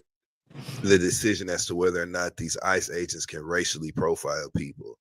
And they say, yes, you've now given them license to straight up do what they're doing, harass anybody that don't look white. That's what they're doing. While at the same time creating new laws for immigration to accept white people from other countries. That's exactly what they're doing. So that, for me, that really bothers me on like a personal level. Something about even during his first term, when they were ripping the kids from the arms of people at the borders and putting them kids in cages, and them kids, I talk about it all the time. When I saw those little kids, 2 and 3 years, seared in my brain. When I saw them 2 and 3 year old kids representing themselves in court, and the fact that the court proceedings were going on, that fucked me up. That fucked me up, and that kind of lit a fire in me. I don't know. It's just wrong. So the ICE shit is really something I'm sensitive about. Because that just seems like some shit that it's like unreal, and like nobody's gonna say anything. Like y'all are all gonna just move as this is business as usual, while there are literally children, 3-year-olds. Like, it's unspeakable the things that they're doing. It's literally watching people terror. That's why motherfuckers are speaking up and getting in the way and doing what they doing. You know what I'm saying? Yeah. Making noise about it, because there's certain things in life you just don't do. Yeah. And the ICE shit of all of the things is, and the ICE shit and the trans shit. Those two issues for me have been like, it's just been really hard for me to watch that shit happen. It's been really hard to understand that people think like that and want to do that just from a place of hate. That's been really wild for me to accept and understand. It's been hard out of all that shit, man. That ICE shit and the trans shit. And I hate to be, y'all know I'm a conspiracy theorist or whatever people label people who think like that. But also the way that they tried to manipulate the media with these shootings, right? Like, remember, it was a trans shooter suddenly that shot the children, right? And then the one in Boulder, Colorado, the man that shot at the Jewish people, suddenly ICE is tweeting, or not the ICE, it was actually the White House Twitter, their official Twitter account, saying, we have him in ICE and his wife and 5 children. They're in ICE custody. They're illegal aliens. You know, it's like they weaponize. And my brain can't help but wonder, interesting, the timing of these shootings and where you get to narrate the story, and it gets to like ramp everyone up based on whatever it is that they're trying to get done. Right now, all of a sudden, ICE is saving people from a Boulder, Colorado shooting. You know what I mean? Like, I hate that part because it's sickening. It's sickening to think of how far they're willing to go to get certain agendas passed. Like, to me, they'll go as far as setting up murder. Yeah, like it's like, and we know that, and it's weird that we know that, and we're just like, oh, it's just another one of their things, you know, another one of their schemes. When like, it should be a full fucking stop for everybody, right? It should be something that's so shocking to our systems that we've like, had hey, we gotta enough. change this. Like this Brown thing, y'all don't have video. What do you mean? It's a college campus in a major city. It's just all weird, and I hate that feeling because sometimes I feel like, am I crazy? Am I too deep in the rabbit hole that I see this as that and no one else does? Like, you're not too crazy. These motherfuckers crazy, and not only are they crazy, they're deplorable. Right. And bad. They're the bad people, motherfuckers. Since that's the label we putting on people, y'all are the bad people. Y'all are the ones that are racist as fuck. Y'all are the ones that are homophobic and misogynistic as fuck, because believe it or not, audience, those two go hand in hand. Y'all are the people who are grossly negligent to basic human needs. Human needs. Y'all don't give a fuck for y'all to be the pro-life party. Y'all don't give a fuck if grown people live or die, let alone a fetus. Because how many times have we seen shocking Republican lawmaker, Republican whatever, has affair with women or whatever, or oftentimes man. And what more with one woman, and they pay for multiple abortions when they've been vocally, you know what I'm saying, pro-life and so blatantly upfront about that shit. And the gay politicians that are passing the anti-LGBTQ law, you know, it's just like, what the fuck is happening? Yeah, how could you do it? I don't know. How could you do that? We also had an episode titled "Her Neck, Her Back, Her Van." I don't know what the fuck. That's Kaya. But why van? Why? Because Kaya's in a van. Famously has a van that she drives. It's a conversion van. You know what a conversion van is, friend? I feel like you reacted this way. Let me tell you what a 20. conversion van is.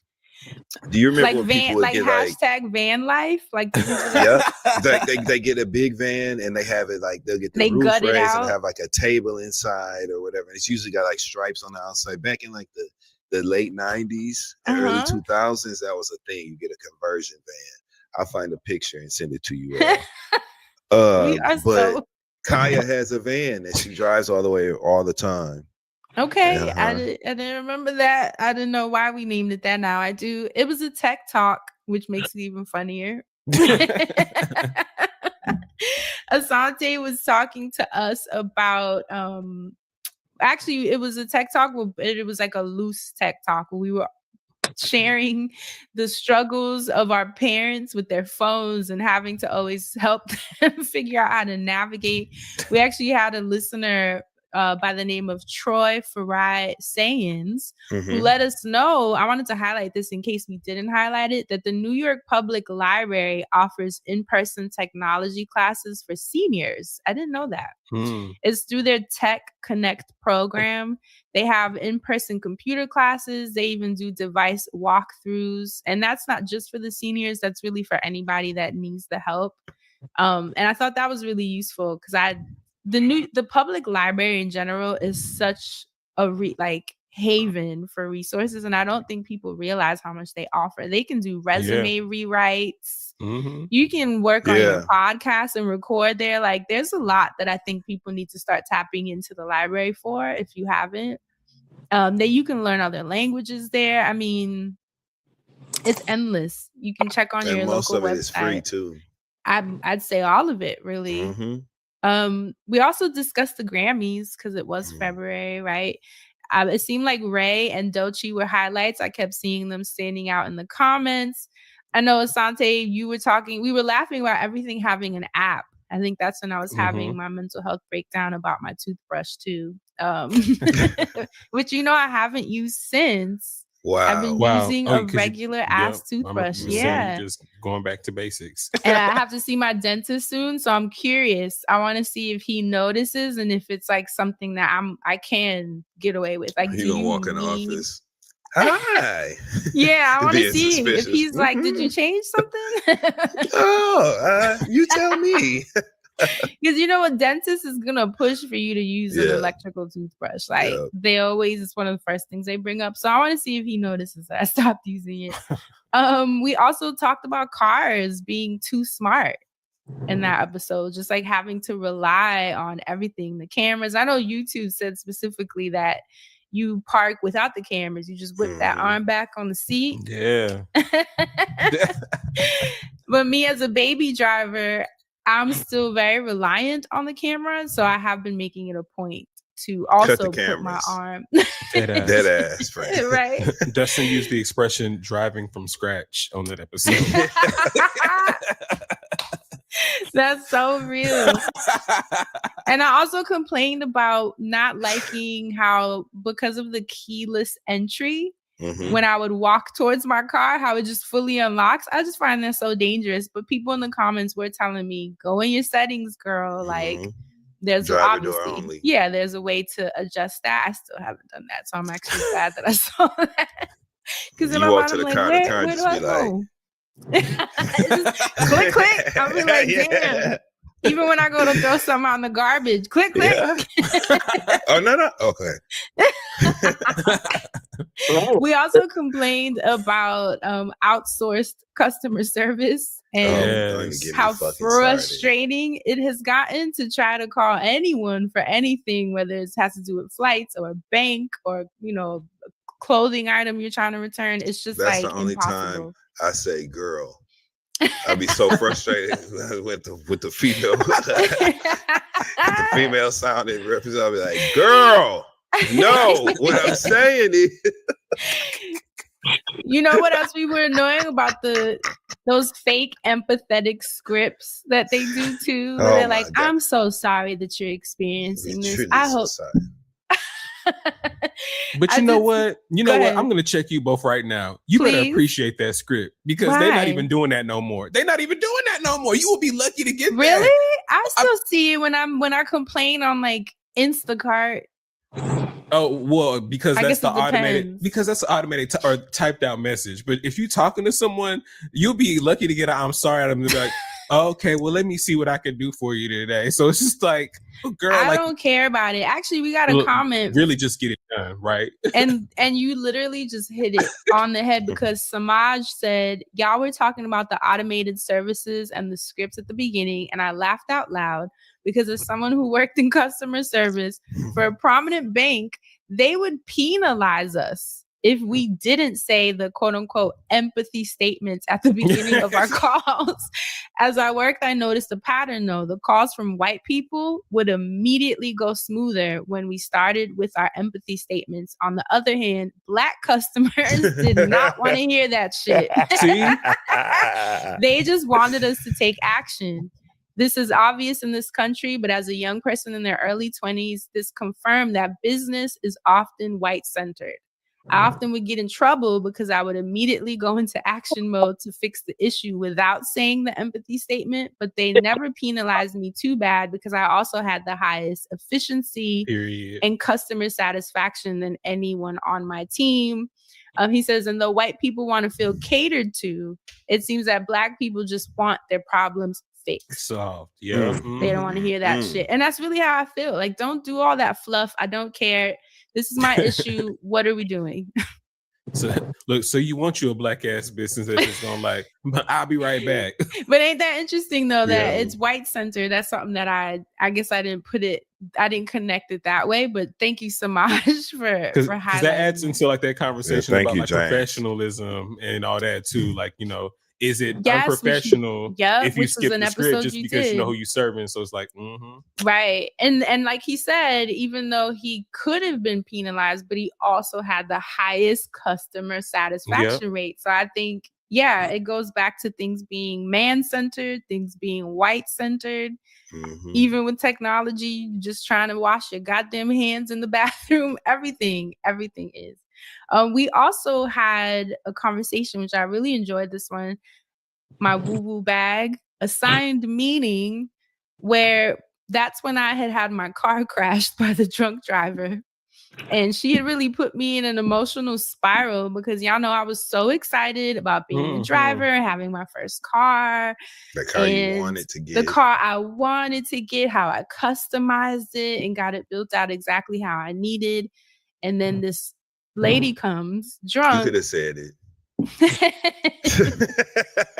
It's the last show, hell. This lady comes drunk and just destroys it. And that's it, you know, and then the hell I had to go through for the following month or two with insurance and adjusters and all the bullshit, and the fact that I had to get a rental, but then they didn't let me keep the rental until the claim was closed. Just things that didn't make sense, you know, and the fact that I then got pushed into a completely different interest rate, right? Because the one I had locked in was during quarantine, which was very low. I have very high credit. This is a very different market. They don't give a fuck. You know what I'm saying? And I was so pissed at her because her decision affected my life in a very drastic way, financially and emotionally. So it inspired me to get into a conversation about assigned meaning, right? Where we talked about the challenging. If I what? You been by there yet? She's not there no more. I'm about to say she need to be a part of there by now. No, yeah, she was. You need to go by there again and see. I mean, it's not far from me. I pass it all the time. She's absolutely not in there. But we talked about the challenging rug pull moments, right, of life, and whether or not we assign deeper meaning to them. Like, it was hard for me not to spiral. Like, why would that happen? Why did that happen to me? Why my car? Of all the streets she passed drunk, it was specifically mine. In this journey I'm going through with cars and getting comfortable, you know what I'm saying? Like, it was hard for me not to be like, why my specific car? Why my house? Why all these things? And so we had a great conversation about, if we think that these are random acts, or do we think God's trying to tell us something? No, I hated that happened to you, but I am glad that you had that gap insurance. I remember us talking about that too. Because you didn't even know anything about it, and then you came back and you were like, "Yo, I've got gap insurance. I didn't know I had it." That was such a cool moment because it was like, "Woo!" Well, it didn't make it better, but it made it all right, like almost all right. You know? Absolutely did, because I didn't have to come out of pocket a dime for her bullshit. And you know, that was also a learning lesson because our listeners actually the ones that taught me, like, hopefully you had gap insurance. I didn't know what gap insurance was. I realized that regular insurance is not enough somehow, which is fucking crazy. Then you need gap insurance. You was like, well, how come they didn't tell me about the gap insurance? And you looked at your documents and he's like, because I signed it already. It was so weird, right? And then, you know, even the things that the adjuster didn't tell me, that one of our listeners told me about the maintenance that you spent on the car can count towards the adjustment. Like, it just was things that I was learning, and I hated feeling like, why didn't the adjuster tell me that? You know what I mean? Like, it's all just very scamish and schemish.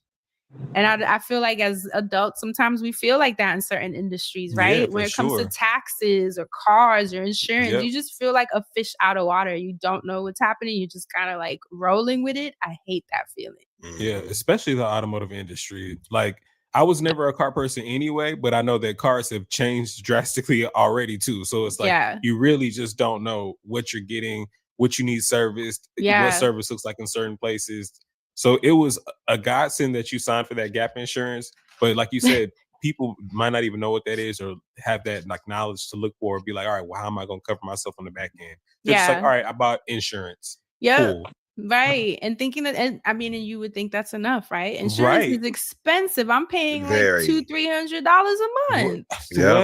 Like, and that's on the low but that's end. not enough, right? Because some people, God knows what, it's not enough. The fact that wasn't enough to cover any of the shit was crazy to me. And you know, our listeners were sharing. I know there was a listener. Her name is Shady Nay. She shared about a couple, her neighbor They were a couple having a domestic dispute, and they set her car on fire. Y'all remember that? And she was God like, damn. "What? Of all the cars, why didn't you set your own car on fire?" Like, so me and her were kind of spiraling at the same time of like, why the fuck did this happen to us? It just makes no sense. And that was a good conversation. I think if I remember correctly, we all kind of had differing opinions. Some of us felt there is a meaning to everything. You're just gonna probably find it on the back end. And then there's more of a nihilistic approach that was shared too, where some people feel nothing has meaning. This is all shit that just happens. We assign meaning to try to like have some sanity about it and assume that God is, transactional in that way. So a lot of listeners felt God was stretching them, as they said, to have more mental fortitude, patience, and capacity. And others felt the lessons may not always be immediate, but some also felt, yeah, whatever you need to tell yourself, which I find, I guess that's how it is, right? Some people don't believe it. Perspective. Right. But Black Unicorn on SoundCloud did remind me that the way that Community showed up, like, remember I mentioned an elder lent us his pickup truck, the fact that I didn't know I had gap insurance, how the community at the church was making sure that we were good, any, place we needed to get to. And I was like, yeah, that was a silver lining. I don't know that was like, that I need my car taken away. Right. I need to know I had community. But ain't that how it goes? But we appreciate it nonetheless. Absolutely. We also we had an episode titled Embattled Housewife. You can guess. Dustin Ross. That was a hot topic episode. And I know it came from the Grand Dame and her situation with her DUIs, right? We actually had a debate about that because I didn't think it was appropriate for people to be like celebrating, even her coming back. I'm like, I think it's all very weird, the things that we celebrate on TV. And I know Dustin disagreed because you have a different connection with the housewives and how they share their lives and why they share their lives and sort of the transparency, I guess, was your position. And how that is important, right? Like that's the point of the show. I don't know if you wanted to say anything, especially now that she's out. Yeah. Free Karen till it's backwards. Guess what? It is.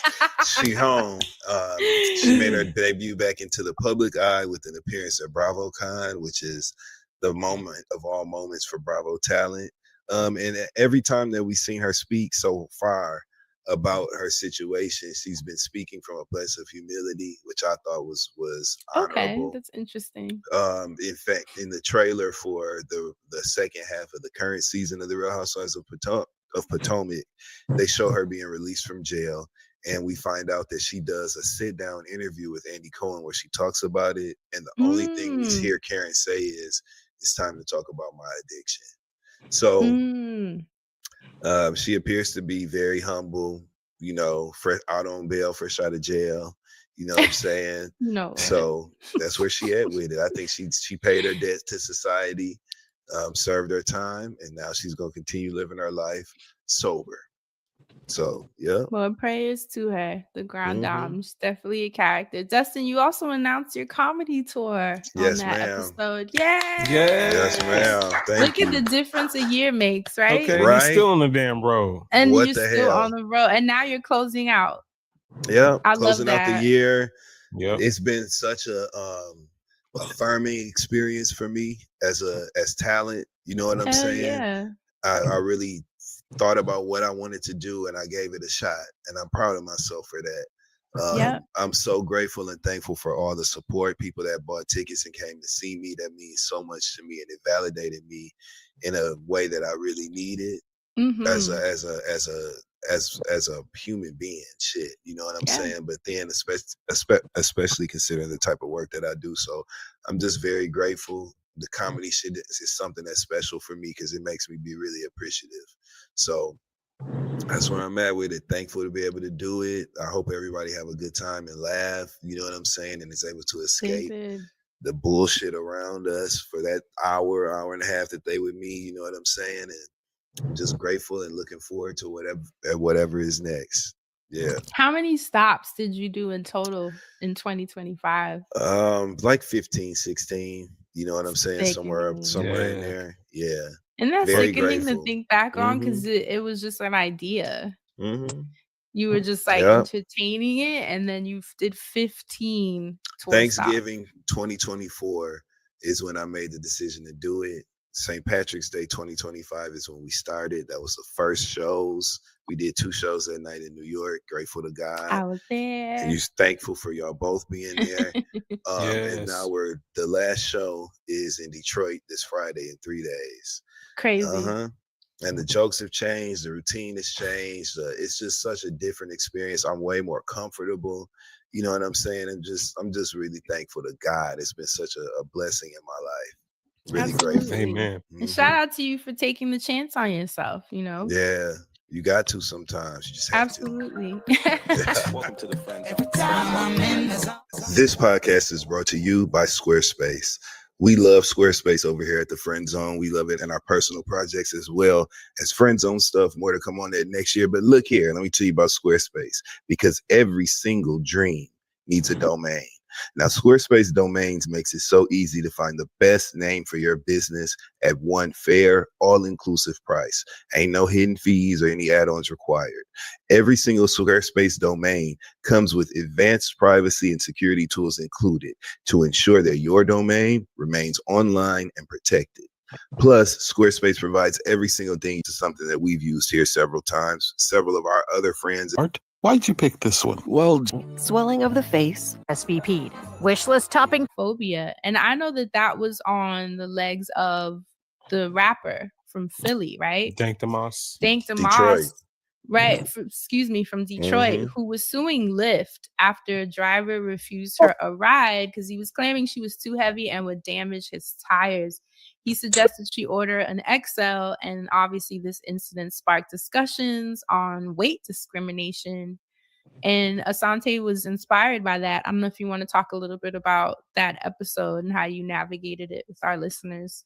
Yeah, I just wanted to have a light conversation, or a heavy conversation rather, from a lighthearted perspective about something we'd seen happening in media. It was one of those conversations where, you know, people were focusing more so on, you know, what her weight was and not whether or not she pretty much had a case. And so I felt like that was something that we should have brought to the attention and tried to bring it from that perspective, especially in the internet where a lot of things get lost in jokes. And even on the show, some things get lost in jokes, but I feel like we did a good job having a very fair all around conversation about that. Yeah. And I saw in the comments, you know, a lot of people were very vulnerable and open about their experiences with even trying to buy jeans in a store, like how the sizing options just cut off at some point. One of the bigger things we discussed was doctors going to the doctor to get a pain checked out, and they're talking about your weight. And everything is your weight if you lose weight. But if you lose weight, you know, and also the TikToks of kids just casually joking about fatness and over, you know, it's just like such a casual conversation. And not to mention, remembering us growing up on TV, the fat kids were always the butt of the joke. They were always the sidekick, comedic relief. That's exactly what I was looking for. The comedic relief. And sometimes I'll watch back now and I'll be like, wow, the shit that we got away with, number one, and number two, we're conditioned by, right? Because that's where kids, we got the jokes from. That's where we were programmed, especially our families, how they made light of weight and how they bring up weight, right? I know I've mentioned, especially coming from a Caribbean household, they'll say your weight before they say hi sometimes, you know, and commentary on your body and just how that can contribute unwarranted, unsolicited. Like, so that was from a fat bitch at that. Usually, so that bitch, you fat. So what you do? What? That's the crazy part about the conversation. But if you're interested in that, I think that was one of the best episodes of the year. It was very vulnerable. I love when we get in that space. So definitely look into that. We had an episode. We didn't have too many guests this year. We only had Jaden XD and Dr. Lauren which was Dustin's cousin. We'll get to that in a Mhm. second. But we had an episode called Stacked Like Jenga, where Mhm. Jade and XT of the Jade and XT podcast stopped by, and we were discussing just like the woes of adulting. And that was inspired because XT had shared that his uncle, who had been chronically ill, had decided to end his life.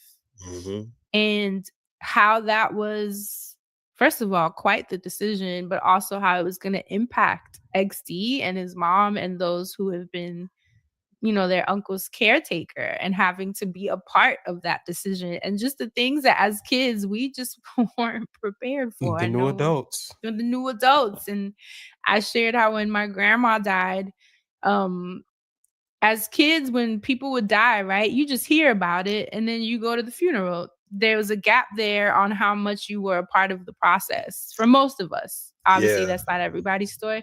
But now being the adult, I was there when we had to like see the body, call the police, knowing the steps. What do you do when you find someone that's passed on? Who do you call? What's the process? Different. You just don't know these things. No one is taught these things. Having to like go to the funeral home and ask about cremation services, right? Or setting up, whatever setup you might have. Some people do plots and all of the things. How expensive those things are if the person that passed on didn't have the money set aside, Right. and how that can impact families. Yep. So many things. So many things. Jade spoke on writing the obituary, having to be the one now. She's the one that writes the obituaries for her family members that pass. And it's like, no one told us this. She can. No one said. Sorry. Adding levity. Sorry. Is it because there's bitch in the word? No, I'm just kidding. That's No, terrible. you didn't. We talked about wills and trusts and executor of estates. I mean, just positions that we're just like, what? I'm a kid. I don't know how to do this. I shouldn't have to do this. So that was a really good conversation. We also had an episode by Asante called That Must Be a New One, where we talked about main character syndrome. I feel like that was inspired. Right? Who knows?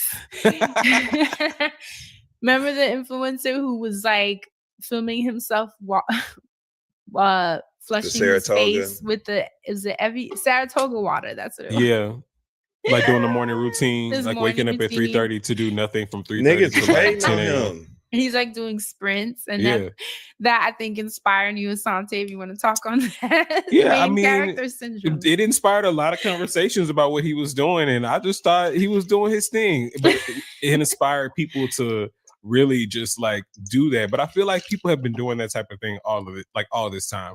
But yeah, we just talked about main character syndrome and how, we as individuals sometimes see ourselves as the main character based off of the information we've received from TV. Like some of us, if not most of us, feel like we've been Issa Rae and insecure at one point in our lives or dating lives and whatnot, like, or one of those characters in those shows.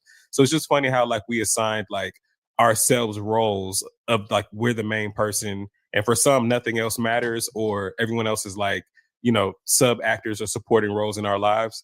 But yeah, that specific video or like TikTok or trend, I thought that was funny that it was part of the conversation because I wasn't mad at it. Like, I just thought that it was worth adding to the conversation. But a lot of people, not from us in our comments, but it was just funny that a lot of people were mad at him for wasting however many hours of his life he wanted to doing his morning routine.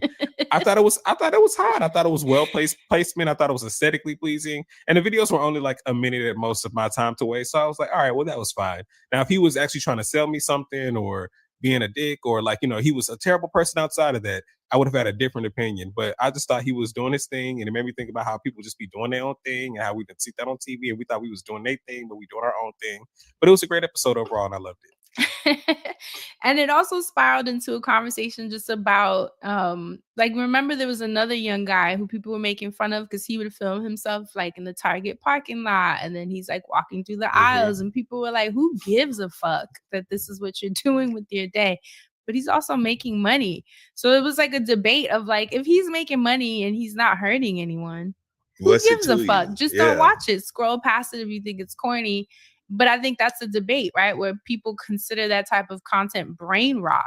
Because it's like you're not teaching anything. You're just like filming yourself all day. And that also snowballs into the conversation of the invasive influencer culture that happens too, where you just trying to do some on the leg press and you're in the back of somebody's gym talk video. You know what I mean? I told you guys the guy I walked past on the train and he had the Meta glasses. Or a DJI in your face when you're just trying to buy groceries. It's exhausting. And I do think that there should be some laws or something. Something has to be put into place. Nothing wrong with you wanting to film yourself all day. If that's the content, that's how you're making money. I will never interfere with how people make money. You just need a colored section. Don't y'all think there should be some consideration? Like, I don't want to be in the back of everybody's video. And I also think that's a safety issue. What if someone moved to a city like hiding from something or someone, and you just told them where they live, where they work out, broadcasted it, what train they take, how they commute? It's a lack of consideration. I've been guilty of it too. You know, it's something that I am now becoming more mindful because I see how annoying it is. Because now it's everywhere. Before it wasn't as prevalent. Like you'd see maybe one person with a camera, but now you go to a yoga class and there's 5 or 6 people with their cameras set up. Right. It's the Remember that government's girl fault, in the back though. seat? Remember the girl with the flashes in the back seat? Like, oh yeah, the little girl. It's America's fault though. We didn't put cameras literally onto every device. Look, you were just talking about the glasses, you know, like we didn't have them on the phones. People be having the Apple Watch, you know, like I'm telling you, it's just cameras everywhere. It's too much surveillance, too much. But a lot of those things are tools that are supposed to, or not always, but you know, they're supposed to help you focus in on your perfect content creator life too, right? Like, all right, I'm gonna go take pictures with my glasses of, you know, this nice Hands restaurant I'm at. I free. can take hands free. I can take pictures of my food. Like, we don't need to see every little thing all the time from everybody. Like, some people do stuff and they find their lane, but everyone's free to play with whatever they want to, right? But it's just when you're trying to do everything all the time, you want to be in everybody's face. It's exhausting. And you need to live your own life. Oh my God. Honestly, that was a good tie-in and I'm mad about it. Singing Roberta Flack. What business do Ashley Darby got singing Roberta Flack song? Killing Me Softly. Where? In a room full of people. Unfortunately, in DC.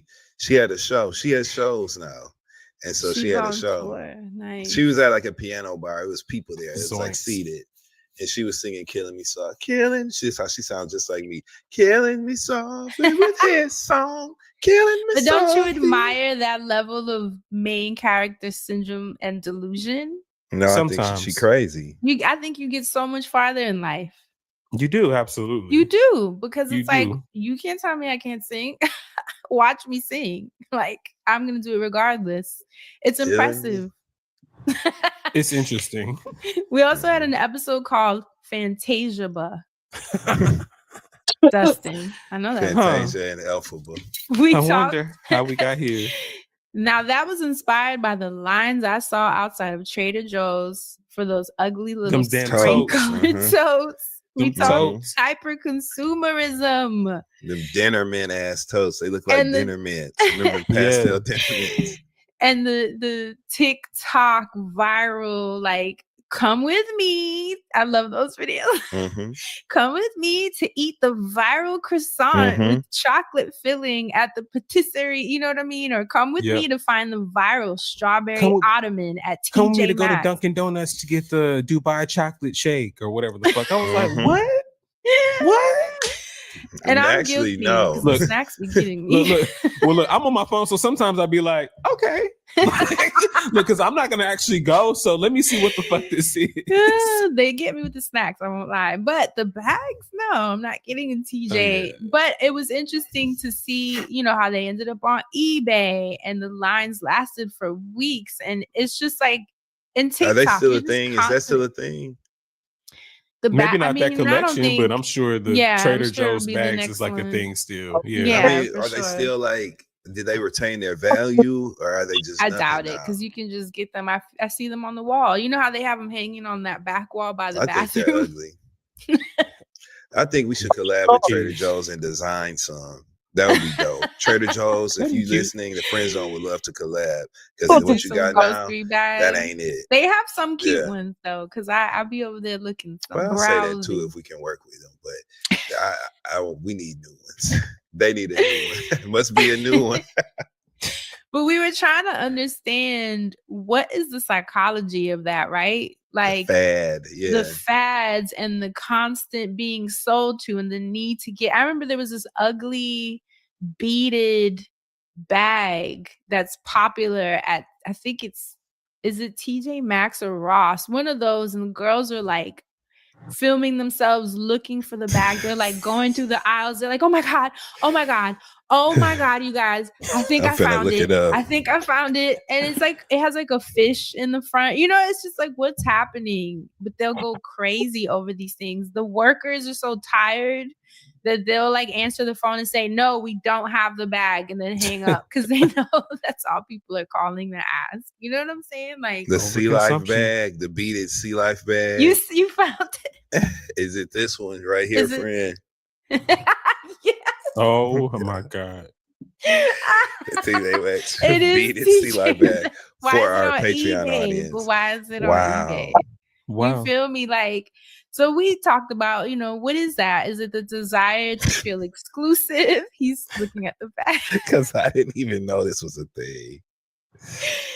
The desire to belong, right? Is it a community thing where we just want to be a part of something? Yeah, probably. Right? Like, what is the itch that's being scratched by standing on these lines together? Remember what was the water bottle at Target? The Stanley Cups. The Stanley Cups. How people were like acting like it was Black Friday. They had to put limits on how many you could buy, which is crazy because I have a Stanley Cup and I don't even. It's like it's just a water bottle.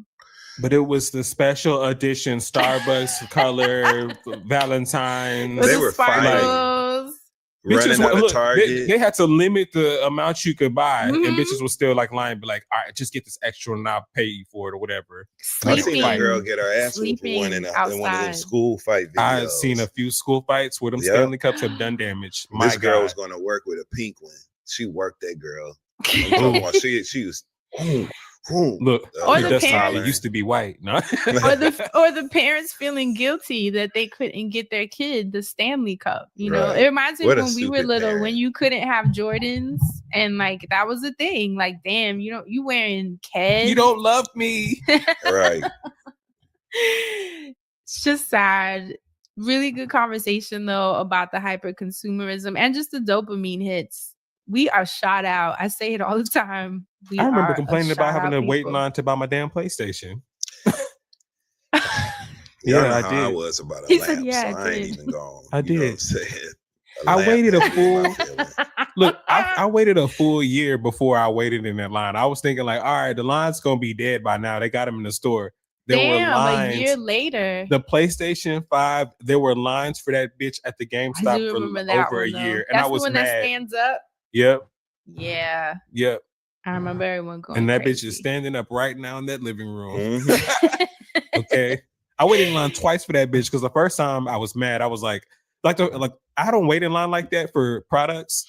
That's why we were having that conversation. But I remember thinking to myself, the fact that I waited in line this first time and I got to like number 5 at the front door, I was like, oh no, bitch, somebody played. I'm gonna get this PlayStation now.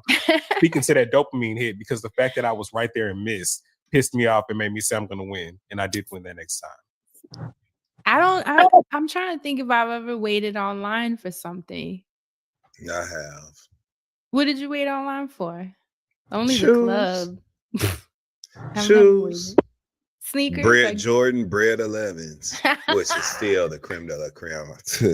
But yes, I did. Yep, sure did. And I've waited. I don't typically have to wait in line too much no more. But I'm not above it. I wait in line outside the club. It was something you really want. Well, yeah, I think I waited in line for like, museum shit. In New York, like exhibits and then there's waiting in line because you have like a thing that you're about to do, and then there's waiting in line because it's a fad. And I think that was more what we were discussing because of that. Because but in New York, even like even certain exhibits are fads. Yeah, because I was literally just about to say, even food is fad. Like Shake Shack, absolutely, literally people, of bakery. certain people thought that.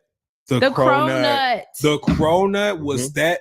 I remember having cronuts because a girl. Was you know, it my good? friend. I Shout never out to got Tara. one. You know Tara. Shout out to- I love her. I just saw her Tara, at Culture Con. she used to. Yes. Yeah, I love her. Shout Tara out to used Tara. to bring cronuts all the time. I was like, girl, you waited in line for this. And she's like, yeah, Mhm. try one. Like, and then you go offer Was me it one. good? Like, Was it worth it, it? I mean, well, you know what? It was. I was really about to be like, it was just a whatever, but it was like a passion fruit flavored cronut. And I was like, Okay. And a it was really cronut good. is a croissant donut, right? Yes. Crossover, Yes. yeah. It's mixed. Yes. So I was actually grateful that she waited in line for that for me. But then, like Shake Shack, certain people thought that, you know, the food was good, but certain people were just like, oh, they've got a line. Let's go wait in. And it's like, bitch, go to get you something to eat and let the people that really want to eat wait in this line and get their food and go. Like, Yeah, some Popeye's people chicken just want to sandwich. belong. Oh my god, Oh, the chicken! the No, but chicken that was sandwiches. crazy. Remember, Once they even hit the market. conspiracy theorists was like, what they put in is Mm-hmm. poison in the black community because people were fighting, It was beating good. each other's asses because you waited online and then when you got to the front, it ran out. Remember, people were pissed about that. And it's still good. I just want to say they still doing their thing. You know, I they've been remember I collabing had- with Hot Ones. I had my first one, and it was one of us bought it for Game of Thrones night at Crystal's house. I don't know who bought it. Somebody came Might have been home. me. Was it? That's It was what it a might have been me. bunch, and we were like, "Oh shit, how'd you get it?" I feel like I do remember bringing a bunch of chicken sandwiches somewhere, but that That's might just so be my funny. blackness. I don't know. That was my first time seeing it. It was crazy. What a time. And it's still a thing because I see the lines out here, especially after what's his name? Keith Keith Keith Lee. Lee. I was gonna say Keith Williams. Keith Lee came, so he popped off a lot of spots, like local spots. I was like, That's that's like all right. That's like Cynthia Bailey and Ariana Grande. Because Fran, who is Keith No, Williams? I don't know. I knew it wasn't right before saying it. We also had an episode titled "Types of We want to see the Wizard Pisha," Child. Types of pizza. Types of Pisha, yes. featuring Dr. Lauren Seal Sarcopato, Dustin's Yes. cousin. My cousin. I love you, Lauren. Y'all know I don't play by my damn family. Shout Beautiful. out to She Lauren. was Intelligent. amazing. We discussed Yes. the horrific history of racism, right, in the field of dermatology. That was based on a Teen Vogue article. Mhm.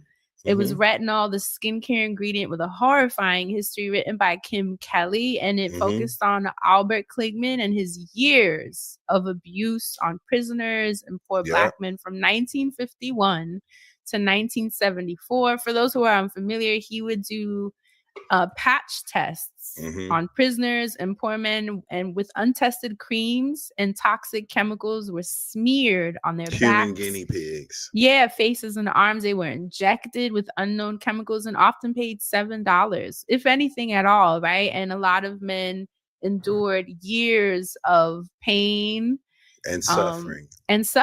at the hands of this highly revered dermatologist who created retinol. And Dustin, if you want to talk about what Sure. inspired you to bring Dr. Lauren in. I ran across that article about the dirty deeds by this doctor, Klegman, I believe was his last name. Yep, Albert And Kligman. Kligman, excuse me. And so when I read it, immediately I thought about my cousin Lauren because she's a dermatologist and she's very focused on Black skin, helping Black communities or communities of color in general, right? Mhm. So immediately I text her like, cuz, what is this shit? You know what I'm saying? Lauren don't cuss, I do. So I was like, what is this or whatever? And I was like, I want you to come on the show and talk about it. And of course, like the pro she is, she did all this research and she was very prepared for the conversation. And I was so grateful for her contributing her expertise, you know what I'm saying, Yes. to that conversation. And she's coming back. Her segment is called Doctor's Orders. And we'll see y'all in 2026 with that. I Yeah. love that. Yeah. She'll be She back. was also yeah. horrified to hear of my tanning practices. Yeah, she And I was. told her we're all gonna die of something, and mine just happens to be tanning. Dr. Seal Sarcopato, love you. Last episode of the year, we get a siren in the background. Oh, Yes. nostalgia. We also had an episode titled Blue Ribbon Beauty Queen. We talked AI relationships, Asante, people falling in love with Chat GPT and replacing their friendships, their family, their boyfriends and girlfriends, getting Their good sense. engaged.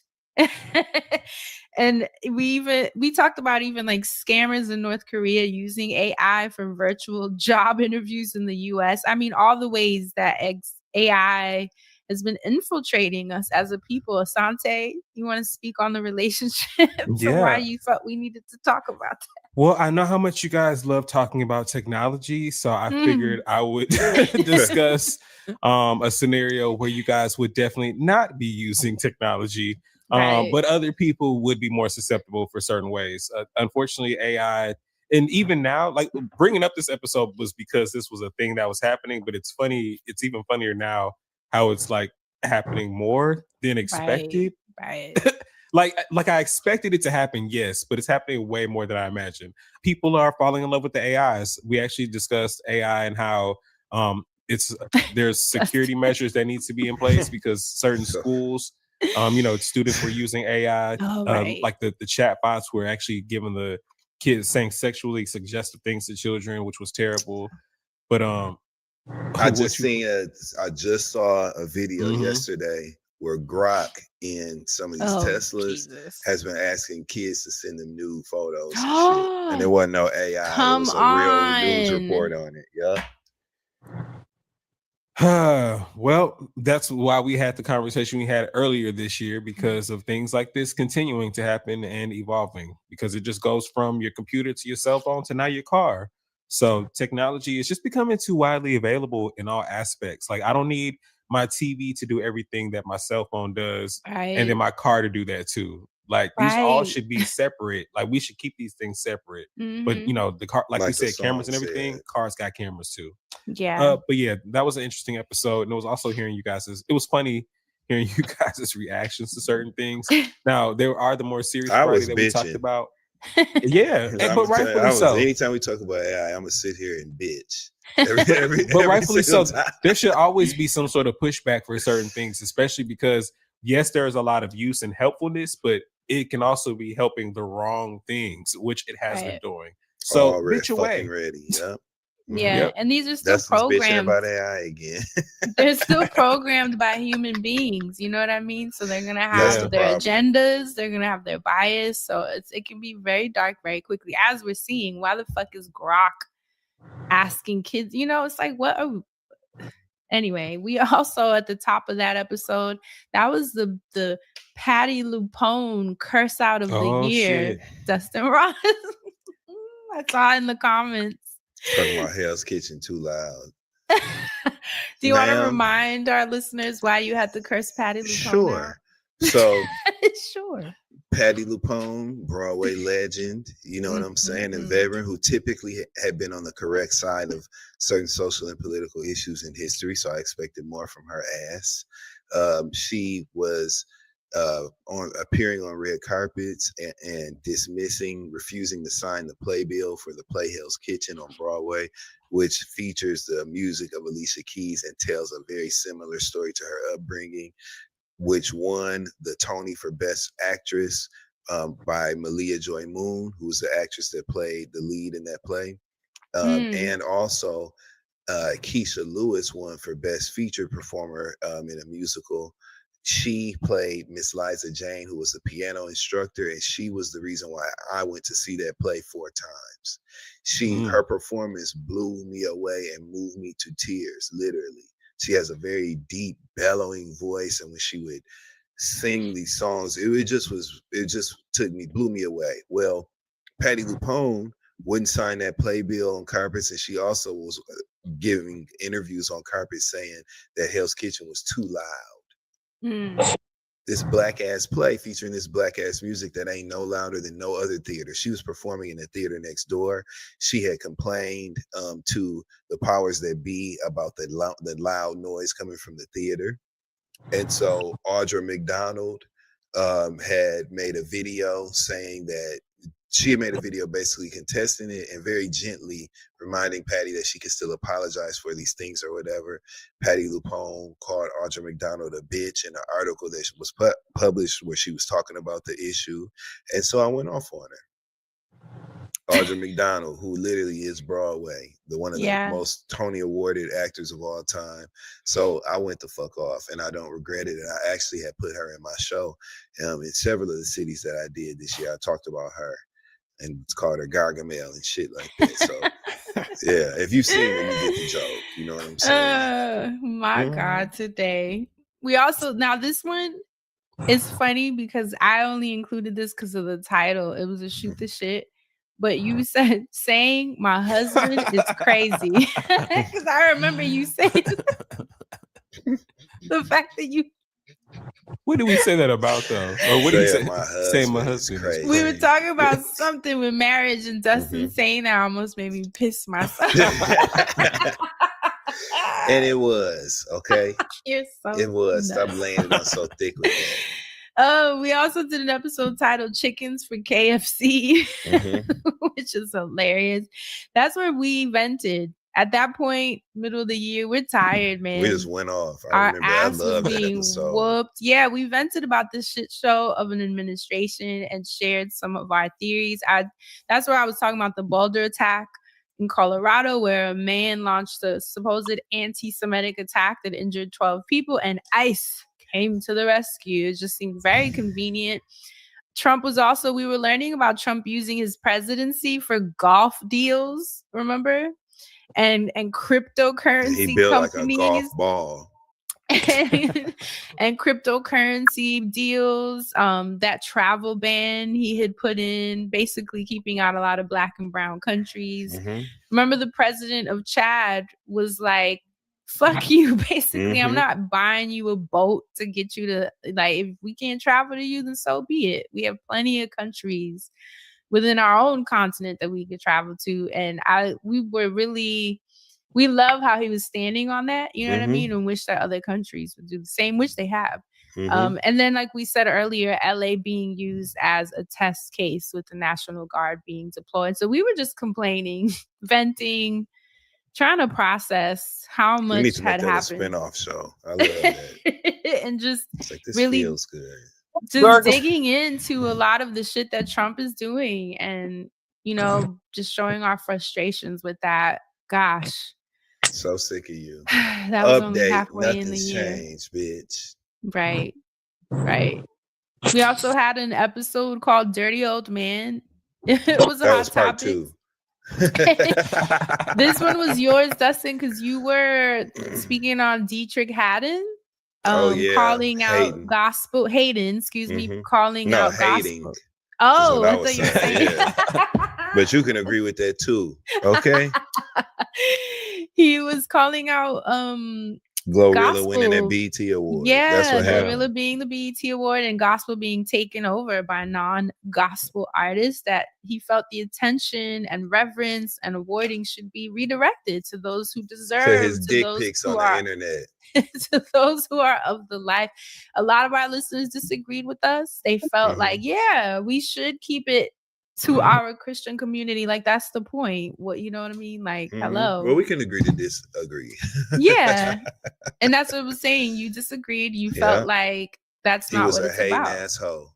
That's what it was. He was mad. And the B to argue with me about the Dove Awards, argue with me about the Stellar Awards. The BET Award for gospel music is not that impactful to your industry for him to be getting in his car angry. and turning on his phone and I got to say this. And anybody else gonna say it, I'm gonna say it. Anytime somebody starts something off with that, personally, that's my sign it's bullshit. You know what I'm saying? Typically.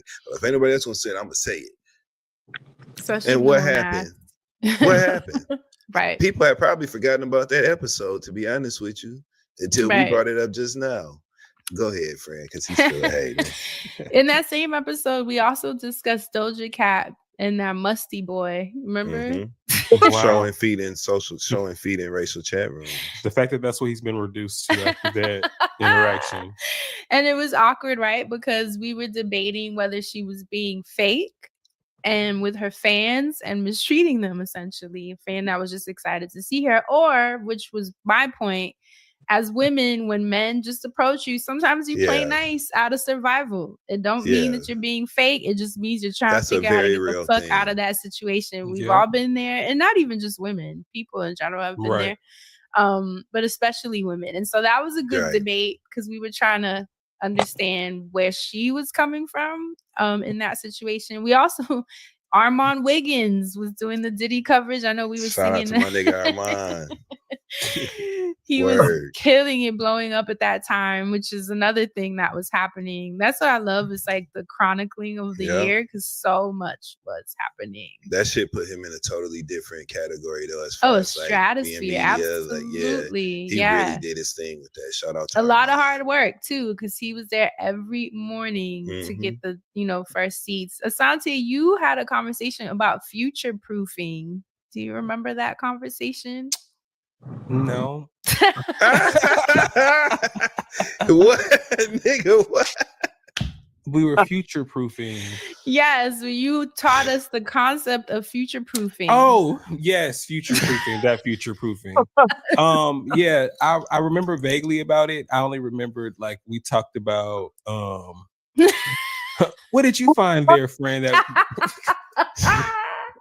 this is aging. was that here. the one we talked about AI in that one? I know we did. Well, I know we were talking about the concept of how we were using these technologies to set ourselves up in the future proofing. You don't remember anything about it. That's okay. It's all Then we right, can friend. move on. You know what, guys? He You see, meant I'm it, not though. look. You see, I'm not He did. smoking this episode. Look, I don't know if you guys have taken the note, but some changes are going to be made next year. So And we respect it. Not All you right. pulling out yours, Dustin. We Yeah, look, also do And it for support, me. yeah. Yeah, do it we for me. also had an episode titled "Just the Fartsy." Yeah. I feel like this had to do with Azalea, right? Yep. Oh, It's not God. artsy, just fartsy. Yep.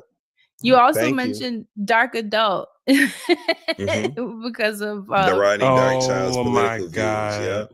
this has to And do at with his Charlie age. Kirk, right? Yep. Him, yeah. Posting about that shit. And we didn't realize that Ronnie Jerkins was his age. We didn't realize his age, basically. So that's where the dark adult thing. Like, damn, we need to call him dark adult. He wasn't dark adult. Like, we didn't realize that.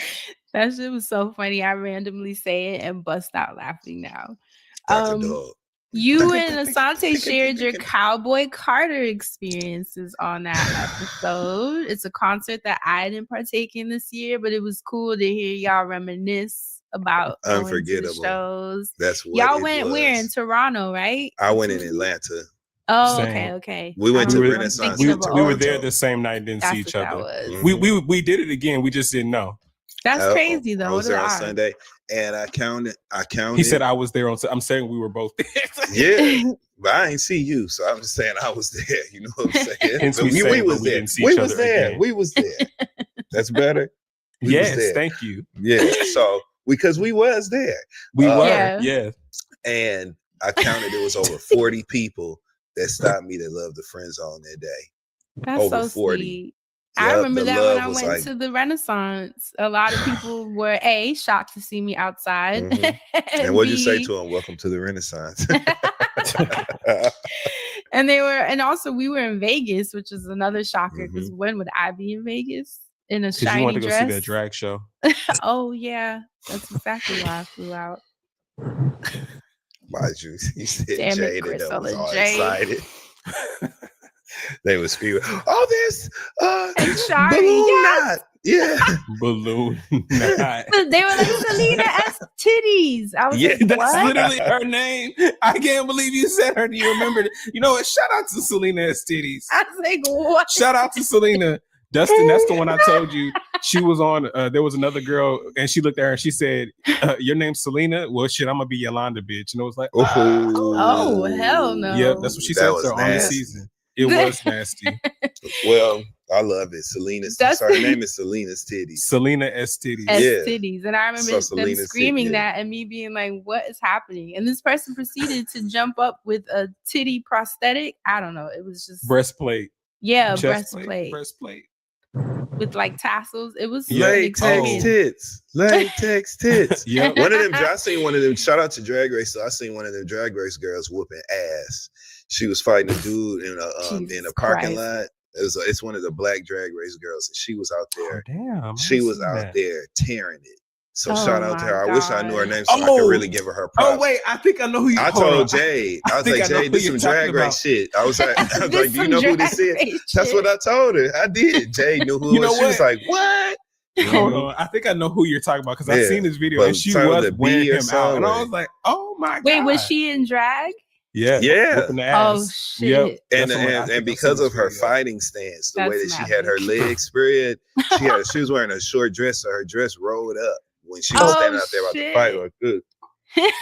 And her legs were spread, so the dress we rolled gotta up. include You know what that. I'm saying? Send me the link if y'all Oh, find woo. it. Dustin, I you sure read will. Azalea on that episode. I don't remember what she did because She God knows deserved what. it. Because she Who do something cares? every other She's day. done That's what so I'm much saying. At shit. that point, who knows what it was that month? But Probably you went hating in on her. somebody. Yep. Probably. Yep. I'm Ready trying to again. remember what convos she was I having don't this year. remember. Sorry. I blacked it out. It's not that I've forgotten. I've chosen to remove it from my memory. But it's 'cause I don't also have been a room for her. lot with her. Mhm. Yeah. This is also where I was sharing about trying to be more ethical with my investments. Mhm. Because I think when people speak on investing in companies, they focus on the companies that are going to bring you the biggest returns. But you have to look into what exactly are you supporting with your Who money, runs right? it? Who owns runs it? Who owns What are they it? donating to? And I Yeah. removed myself from Tesla. I Mhm. removed myself from Palantir, which I had no idea was part of like the Gaza surveillance Yeah. technology and a bunch of other military shit that I was like, oh my, no, I don't No. care that the returns were better than everyone else's as far as what I was looking at on my portfolio. Same with doesn't Tesla, align with high you. returns. Yeah, it just didn't feel good. And that's something Yeah. that my financial advisor was like, you're going to be hard to work with because You taught me that a through lot of working with shit is this evil. show. We Yeah. turned down Mhm. so many ads, and it would be Oh my certain God, things and that campaigns at and times I might partnerships. have even have been like, "Well, let's do that." But then once you be like, "Well, actually, boom, boom," I'll be like, "You know what? She's right. We Yeah. shouldn't Yeah. promote that." You know what I'm Right. saying? And we don't. So Yeah. I'm grateful to you for that.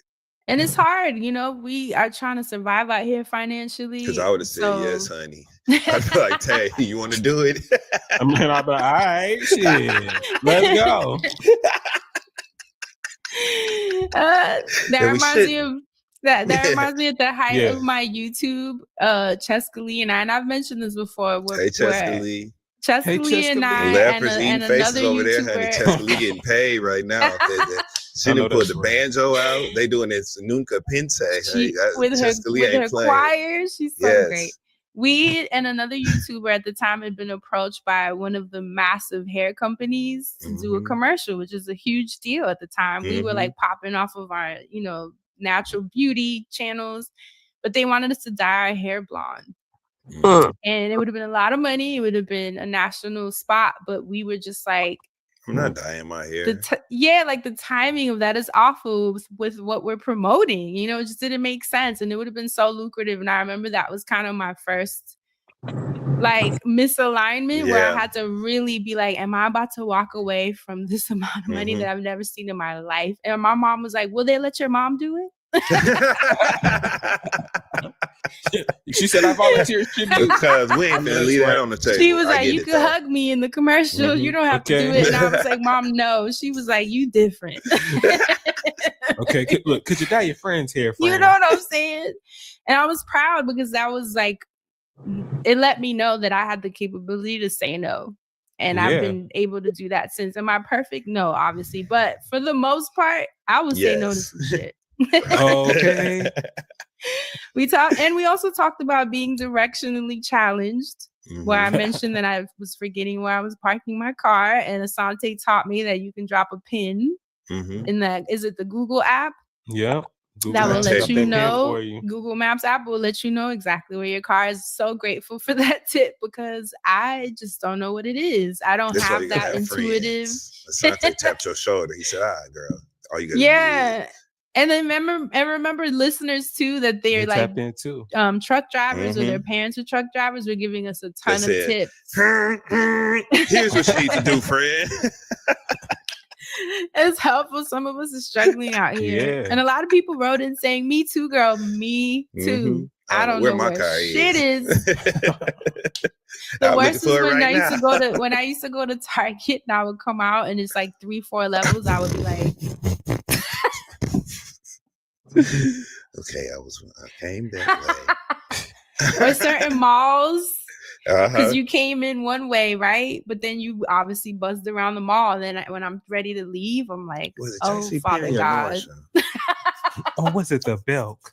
Oh, damn, it was Dillard's. Mm-hmm. You know, I have to like pick a shoe. What I do now is I pick a shoe in a specific store. I'll be like, this was the Adidas yellow shoe by the door. This is where you came in. Back to this yellow sneaker, friend. That's what helps. A landmark. Mm-hmm. Shout out to everybody. I had fun. That's the episode where we celebrated 10 years of the Friend Zone. 10s across the board. Can you believe that? It was Crazy. a trip down memory lane. We asked you guys actually what you thought were your favorite moments of the past 10 years. Y'all told us, and shout out to Ty the robot, who we have to shout out all the time. Yes. He put together a compilation episode, which was really funny. It included the freestyles that the guys loved so much. Never getting it again, boo. Call me in Vogue. Never gonna get it, never gonna get it. It Okay. includes snippets of your favorite guest moments, everything from Ari Lennox to our crossover episodes with The Read, with Jaden XD and Getting Grown, and all of our friends that you guys love so much. Me singing at the top of an episode. It was just a lot of really fun, right? A lot of fun moments. Vocals. Right. We also had an episode called Don't Be a Bridget. This was another Asante talk where we talked of TikTok story times, a lack of professionalism, and AI customer service. So this ties into what we were saying earlier, where we also discussed the respectability politics, though, that do kick in with the idea and concept of professionalism, right? And where, like, even the aesthetic aspect of professionalism. Remember how certain hairstyles weren't allowed because they were deemed unprofessional. And so Yep. that was a really good conversation. Also, just venting our frustrations. And this is the one that stemmed from the thing that happened on TikTok with the creator, her mama. Oh, can you remind people? Because I don't even remember that There one. was a TikTok creator named Jasmine. I can't remember her last name, but she's one of those girls. She you know how every creator has like a signature, something that they were popular for. Mhm. Her Masters. specifically was right. This Jasmine, because she was not particular for being a drag queen, such as Masters was. So much drag happening in this episode. What's going on? This Jasmine, she normally does a dance on TikTok to a remix of or maybe it's an original. It's a sample of, or it's a clip of Tracy Chapman's Fast Car, and she always does this dance to it. What's So the that's why I dance? was familiar with her. I can't do it, but she always ends it. She always ends it with like one of those cheer hops. You know when like the cheerleader throws her arm up and then like she kicks real funny. Like she always ends it with one of those. So it's really It's a funny. fast car. Yes, no, Dustin. She's like, it's like I've got a fast car, and like does this whole thing, and then ends it with the kick. I'm gonna find this and you're gonna love it. Anyway, because she's been popping on TikTok for so long, she was buying her mom a couch. Went to the place to buy her mom a couch. They didn't have the color that she wanted, so her mama ordered it instead. The couch came. The couch was a different color, and it was a completely different couch. I do So remember. then she goes back to the store, or she's trying to rectify the situation. The woman at the store was taking it personal and decided to reach out to this creator's mother personally. Like That's she texted right. I remember after this creator had made a video detailing her experience with trying to, get this situation with this couch rectified. So we were talking about professionalism and how that looks. We were even talking about AI too, how that comes up and how it's replacing things because of certain things like this, and how AI can also work against you in business and professionalism as well. But that was just such one of those scenarios where it's like people might be pushed into seeing it's attractive to have AI because of the human factor, such as this, where this woman decided to be unprofessional and reach out to this creator's Right. mother. Like, Right. girl, what are you doing? Because it removes So yeah. emotion. Have y'all seen this? What's it called? Solid core drama on TikTok. So this guy that goes to Tell me. Solid Core, which he ended up getting canceled. It was a grand opening, grand closing because people found out he was MAGA. But Oh. he had blown up initially because he used to go to Solid Core. I believe he's in like Connecticut.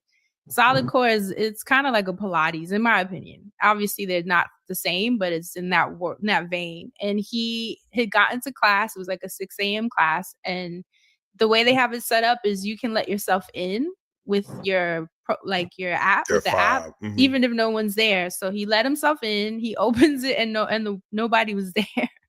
Like the teacher wasn't there. And he was like, what the fuck? Because no one had called him or told him it was canceled, nothing. And so he just got on the machine and started doing his own class. He like turned the lights on, and the teacher ends up coming late. And so basically he busted her by filming that, and she got in trouble, but she was like begging him to take the video down because he kind of made it go viral that she came late and he was teaching himself.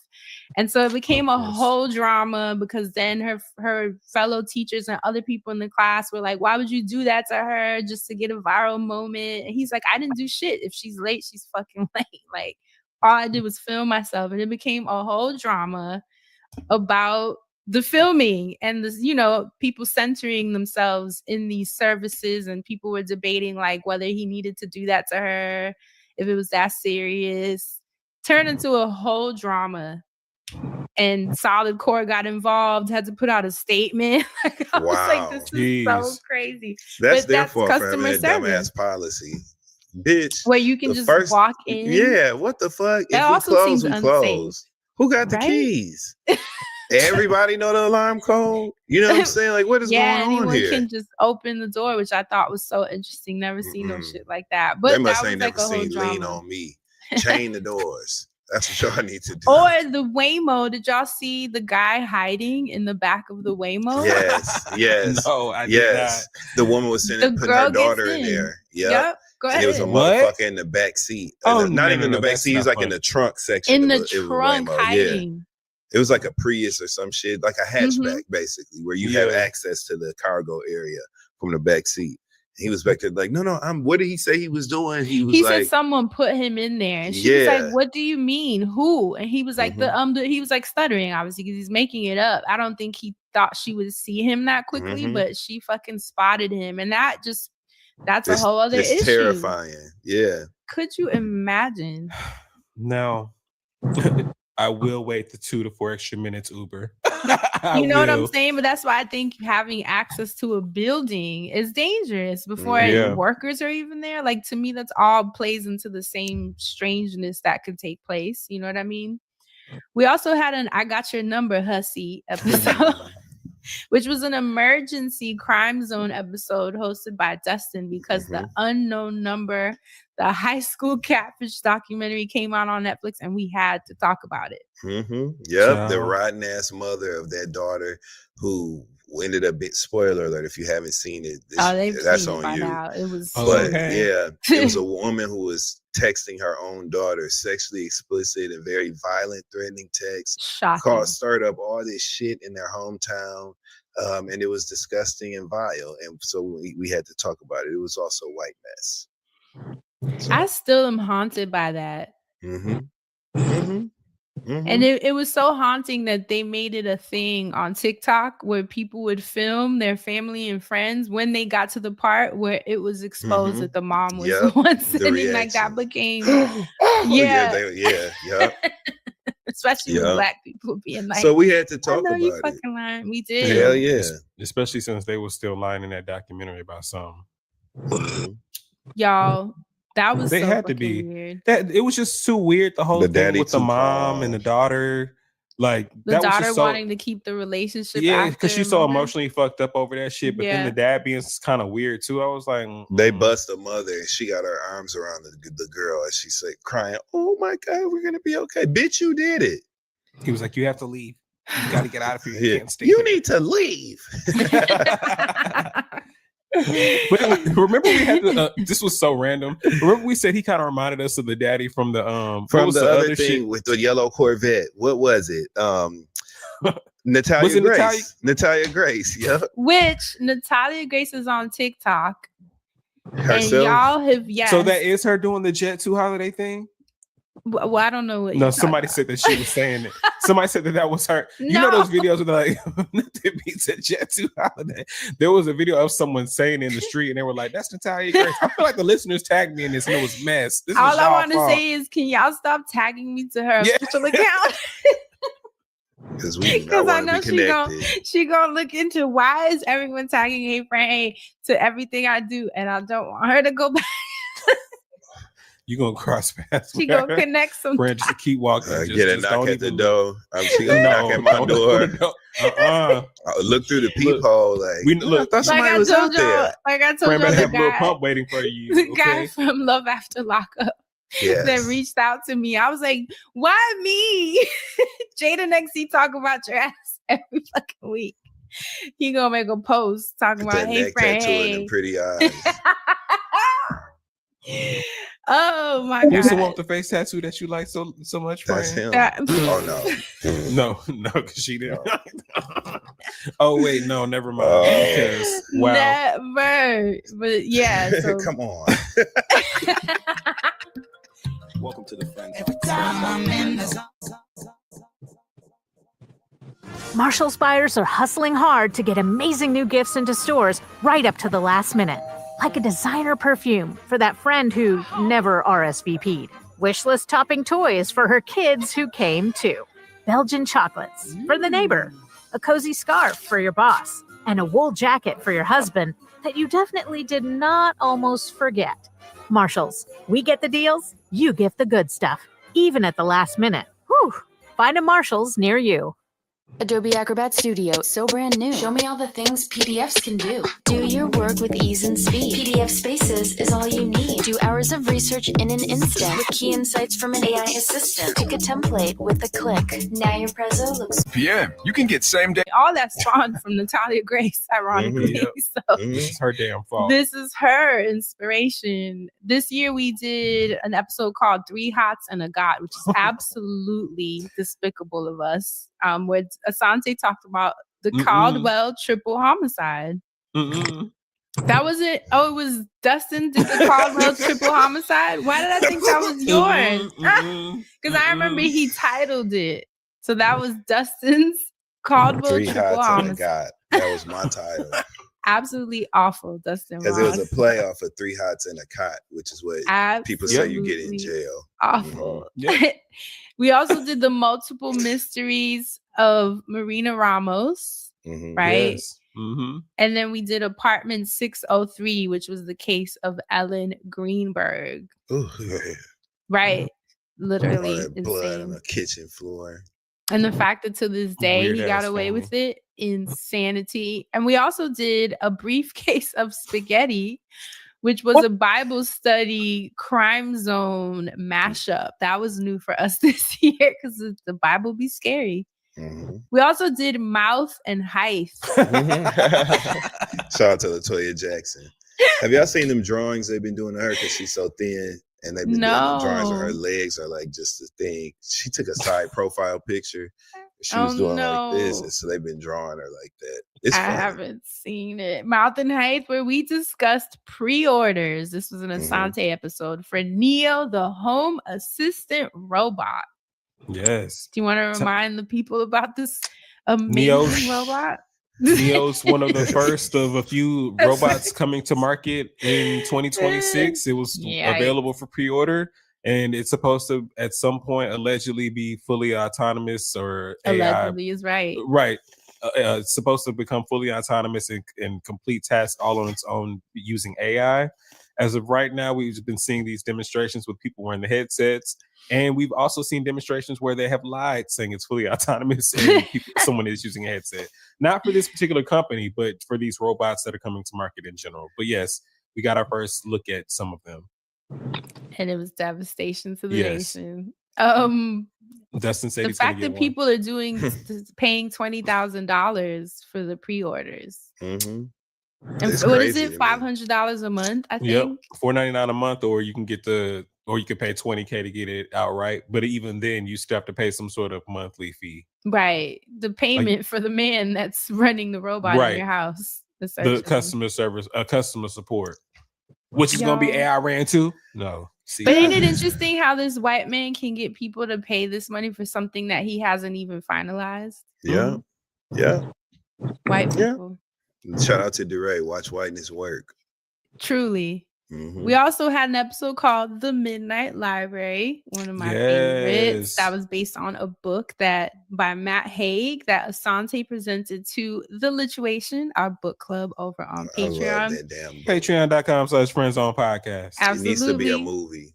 It does, right? We discussed so the book was basically a woman that was hanging in the balance between life and death, and a library presented itself to her, where a librarian was able to show her all these books that presented different realities that she could have stepped into based on different decisions. If she had stuck with that swimming that her dad had put her in, she could have been an Olympian, right? If she had stuck with the science classes that she was so interested in, she could have been a glaciologist. And she stepped into all these lives to see what they would feel like, which one felt most like her. And she learned a huge lesson by the end of it on how she actually needs to appreciate the life that she has, the root life, as we learned in the book. So it made us think about our decisions, right? The different things that we were into, the different things we pivoted into or pivoted out of. And if we were daydreaming of what those lives could have been. I love that episode. I love those concepts. You know, of parallel lives and timelines and dimension hopping is something I've always been interested in. So I love when we get in that bag. It's always like great book, great episode. Great book, great episode. And a lot of you listening were really into it as well and kind of sharing the different decisions you've made, whether it was relocating. We actually had a mom who wrote in saying that because she's been in the military. No, she's been in the military. She's traveled a lot, obviously bounced around a lot to different bases. And it made her wonder how she was affecting her children's timelines and their possible realities. So Shout a lot of for being a introspection. good mom, even thinking about shit like that. You know, right. Most mamas don't give a fuck. I fed your black ass. You know what I'm saying? It'd be like that, you know. So that was a really, really great conversation. We also had a pin in Corinne where Dustin walked us through the landmark case. Landmark, you hear me? Case. Landmark. Of Brene Thank Kennard. you for taking that note. In North Carolina. You walked us through it. You know, I saw Brene on Tamron Hall. Didn't you see? you? I didn't She watch said it the whole wasn't thing, worth but I it. saw the clip. That's the clip. Tamron Hall asked Brene, now that you have to pay this money, do you think this was worth it? Is the love worth it? And she said no immediately. And he just laughed. He's sitting next to her and he just I was going to laughed. ask, so they were all together. Yes. She said She said no, she takes a Asante, beat. in his She face. goes, no. And then everybody is like doing this. And then she's like, but he's worth it. It's not worth it, but I think he's worth it, but it's not worth it. You're like, well, what do Which that makes mean? no sense. Like, 'Cause Just what's like the everything it else she's if it's done. not It don't him? make no sense. That's how she ended up in that position. Not Now, if making the no it sense. is her saying her suing me, it's not worth it. It's like I think it was. She's getting paid. So that's okay. Yeah. And I saw Well- people were shocked too because Akira, the wife that sued her, is now pregnant.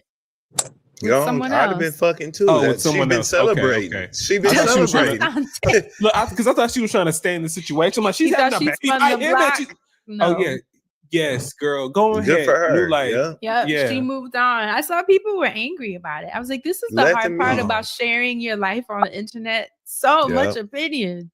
Well, because They she can still stay has to get mad. divorced or whatever.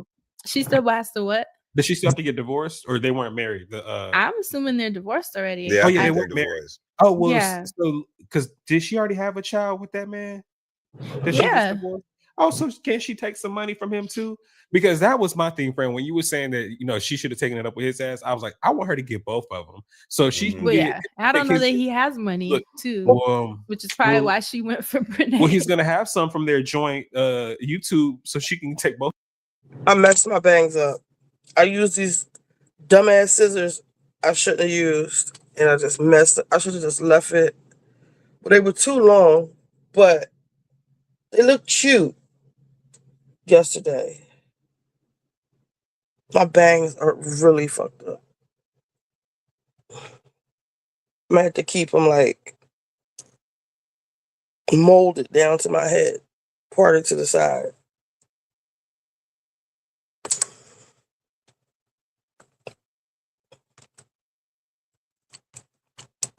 I'll show you.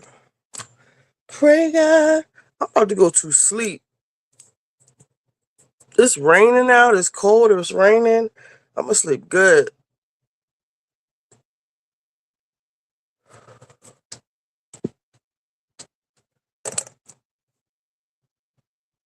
I stand outside just when it's word. Hope their YouTube checks. Yeah. Because Touche. did they make like a couple's YouTube channel or She something? might as well change her name online to Garnishment. 'Cause that's what she gonna be. And Yeah. considering the notoriety that the case has now, they're gonna be balling if they really do move forward with the couples channel. You know what I mean? Because everybody wants to know. So she Everybody better get her a wants to piece know. from both. We also did an episode called 10 Years Black. Hey. Like we said earlier, we looked back at the last 10 years of Black television and film. We talked Insecure, Lovecraft Country, Sinners, Queen, and Slim. Asante, what made you want to do this walk through Black memory lane? Especially Well, the we Queen talk- and Slim part. Yeah, especially. I've always loved entertainment. I feel like it's such a big part of this show. I feel like we talk about TV all the time, and it was a chance for us to get to talk about TV from all different aspects and angles. There's been so much fresh talent over the past 10 years alone. I feel like there was more than enough people to talk about and more than enough movies and instances along with Queen and Slim. I wanted to share, I know we did comments at the top of this episode, but I wanted to shout out Joseph. Joseph has been part of this show forever, and Joseph commented on the 10 Years Black episode. Hey, Joseph. What's up, we Joseph? love Joseph. Yes. We love you, Joseph. Joseph says, so some additional 10 and Black moments for me are Halle Bailey as Ariel in Little Mermaid, The Wiz Live, yeah. The New Edition story, The Get Down, and the film adaptation of The Piano Lesson.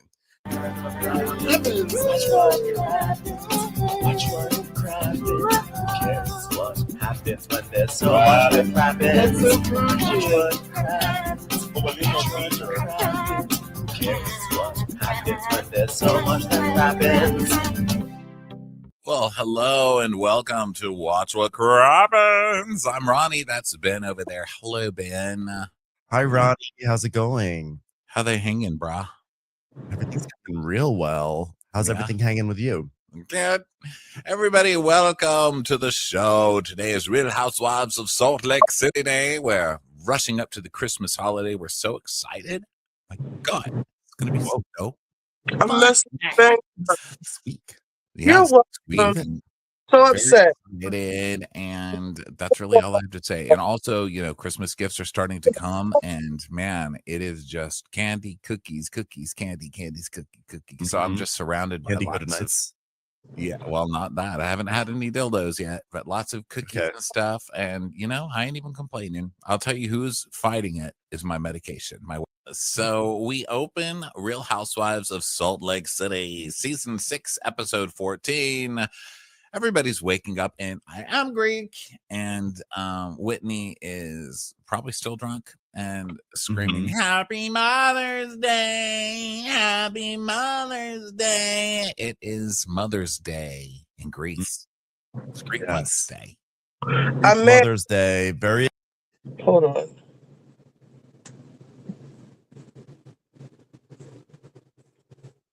Dad always was like, no. Like, but my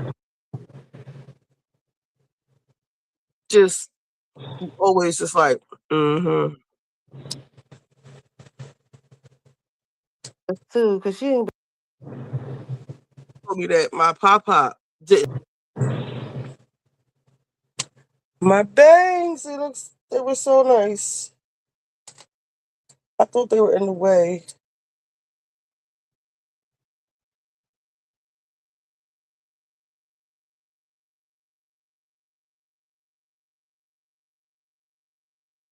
And my hair looks so long here. I cut it. I could have left it alone. This looks perfect.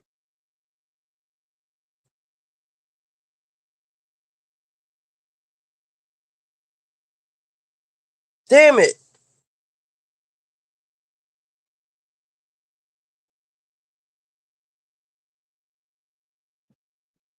I might have to put a track in the front because I like this look.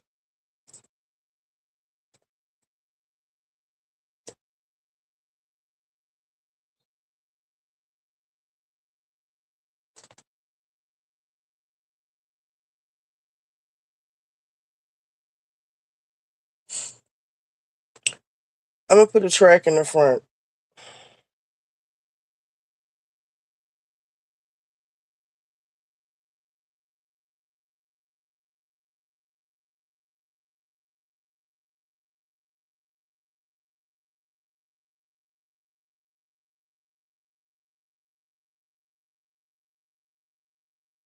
Pray that you can go.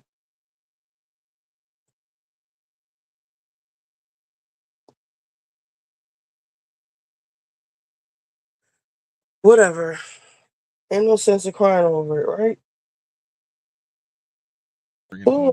So shout out to him. Oh, this is so cute. And they actually look better than I thought they would. I thought it Yeah, would they look be like nuggets. Yeah, they do. So, maybe they're like potato with broccoli and carrot or something. I'll blend it Vegan together, but- technology has advanced a lot. Yeah, It really has. they've come up. They have found a way to make their burgers bleed. So Okay, I didn't need that I information. don't put like it's not real blood, obviously, but the whole Yeah, effect, they're trying yeah. to immersion. They're doing a lot. They're doing. Did you see it when I was cutting it? I'm looking at how long it was. It's too short. I look stupid. I'm gonna I ain't gonna do it right now. But I'm gonna I don't know. We'll see. After I curl it, let me see how it looks. Of you opening the blinds because we need to make a montage of blinds opening. So that's what we see here. Productions part. Guys, we need more blind opening on this show. Okay. Yeah. Let's do it. So Whitney comes out of the bathroom topless, and they need more towels, and so they have to call a butler, which I think they're joking. I don't know if they really have a butler or not. But yeah, no, not on Salt Lake City. I would assume not. But yeah, those two can't do anything. Last week they were asking, they were saying, should we go get water or go take a shower? And then they decided they didn't have time to get water. And everyone online was not everyone, but there was a Reddit thread like, are they on drugs? Do you think water meant Coke? No, I think it meant water, because those two dummies are the ones who don't go to the store to get water. And you know what? I judge people like that, because what's the first thing I do when we get to a hotel bed? I go find the 7-Eleven or a store and they give me some gallons of water. You got to do it. You never know. That's 100%. That is 100% correct. You always find the water every single time. Yeah. So now we see Heather and Angie in the kitchen, and there's a chart there that says the friendship commandments, and Heather's like, are these our commandments? And we flash back to the Boston Tea Party where Bronwyn's like, hear ye, we're gonna have friendship commandments. Yes, and this is one of the episodes where Heather does this probably every episode, but especially on vacations, it makes me crazy, where everything is amazing. Like everything that happens, she has to yell and scream to everybody around how amazing it is. She's like, oh my God, are these the commandments? Like these are the friendship commandments that we make. So we make a mark when anybody does something wrong. Is that what we do? Like everything. They get dinner later and she's like, oh my God, is this food that you're serving? Are you kidding me? It's like, oh my God. Like she's the most performative happy person on vacation. She's definitely like, sunset. That's such a Greek sunset. Oh my God. It's like, you're not having as much fun as me, is what she's yelling at you the whole time on vacation. And I'm like, I just want to be away from you. Just be quiet. I'm on vacation. Well, she's definitely cheating towards the audience, right? Like she's like, wow, look at this. It's like winking, like, guys, take a look at this. Salt Lake City bringing the comedy again, America. It's kind of her vibe. So this has columns and it has all their commandments on it. And so whenever one of them, goes against their commandment, they get a mark. They get a red mark. And so Angie is, not the brightest sometimes. So she's trying to figure it out. She's like, wait a minute. So this is a list of commandments. So wait, if we get a mark, does that mean that we've done something good or bad? Don't have game night with Angie. Yeah, they're strikes against you. And so Bronwyn's like, okay, well, I'm gonna regret this. Yeah, no, I put this up because originally it was supposed to be it's supposed to be like a funny thing, like a reverse sticker chart, the sort of comedy that comes from calling out your friends for acting like bitches. And then we see a flashback to a day earlier, and Bronwyn's put it up, and Meredith is watching, and she's like, well, if we all are going to stick to our commandments that we made, so if I said something about someone's family, they would come back and they'd like put a block on that swear. And Meredith's like, I'm not sure I understand that. And even if I did, are we supposed to put up gold stars because I used up all my gold stars putting them on Brooksy's door because he's the best little toddler in America? Well, they're always acting like kindergartners. And so this is what kindergartners do. So it's a sticker chart. And I think if you see your entire column in red, then that's bad. And maybe that'll be like a little motivation to change your behavior. Yeah. Their behavior is nationally televised, and it is ridiculed by the internet en masse every single year, and no one has changed. No I don't know if like a little red ink on the wall is going to do anything. But have fun trying. So Bronwyn's like, well, people with the least marks, I'll buy a prize. You stick to your commandments, and you know what I mean? You know what I mean, guys? And Heather's like, wait a minute. So that means we win? I'm already in the lead. And Angie's like, I'm not getting a prize. And Bronwyn's like, I'm just hoping the sheer humility and embarrassment will turn some of this behavior around. Yeah, again, no, that's no, you're no. So Heather's like, well, I don't want any checks. I want to have my record clean and pure. Let's give Lisa more checks, and then she can say, I didn't do that. Dismissed, dismissed, dismissed, dismissed, dismissed. Then we hear echoes of dismissed, dismissed, dismissed, dismissed, dismissed, dismissed. So they go outside, and Angie's there's not much room between the door and the pool, so Angie's like walking around along the ledge and acting like she's gonna fall off the building, and everyone's like, oh God, this is funny. Do you see Angie? She's walking along a ledge. Hilarious. I feel like I am Joseph Smith back in the pioneer days, coming across a lake and not wanting to fall in. Oh, dear God in heaven, please save us and this sisterhood. And then we find out it's Mother's Day again because, Whitney comes out. She's like, Happy Mother's Day. And so they're all wishing each other Happy Mother's Day. And Heather is saying, best Mother's Day ever. I mean, honestly, I know I'm not supposed to say that, but like Mother's Day, I mean, on a girls' trip with no responsibilities, every Mother's Day should be like this. Brittany's like, well, Mother's Day is usually bittersweet for me, and so it's nice being around other mothers, but at the same time, it's a little difficult seeing how other mothers relate to their kids in an uncomplicated, normal way when I have a really complicated, nuanced relationship. Is it complicated, or did you just abandon her for several years? I mean, I think you've had a few chances to simplify that situation, and you haven't. So Brittany's like, can I point something out? Just like, we're light and bright and having fun, and there's one person that's missing. I wonder who that is. Yeah, so you're blaming Meredith for not being there for you guys to pound her and like dogpile her. then you're like, wow, it's so fun without Meredith. Not for long, because you all won't have a toy for very long. Leave her alone for too long, and they'll be coming for you next, madame. That's right. So let's see. So Heather is, really upset about Meredith still. And so she tells a really damning story about Meredith. She's like, this morning I saw her. I was trying to make coffee, but the coffee machine was broken, and she was very maddish. I could just tell she was going to get mad because she tried to get coffee and Angie said it's broken. And then Angie was trying to fix it, and Meredith was so mad. Heather been around someone who drinks coffee before? Like, this is a normal emotional response to the coffee machine being broken. You wake up in the morning, you're dealing with a whole bunch of bitches, you're tired, you're hungover, you're jet lagged, and all you are looking forward to is just a nice little cup of coffee, and then the coffee machine's broken on what's supposed to be some sort of 5-star luxury, accommodation. So yeah, I would be mad too. Yeah, don't take it personally. You know, she's mad at the coffee. Jeez, she's mad at the Keurig. Who hasn't been there? Who hasn't been? Everyone, like half the point of coffee is that like coffee makes you feel better because and then when it's not there for you, you're grumpy, and that's just how coffee is. That's coffee culture.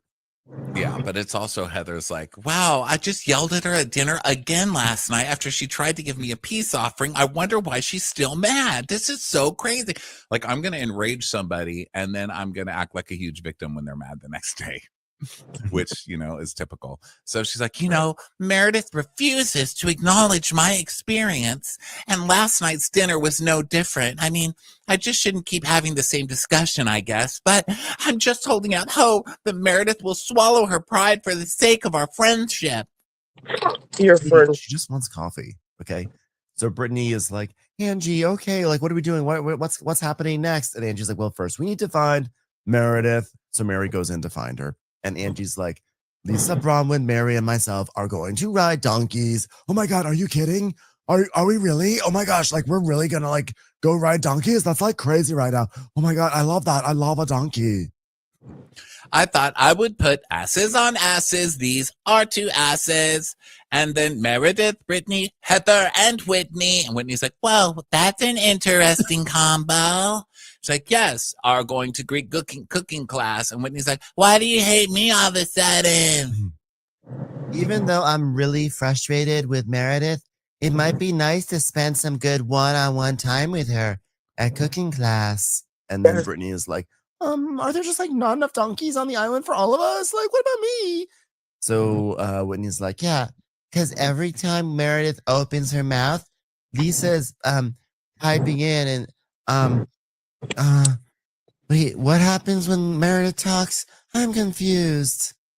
So now we go to Mary seeing if Meredith is okay. And Meredith is in full-on victim mode, where her head is completely tilted to the side and she's just looking down, shaking her head like, so she's like, are you okay? She's like, well, I'm very tired of being treated like I'm a piece of dirt on the floor. If I'm going to be treated like a piece of dirt, please don't be dirt on the ground. I'd like to be dirt on a seat. So Mary's like, well, so what do you want to do? Well, I really don't know. I mean, the good news is it's Mother's Day, and I know the sound of my toddler calling me from across an ocean is the only thing that will get me through the day. So that's something I'm going to look forward to quite a bit in the future. I'm just not in the mood to deal with them. They are mean girls, and they are mean, and that is it. And so she's very tired of Whitney making these false accusations. And then we see a flashback to, oh yeah, alcoholic, pill popper. So good. So Meredith is like, it's exhausting. They are damaging, and she needs to worry about herself and her home life and stop projecting it onto me. It's giving me like, and Meredith is like, well, I don't think she's taking accountability for how she hurt you. Well, she didn't hurt me, Mary, because I don't care what she thinks. What are you not understanding here? It's like, Meredith is in rare form today. They finally broke her. I mean, I think Meredith came on this trip, you know, doing her whole like, look what I got, a necklace. Like trying to be nice and trying to put everything past her and just start over, and people were not having it. So now they've broken her. She's a broken doll. They've broken her neck things, or her head is tilted down the whole time, just kind of bobbing. Yes. You know, they've broken, they've literally broken. This is such a great Meredith Marks episode. I mean, this is Meredith Marks having a pity party is one of my favorite versions of her. I think we talk a lot about Meredith Marks getting angry and yelling at someone, but like this entire episode she's so funny. Every single thing she does and the way she is so melodramatic, it really brought a smile to my face. Yeah. So then we go to Bronwyn and Ange, and they're talking about donkeys. And of course, Angie's already done this, okay? Sean and Electra and I rode them last time we were here. It was so fun. You're gonna love it. And so, you know, now we get the activity time. And Lisa's late, so they start leaving her, but she's coming. And she's like, what are you gonna have me walk alone on the streets of Grace? Come on, you guys. which was already done in the last episode. So we know she'd be fine. I would be fine with Elisa solo on a donkey episode. Really? Oh my God. She was just like, where are we going? I'm like on a donkey. Like literally, like, where's this donkey going? So then they get into the Sprinter van. By the way, I want to point out the Sprinter van. I think this is such a cool Sprinter van. It's got like these tan seats with interesting stitching on it, and they face each other. They got a little table. I really enjoy it. Just an observation, Ronnie. That's all. Into the Sprinter van. Yeah, I just want to give like a little Sprinter van review. You know, we're so used to the standard Sprinter van setup. I enjoyed this one. So they get in. I think it's difficult having that kind of Sprinter van because if you have more people than are supposed to fit in the van, you know how sometimes you can just fit more people. Like if you get an Uber large or whatever, and you're trying to get like 10 people in instead of 8, you can always slide over on the seats. But this one is like individual seats, and they're like, no, you will not get more seats. So I felt like the Sprinter van was like, no, Ronnie and his drunk friends in Palm Springs, you'll have to get 2 of me. And so I was like, yeah. Fuck off, Sprinter van. But I do appreciate the nice individual, you know. I mean, it depends on who's there trying to slide in next to you, I guess. I gave it points for looking a little different from our standard Sprinter van. You know, this is the Santorini Sprinter van, which is funny because they can't really sprint that fast. It is Greek. So they get in, and of course, this cast does its best work in a Sprinter van. So they get in, and Lisa's pointing at everyone. It's like, so you're going cooking, donkey cooking. And Heather's like, Meredith, how do you feel about the groups? How do you feel about this arrangement? Do you want to get mad? Should we talk about it? Do you want to talk about your friend? Where I don't even know where we stand. And Meredith's like, well, about the groups of who I'm going with, well, I am not feeling very positive, which is why I'm going to look into the seat belt to the side of me and just stare into it stitching and hopefully find some solace there. Well, it is in hopes of positive outcomes. I mean, if you guys all, where's that tension in the group? If you gather and you make amends, then the rest of the trip can be fun if you make amends. And so she's like, wow, you know, I'm doing her a favor because donkeys are very sensitive. They could kick her off. I would, at the same time, I feel like we are robbed of seeing Meredith Marks on a donkey. I feel like it would be like a Countess Luann on the camel moment. So, because she does bray as well, you know. It's time for a commercial. It's time for a Crappens commercial. Well, ever since the plane, it's clear that how I speak is not okay. No one wants to hear what I have to say. I've been told not to speak. I've been challenged on whether or not I've seen the rest of Crazy Rich Asians, and I've explained I fell asleep. I wasn't even aware that there was mahjong in it. But I've been told that the way I speak isn't good enough, and apparently I'm too educated and I speak too eloquently, and I guess I'm just like the wrong one here. I mean,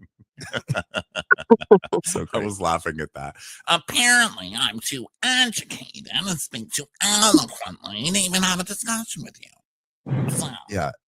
Like they never said that. But I love no one ever. I love that that's how it is in her head. Like, you were just too intelligent, Meredith. Please stop being so eloquent. How are we supposed to fight with this? Well, it has nothing to do with your education. I too am educated. It had to do with the fact that you're being pretentious and not connecting with me as a friend. You were dictating to me. You were like teaching me. It was condescending, and I did imitate you because it was fucking frustrating, and it's not my job to get you to be a friend to me. It's a sisterhood. Oh God. So she gets a phone call. It's like, mom. Her ring is just Brooke saying, mama. Oh, Brooksie's first word. So she gets on the phone in her mommy voice. She's like, hi, honey. And Brittany's like, she's taking a phone call. I can't believe this. Yes, honey. I did mash up some sweet potatoes and left them in the fridge for you, honey. I miss you too, honey. I was there to feed you myself. And then she's just like, you know, she's like, it's my son wishing me a happy Mother's Day. I'm sure you can all understand. Hey, honey, did you put the little ring on top of the big ring on top of the bigger ring? Oh. So the producer is asking Heather, well, she picked up a call in the middle of your argument. I mean, wow, what do you think of that, Heather? She's like, hold on. My daughter's called as well. Sweetie, I know you're 22, but you must have, you just have to smooth the dollar out before you put it into the machine, okay? Oh, you too, darling. Happy Mother's Day to you too. I'm sorry, was that bothering you? Was that bothering you? Yeah, except the thing is that your version of it, Ronnie, somehow was a fraction of the length as Heather's version. This thing went on for so long. Listen, as someone who kills jokes regularly every single day, takes them too far, too long, and kills many a dead horses, even I'm saying, whoa, Heather, this was going on too. This was like, come on, let's I was trying to do the audience a favor, okay? It went on. I was like, is this still going? Is her little bit still going? Okay. And it's really funny because she gets, of course, supremely offended that Meredith takes this call. But I read Heather's first book, and in that book, she's complimenting Meredith on one of her traits being that no matter what is happening, she doesn't care if she's in the middle of a meeting. She doesn't care if she's in the middle of dinner with friends. Wherever she is, if the kids call, Meredith answers on the first ring. And that was something I just remember always thinking was so funny, because when we first met her, when I first met her a couple of years ago, that's what she did. It was like we were talking, it was like three people talking, and she's like, and here's how I feel about it. Oh, hold on, Roxy, hi, honey. She just picks it up right there and talks. So they all know that she does this, and it's Mother's Day, so now they're going to make this the biggest deal and be like, I can't believe you are taking a phone call after we just tried to start a fight with you over the same thing we've been fighting about for 6 weeks. How dare you, ma'am? So then Meredith does the next great thing, which is that she then litigates this whole matter in front of Brooks. She goes, well, honey, I love you, but I'm getting yelled at to hang up the phone on Mother's Day, which is today. And I am a mother and you are a child. And this is me fulfilling my Mother's Day duty. But sure. I mean, instead of us talking, I guess I just have to hang up on my toddler. Thanks a lot, ladies. So she hangs up and everyone's super awkward because now Meredith is going to be the biggest victim in the world about it. So she's like, well, I want to be with my family and I don't want to be here right now. And that's how I feel. She does this movement a lot where she puts her hand flat out and then she like puts her fingers back in like she's saying, come back. And that's my favorite Meredith thing. She gets mad. She's like, well, I'm very upset right now and I'd like to talk to my family.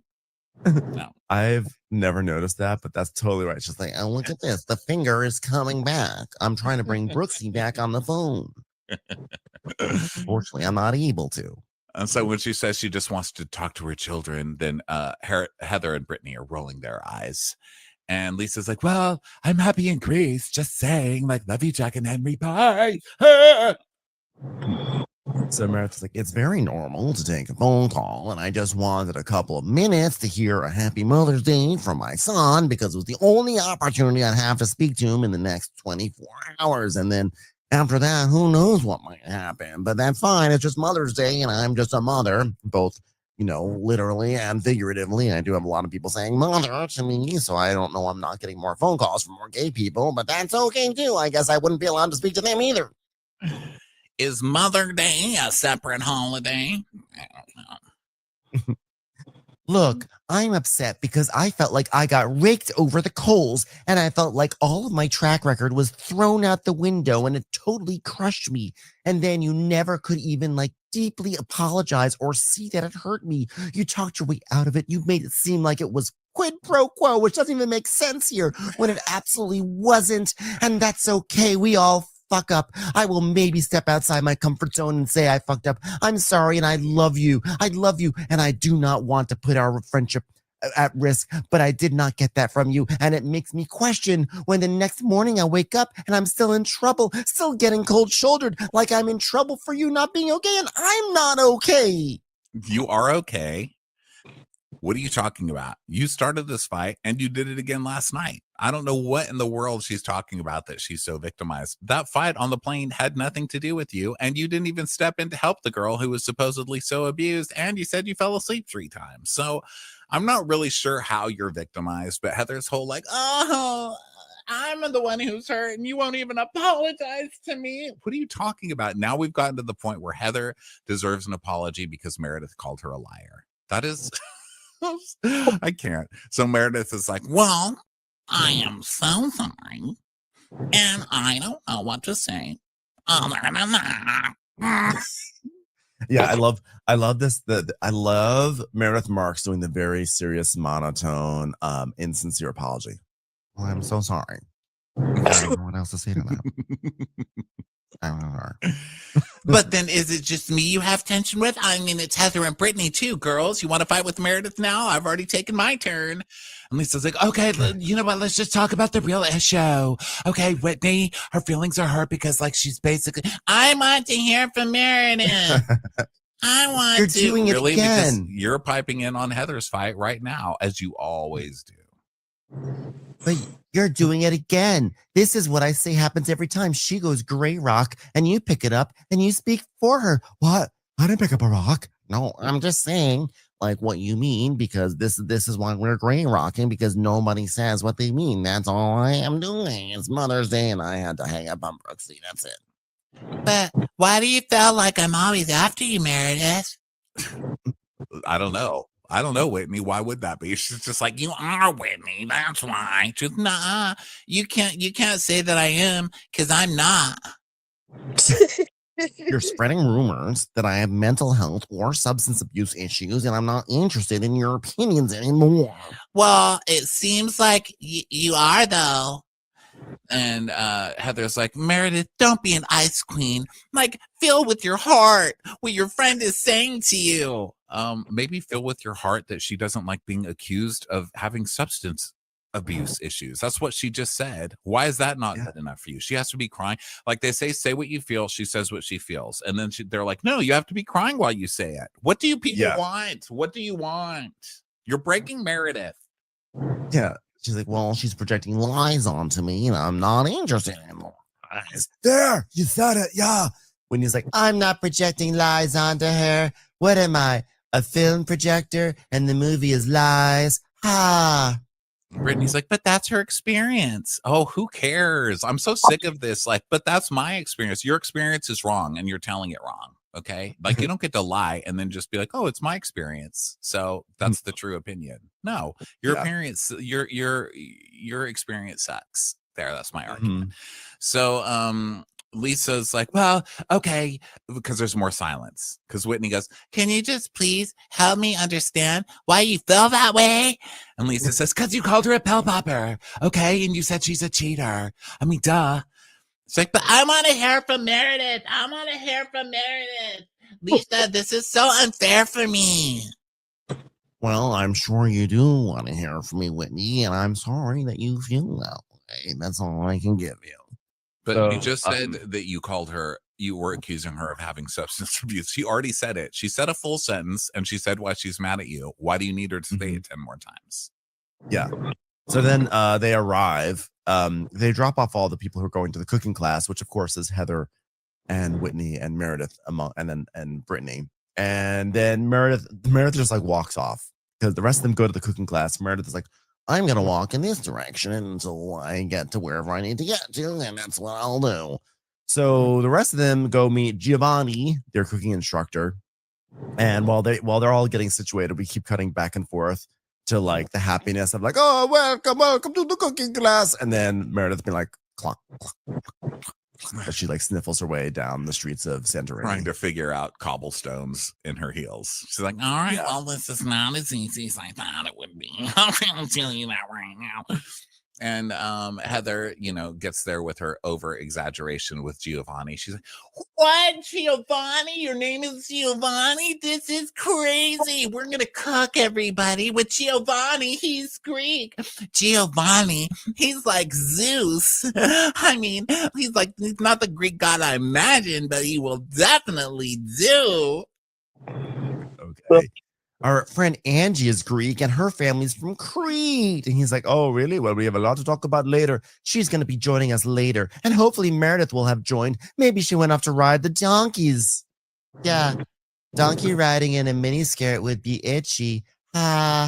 Then we cut to Meredith. Clomp, clomp. Happy Mother's Day. Happy Mother's Day. And this little yellow car stops.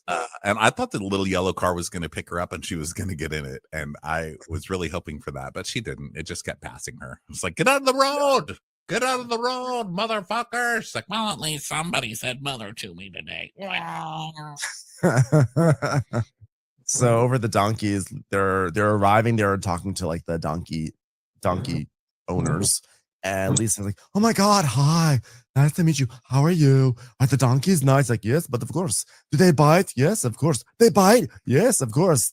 And then finally, Angie's like translates because he has no idea what she's saying. He just No, she doesn't translate. Lisa keeps going, tell him, but I don't think he understands. Angie, ask him if it bites. And Angie goes, does it bite? And he's like, no, yes, of course. And she goes, no, bite. Yes, of course. Bite.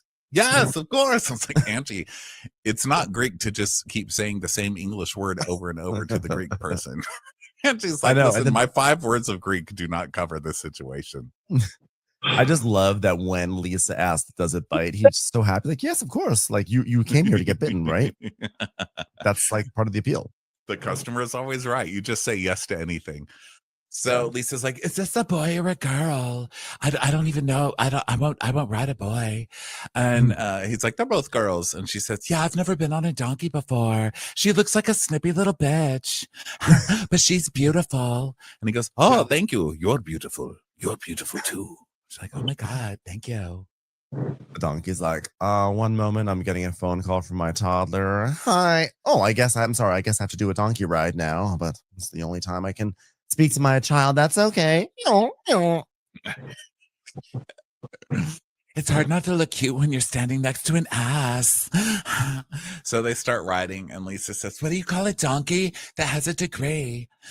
A smart ass. Okay, what do you call a donkey that has a degree and keeps lifting up its shirt at parties because they're male-centered? A good time smart ass. Yeah. I love how Lisa brings out all her good material for the donkeys. It's like, yeah. What do you this call is the it? happiest we've seen Lisa all season is with the donkeys. What do you call it when you're in a car and you're about to like get into a different lane and then the donkey puts its hoof on the wheel and it's like, stop it. It's called driver assist. Assist. Get it, guys? Driver assist. Best. That is a good one. When my dad lived in his village, this was the transportation that they had. They didn't even have cars. This is how they got around, on donkeys. Uber Eats took a long time back then. And he would pack the mule with groceries and walk it 17 miles down a mountain when he was 10. So that's what I wanted to bring the ladies to. Listen, that's great. I do not want to experience this. You know what I mean? Like, well, I'm sad that your dad went through that, but can we go to Disneyland now? Seriously. I would love it if like Louis was just like lying to Angie all these times. Like when Angie was like a little girl and she wasn't doing her chores, that he was like, you do your chores. You know, when I was your age, I walked 17 miles with a donkey with groceries on its back. And it's like totally like a lie just to get her to do the dishes. Yeah, when Angie refused to get milk on the way home from school, he's like, oh, really? Hard for you? Try 17 miles on a donkey up a canyon. Oh, you can't pick up the milk. Oh, I'll tell you who picked up the milk. I did every single day with donkey on its back. 17 miles. 17 miles. And you know, it was like 3 blocks, but he's like 17 miles. This is important to me because for me, it is much deeper because it is a glimpse of my dad's childhood. And I pictured this 10-year-old little boy and how grateful he was just to have a donkey while we drive Porsches and Range Rovers. We're so blessed. We're so blessed with our lives. I love, it's like a peep show. It's like a peep show when they have a moment of introspection and gratitude. Like the thing comes up and you see the gratitude and then the shield comes all the way back down again. They just go back to being materialistic and self-centered. They're like, wow, that's real. Wow. Can you imagine? We take for granted that we drive these Porsches. Anyway, let's get back to going into our. It's like poverty porn. It's like, wow, remember a time when people didn't have iPhones? Look at the poor people. Take a picture. Okay, let's go back to the resort. Yeah, let's go back. Then Mary is on her donkey and she's like, is anyone else not enjoying this besides me? It's like, why are we on a donkey? Why? Hey, you like it, Mary? Why? Why, Mary? And she's like, well, I just feel bad for this little boy. I mean, like, I'm on his back. It's so nice to hear somebody say that because these people do not need us on the back. And you remember when the cast of Shaw's went on like horses? I think they went horseback riding. And I was like, you know what? This cast does not need you all on them. This cast of horses. This cast. It was a crossover event. You're abusing the horses at this point. Okay. Yeah. So just Mary's ate 10 like, courses on camera. They like literally just ate 10 courses and then they got on a horse. You know, those horses. Mary tells us, I didn't see Greece coming with riding a donkey. Like, you got all these beautiful views. You got the water, and my outfit's cute. I look cute. I'm on a donkey. Like, why'd you do this to me? So now we go back to the cooking class, and this chef Georges comes out. I made him. I don't know if it's pronounced as Georges, but I feel like anyone who's a chef should just be pronounced Georges instead of George. And Heather is like, so tell us everything. What are we making today? Pray tell, what does Zeus from Mount Olympus, what has he brought down for us? Is it ambrosia? Is it wine? Is it grapes? Please take us into your land and perhaps bring us back to the council of the gods. Like, okay, ma'am. Okay, we're just making moussaka. That's it. It's just moussaka. Yeah, it's like, well, it's Greek moussaka to be specific. He's like, it's Greek moussaka. Oh, thanks for the specificity. And Heather's like, are you kidding? We got our own little moussakas that we get to make. We're making our own moussakas. Wow. Wow, girls. Like, they know. They're all there. Why are you announcing everything like you're a game show host? Just let them make a fucking moussaka, for Christ's sake, lady. Yeah. And so then we hear here comes Meredith in classic Meredith form, the classic walk off, walk back. Yeah, head tilted, hair just kind of swinging in the wind. She's kind of moving it out of her way, and her big like, I guess I'm here. I had no choice but to go back because I'm stranded. Otherwise, it's not exactly what I want to do. But where else am I going? I can't walk back. Gonna make the moussaka, or as Brooksy likes to call it, momsaka. Actually, what he says is mom's so cool, which is sort of like moussaka if you think about it. So Giovanni's like, momsaka. Oh, hello, my name is Giovanni. George, our chef, is here. Beautiful lady, come please join the beautiful cooking lesson. And she's like, wow, lovely. Thank you for welcoming me. Hush tones mode has been activated. Thank you very much for inviting. Thank you. I appreciate it. For inviting me and welcoming me. Does this moussaka need to be seasoned with the salt of my tears? Because I'll be over here crying in the corner. Commercials. Here comes one right now.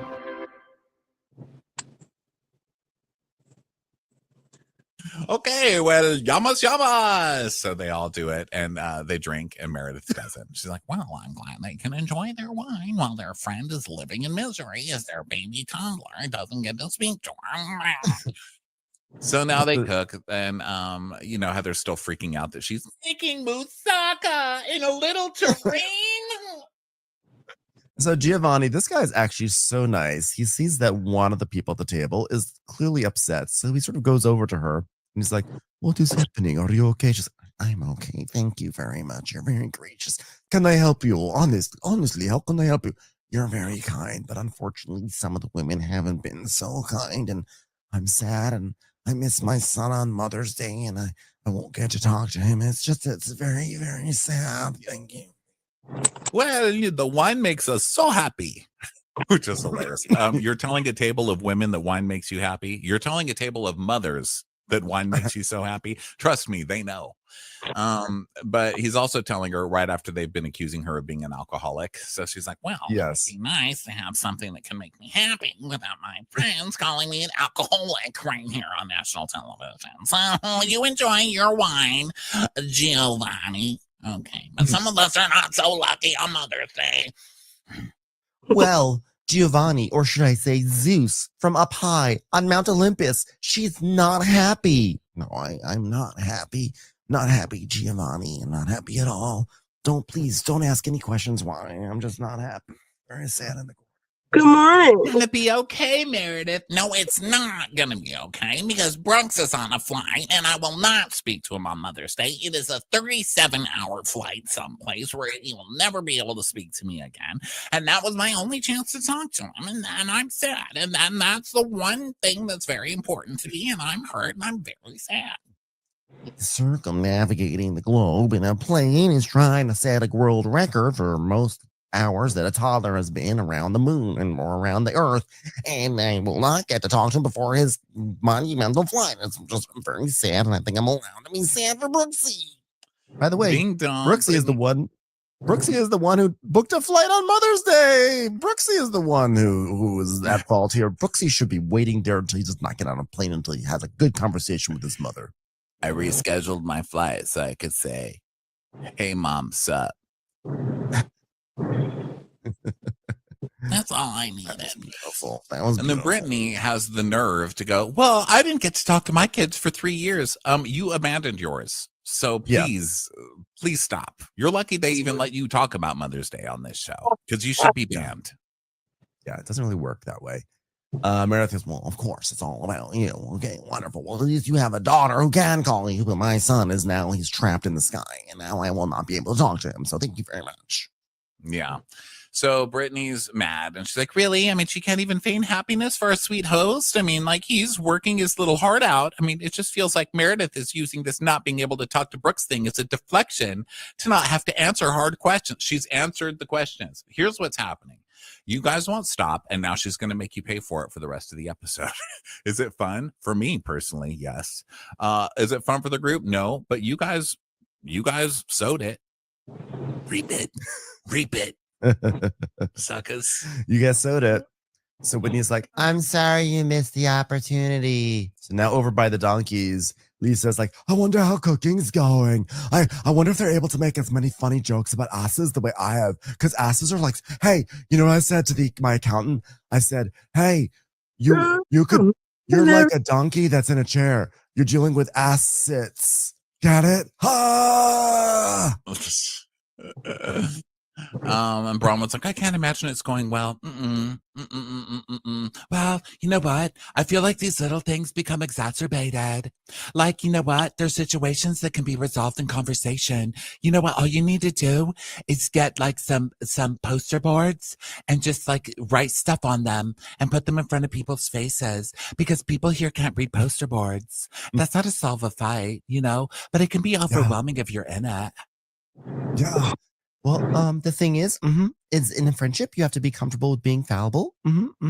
Sort of like how when Heather asked me if Todd made out with someone and farted, I was like, I don't want to talk about this. It's like, that's what I'm talking about, being comfortable being fallible. And like, yeah, just be fallible, you know, or call everybody a liar and say that you never said that in the first place. That would be fun. That's a good one to do. Or just tell them that it's like sealed. That. Just say the case is sealed. That's how to do it. Just being fallible.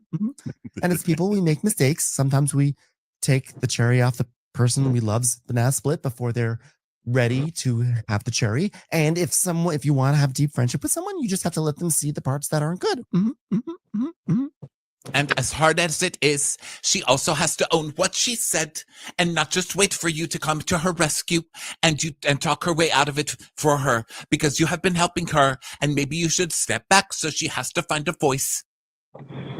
Yeah, it's just like so hard for me to step back. It's like really hard, just mainly because like my heels don't like support that kind of movement. And Angie's like, but she wants you to keep doing that for her, and so she doesn't have to do it.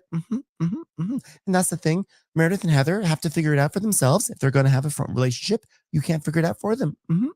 Yeah, well, I hear what they're saying, but like it's going in one ear and out the other ear because I'm like a real loyal friend. I'm never going to stop defending, you know, that whore who poses, like the poses with her family of posers. I'm never going to stop defending her. It's like the biggest whore in New York. I love her. Yeah. Slept in half of Manhattan. Yeah. Well, yeah, she's like a great, I'm like a great friend to her, and she's like a great friend to me. And Mary's like, I don't know. Something's off with Meredith. I feel like something is off. So now the donkey ride girls go to the cooking class, And Heather's like, oh my God, it's the girls from the donkey ride. Can you believe it, everybody? They smell like donkey. They trekked from high and low across lands of plenty, through sun, through rain, and they have made it here to greet us with their friendship. Like, oh my God. Relax. You know what? I love donkey riding so much. I love my donkey. I loved it. I have 5 now. I thought we had fun, but you guys came back with twice as much energy as us. Did they feed you guys moussaka too? Ha! Well, they're outlapping us on the fun department.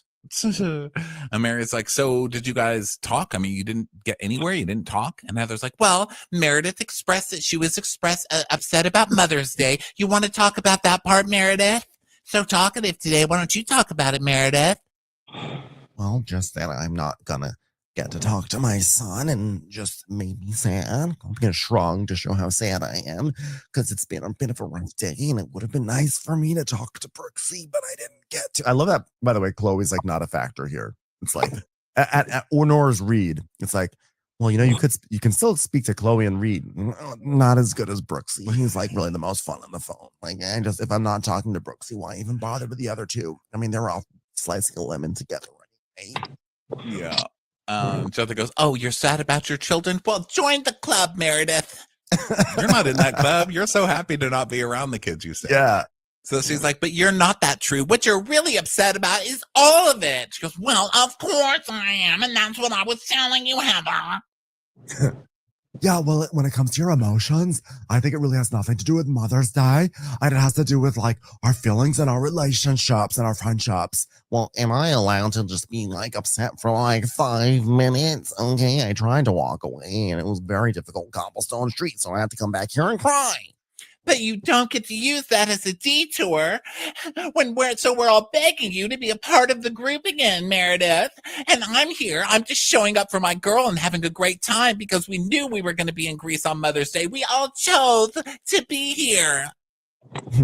And Bronwyn's like, it's not a surprise that it's Mother's Day. Okay, we knew we'd be here. Okay, they even arranged for us to be able to give someone a bob, just so we could feel like mothers again.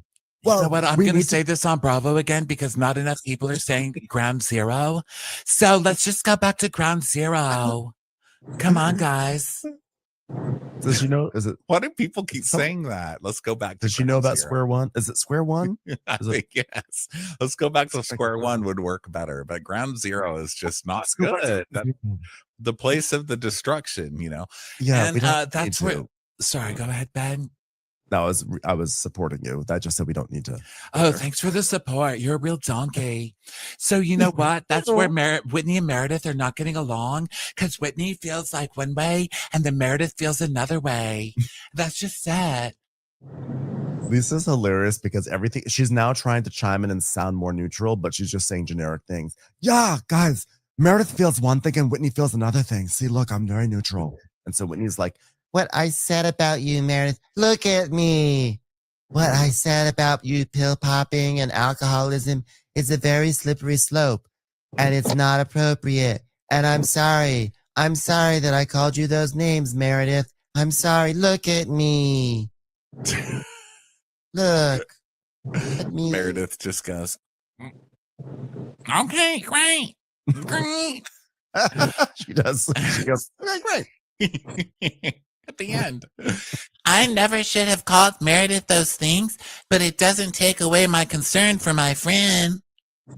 She's like, well, I never should have called her an alcoholic and a pill popper, but she is. So whatever. What she should have said was, I needed to say something extreme to get your attention, which is I thought what she was going to say, but instead she's like, no, I just shouldn't have said it. So Angie's like, Oppa, there we go, making headway. And actually Giovanni goes, Oppa, yamas. So they cheer. And Angie's like, now that's the man you should be looking to get a phone number from. And Heather's like, how do you know that I don't already? Did you see his Rolex? Huh, we've been hooking up. Huh, what's your version of hooking up? Mine means just hanging out. What? Why would you think that we had sex? Sorry, I was missing for a while, guys. I was fucking around with Giovanni. Did I say that? So now they're going to get ready for dinner. And they're back in the Sprinter van, and Lisa's like, I keep almost falling asleep. Is anyone else tired? Is anybody else tired? I'm like, if they were tired, you're probably waking them up again by being like, are you tired? Are you tired?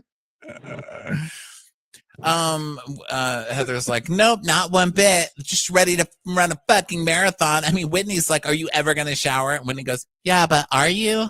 And he's like, when he's like, I realize I have to apologize to Meredith because I've got bigger fish to fry here, which is that Heather smells like fried fish at the moment. Yeah, can we just get Take a Heather in the shower? I'll put all my fights aside if we can just get Heather to take a shower. I shower every day. I do it when you're not in the room. A 10 to 2 in the shower. That's what I do. I should say a 10-2. 10-2 in the shower. What does that even mean? Meredith does a 10-1-2 every time, and she shouts it from the rafters. 10-1-2. I mean, Heather clearly learned some sort of slang because I've never heard this before. 10-1-2. I only know of 6-7. 6-7. 6-7 in Greece. So what do you think this means? I mean, we find out that number 1 is pee-pee, number 2 is poo-poo, which we already knew. But do you think 10 is like 10 minutes in the shower? I think so. But also, why are you doing a 2 in the shower? Well, I think it just means I'm going peep, I'm going poop, and I'm taking a 10-minute shower. Like, maybe they say that because they're like, okay, guys, we're leaving in 20 minutes. Okay, well, I'm doing a 10-1-2, so I should be out in time. I guess. Like, I kind of like that. A 10-1-2. Yeah, I'm just gonna pee, poop, shower, and I'll be right back out. Take a quick shower. Now, here's a hot take. I won't dwell on this because I know this is not your favorite subject matter. But if you're doing the 2, you're kind of doing the 1 at the same time, right? Why does the 1 even have to? Oh, I see. Never mind. I was thinking the 10-1-2. Ugh, I'm so stupid. I was thinking like a 1-minute pee and a 2-minute poop. But it's just saying the 1. It's confusing because the 10 is referring to time, but the 1 is and the 1 and the 2 are referring to the deed. It's all clear in my mind now. Everyone, we can move forward. National Nightmare's over. Well, I don't know if that's correct that the 10 means 10 minutes in the shower. I'm just assuming it's that. I don't know. Is the 10 just shower? Is that code for shower? Do we have? It's like we have to look 10 up minutes in the shower. Yeah, I don't know what it is. Oh, 10 is actually doing your nails. Yeah, it could be. I mean, who knows? So now they're trying to talk, and Heather's like, so what is a 10-1-2? Tell her, Meredith. And she's like, pee. It means pee. No, 10-1-2 is a pee and a poo. She goes, oh, well, I forgot about the 2 part. I only do the 10-1. I don't poop. Meredith is trying to sleep. She has like her head against the window, and she's like, she won't open her eyes. She's like, maybe if I just pretend like I'm talking in my sleep, they'll just shut up and leave me alone. 2 means poop. Good night. I like that she was like, well, I was sleeping. She jerks her jaw. She does like a Kirstie, what's her name? Not Kirstie Alley. Ally Sheedy in the bus. So they talk about this 10-1-2 thing a lot. And Bronwyn's like, oh, Angie did a 10-2 before we went on the donkey, and I had to use the men's room because she was taking so long. I did not. I did a 5-second 10-1, and then your donkey did a big old 10-2. And then Mary's like, he did, because mine did 1 after Bronwyn's, and mine had a normal bowel movement, and he had diarrhea. And we see like footage of the donkeys pooping on the sidewalk. Oh my God, it's so watery. So then they get home and they decide to have a pool day. So they're all getting into their swimsuits. Butler brings out flowers. They do have a butler. There you go. Oh, you're right. You're right. And they're having fun. And Angie's like, we have tequila. And Lisa's like, I'm not drinking that. I only drink my own. It's like, it's okay, Lisa. You can drink a competitor's tequila when you're on vacation. We will not hold it against you. So I read that this was Angie has a partnership with some other tequila. And so she's been trying to show her tequila all season, but they won't show it. they keep cutting it out. And Lisa's like, yeah, I'm not going to drink yours. I only drink my own. It's very Kathy Hilton for that to happen. So Meredith comes out and she's in like a cute little number. It's like a bathing suit, but it's like it's typical Meredith where it's like a bathing suit, but also looks like she could like have a meeting in it. And they're like, Meredith, wait a second. And then they're like, that you're supposed to be wearing a bathing suit. And then she's like, oh, hi. And then she drops the bottom part and there's bikini bottoms on. And she explains, hello, honey. I do love the Meredith Marks vacation pivot because she does this. I mean, I think season 2, there were many vacation episodes where she was screaming at people. And then they just wind up in a hot tub, just like laughing and joking. She really can do it. She can just turn it all around. She also has more business casual bathing suits than anyone I've ever seen. Like, where do you even get those? Like, she has like business suit bathing suits. It's so fucking funny that she pulls so many of them out. So now they decide they're going to have fun by doing a doggy paddle race, which I don't think they know what doggy paddling means because they breaststroke. This was not Thank the doggy you. paddle. I was it was really Whitney who was doing the breaststroke. I was like, this is not a doggy paddle at all. Like, you do not know what you're talking about. So they do it, and it's Whitney, Meredith, and Brittany, which is shocking because Meredith is with her two sworn enemies of the season. And now they're all happy that Meredith is happy. And then Meredith also cheats. And they're like, you cheated. She's like, I know, but you were going to win. And I got mad. And then she's like, yeah, Meredith's back. Yeah, so she gets flowers from Broxy, Brox and Chloe, and Lisa's like, "Oh my God, MJ, do you usually come here? Do you get any other cuisines other than Greek stuff?" And she's like, "Well, actually, Electra gets sushi." And Heather's like, "Electra's rejecting everything Greece, including the food." Does she identify as Greek? Well, right now she identifies mostly as just her horse stuff. I was like, I don't know if horse stuff is a nationality, but sure. That's like her thing. That's her life. She's a teenager, school friends, and then she rides 5 to 6 days a week for America. Oh yeah. Yeah, you know, like school friends. I remember those days, sneaking mini skirts into your bag. Did you guys ever change at school? I did all the time. I did it all the time. I did twice, and I got busted the second time, and I wanted to die. When did you have your first kiss? Do you guys remember when you had your first kiss? Heather, tell us. And Heather's like, yes, of course I remember. It was just before with Giovanni. What? I mean, we never kissed. Why are you guys saying that? Heather got one of the hottest guys in our school, and they dry humped. Wait, you dry humped? What? You are a good time girl. Meanwhile, we just see a close up of Mary trying to eat a taco, and she's like, I don't think the shrimp is dewormed. I don't know if shrimps. And just keeps eating it. I think she was talking about the poo-poo line. Yeah. I love that we pick up on these things. We're like, there she's doing the breaststroke in the middle of the doggy paddle race, and she's talking about the poo line. So Angie's like, speaking of first kisses, Bronwyn, have you ever kissed a girl? And she's like, yes. Mm-hmm. Oh, okay, okay. How many? Wow. Did you fart when you did it? Did you fart? A handful. Wow. Did you go to second pita?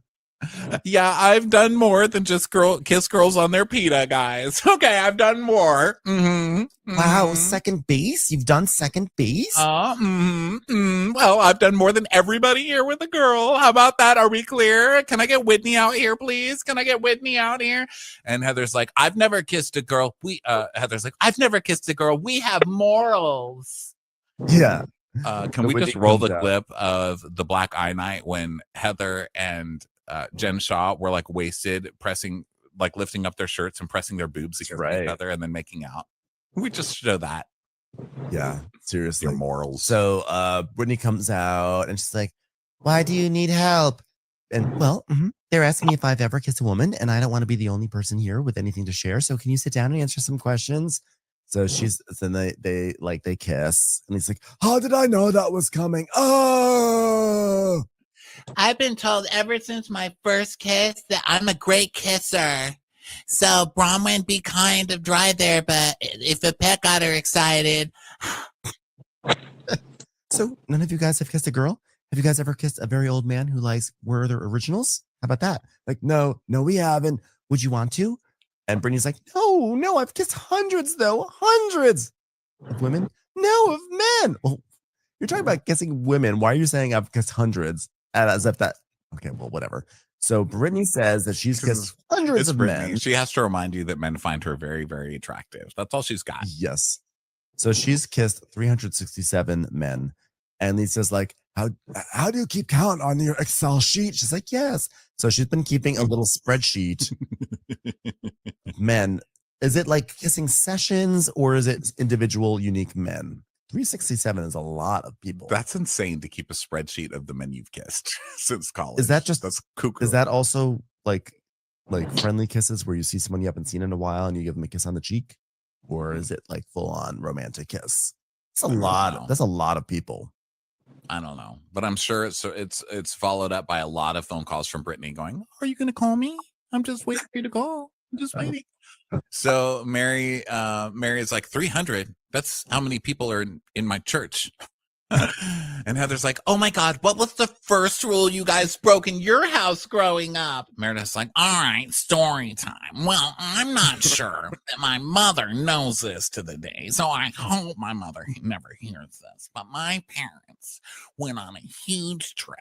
So I had an enormous party with all of my friends, and we got together, and we fucked, made out, ate each other, fuck dudes, got Lit pregnant, the fence on fire, broke a dish. We broke a dish." and Brittany's like, "Ooh, well, yeah, I'm sorry, Mom." And Heather's like, "Jeeves, bring us the glue. I can't believe this story." Okay, well, Heather, I'm also like, yes, it is ridiculous. It is hilarious that that's the climax of the story. But Heather's entire thing, her entire shtick, is that like she lived a very G-rated existence, and now she's gonna make fun of Meredith for doing it. No, Heather, no. You be in shock. And Bronwyn's like, "Wow, it only took her 40 years to admit she broke that dish. She'll be like 80 years old saying, 'Hey, grandkids, guess what? I did something on a plane once.'" That was funny. So Mira's like, "So anyone else have any stories?" And she's like, "The Greek nightlife is calling. Should we go change? Get ready, go out. 10-1-2, everyone. 10-1-2." So they're all gonna like get changed. And Heather's like, "What are we wearing? Are we going to the boardroom? Bikinis? Huh?" "No boardroom. Meredith, do not dare come out in the blazer," which she does. I love that Meredith was like, "Well, I'm gonna do what I'm gonna do, which is wear my blazer." So they get ready, and we see Angie and Mary getting ready, and Mary's gonna stay in, and she's just tired and jet lagged, so she's just gonna stay in. Yes. And then Bronwyn and Lisa are by the commandment chart, and Lisa's like, "I love making these." Get in my bed and go to sleep.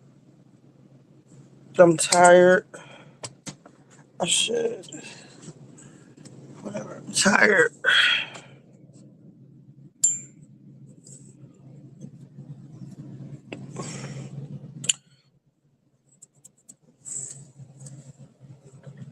Well, I'm gonna start coming on, figuring out. Start coming on. I like being on early too.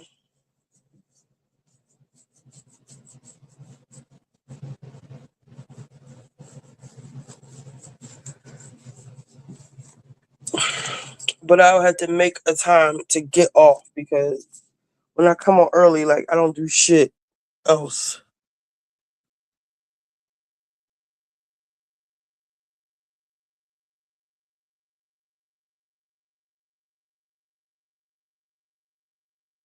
Hold on. Hey, sorry, I'm just waking up. Yeah, no, I didn't forget. I'm sorry, I should have updated you. Kind of felt really bad. Um, so originally I was supposed to finish my work the day I talked to you, but it's been taking me longer than I wanted to. So I have been doing it little by little. So today I actually should be done based on where I'm at. Like I'm actually up working on it right now. So I haven't like been doing anything. I haven't been able to do nothing besides take the papers and stuff. So I should be able to get it tomorrow. And then I'm taking the These shots marks, I don't even know why.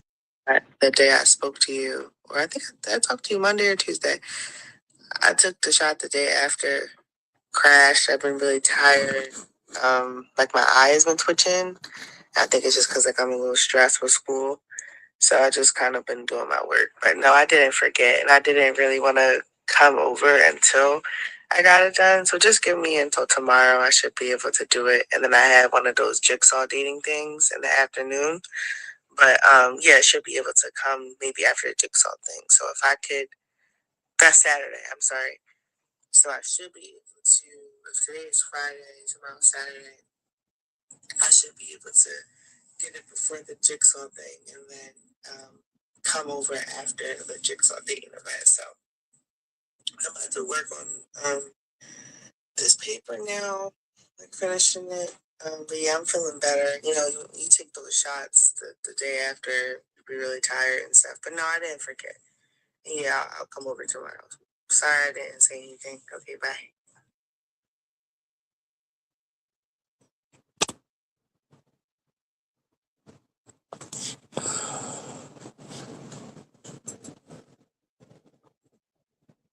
While we're doing it, is this for how many Diet Cokes we're ordering for tomorrow? No. By the way, did you put this mark over here? Yeah, that's for Whitney. Like, move it over. Put it on Whitney's. Yeah. So Heather's like, wow, Whitney, you look like an Australian an Austrian pummel thrower. You look like you could do the shot put. And Whitney's like, oh yeah, you better watch your face. And then she throws her gold bag across the room to hit Heather, and it misses. And she's like, that was my Prada bag. Whoops, I broke it. Is a pummel oh, well, I'm not even gonna ask. I was gonna say, is pummel thrower a thing? I know there's the pummel horse. Anyway, I thought there was a Heather shot put thrower. Maybe she meant a shot put. I think, yeah. Honestly, I can't even make fun of Heather for saying that, because a number of times I use the wrong word at the wrong time. You know, I'm just as guilty. So Heather, you're off the hook with your pummel reference. It says a pummel thrower isn't a standard term, but likely refers to technique in combat sports or historical martial arts using the pommel for strikes. So yeah, I think she just got it confused. Yes. I was like, I will choose this moment not to be a typical person on the internet and rake her over the coals for saying pummel instead of shot put. I'll let her go. You get away with this one, Heather. I got my eye on you. So they have this funny moment, and then they get into the Sprinter van, my favorite Sprinter van, I'd like to point out again. All right, guys, I'm tired. I'll see y'all, I don't know, definitely by Saturday, but I don't know if I'm coming back on tonight. We'll see. All right, deuces. Have a good day.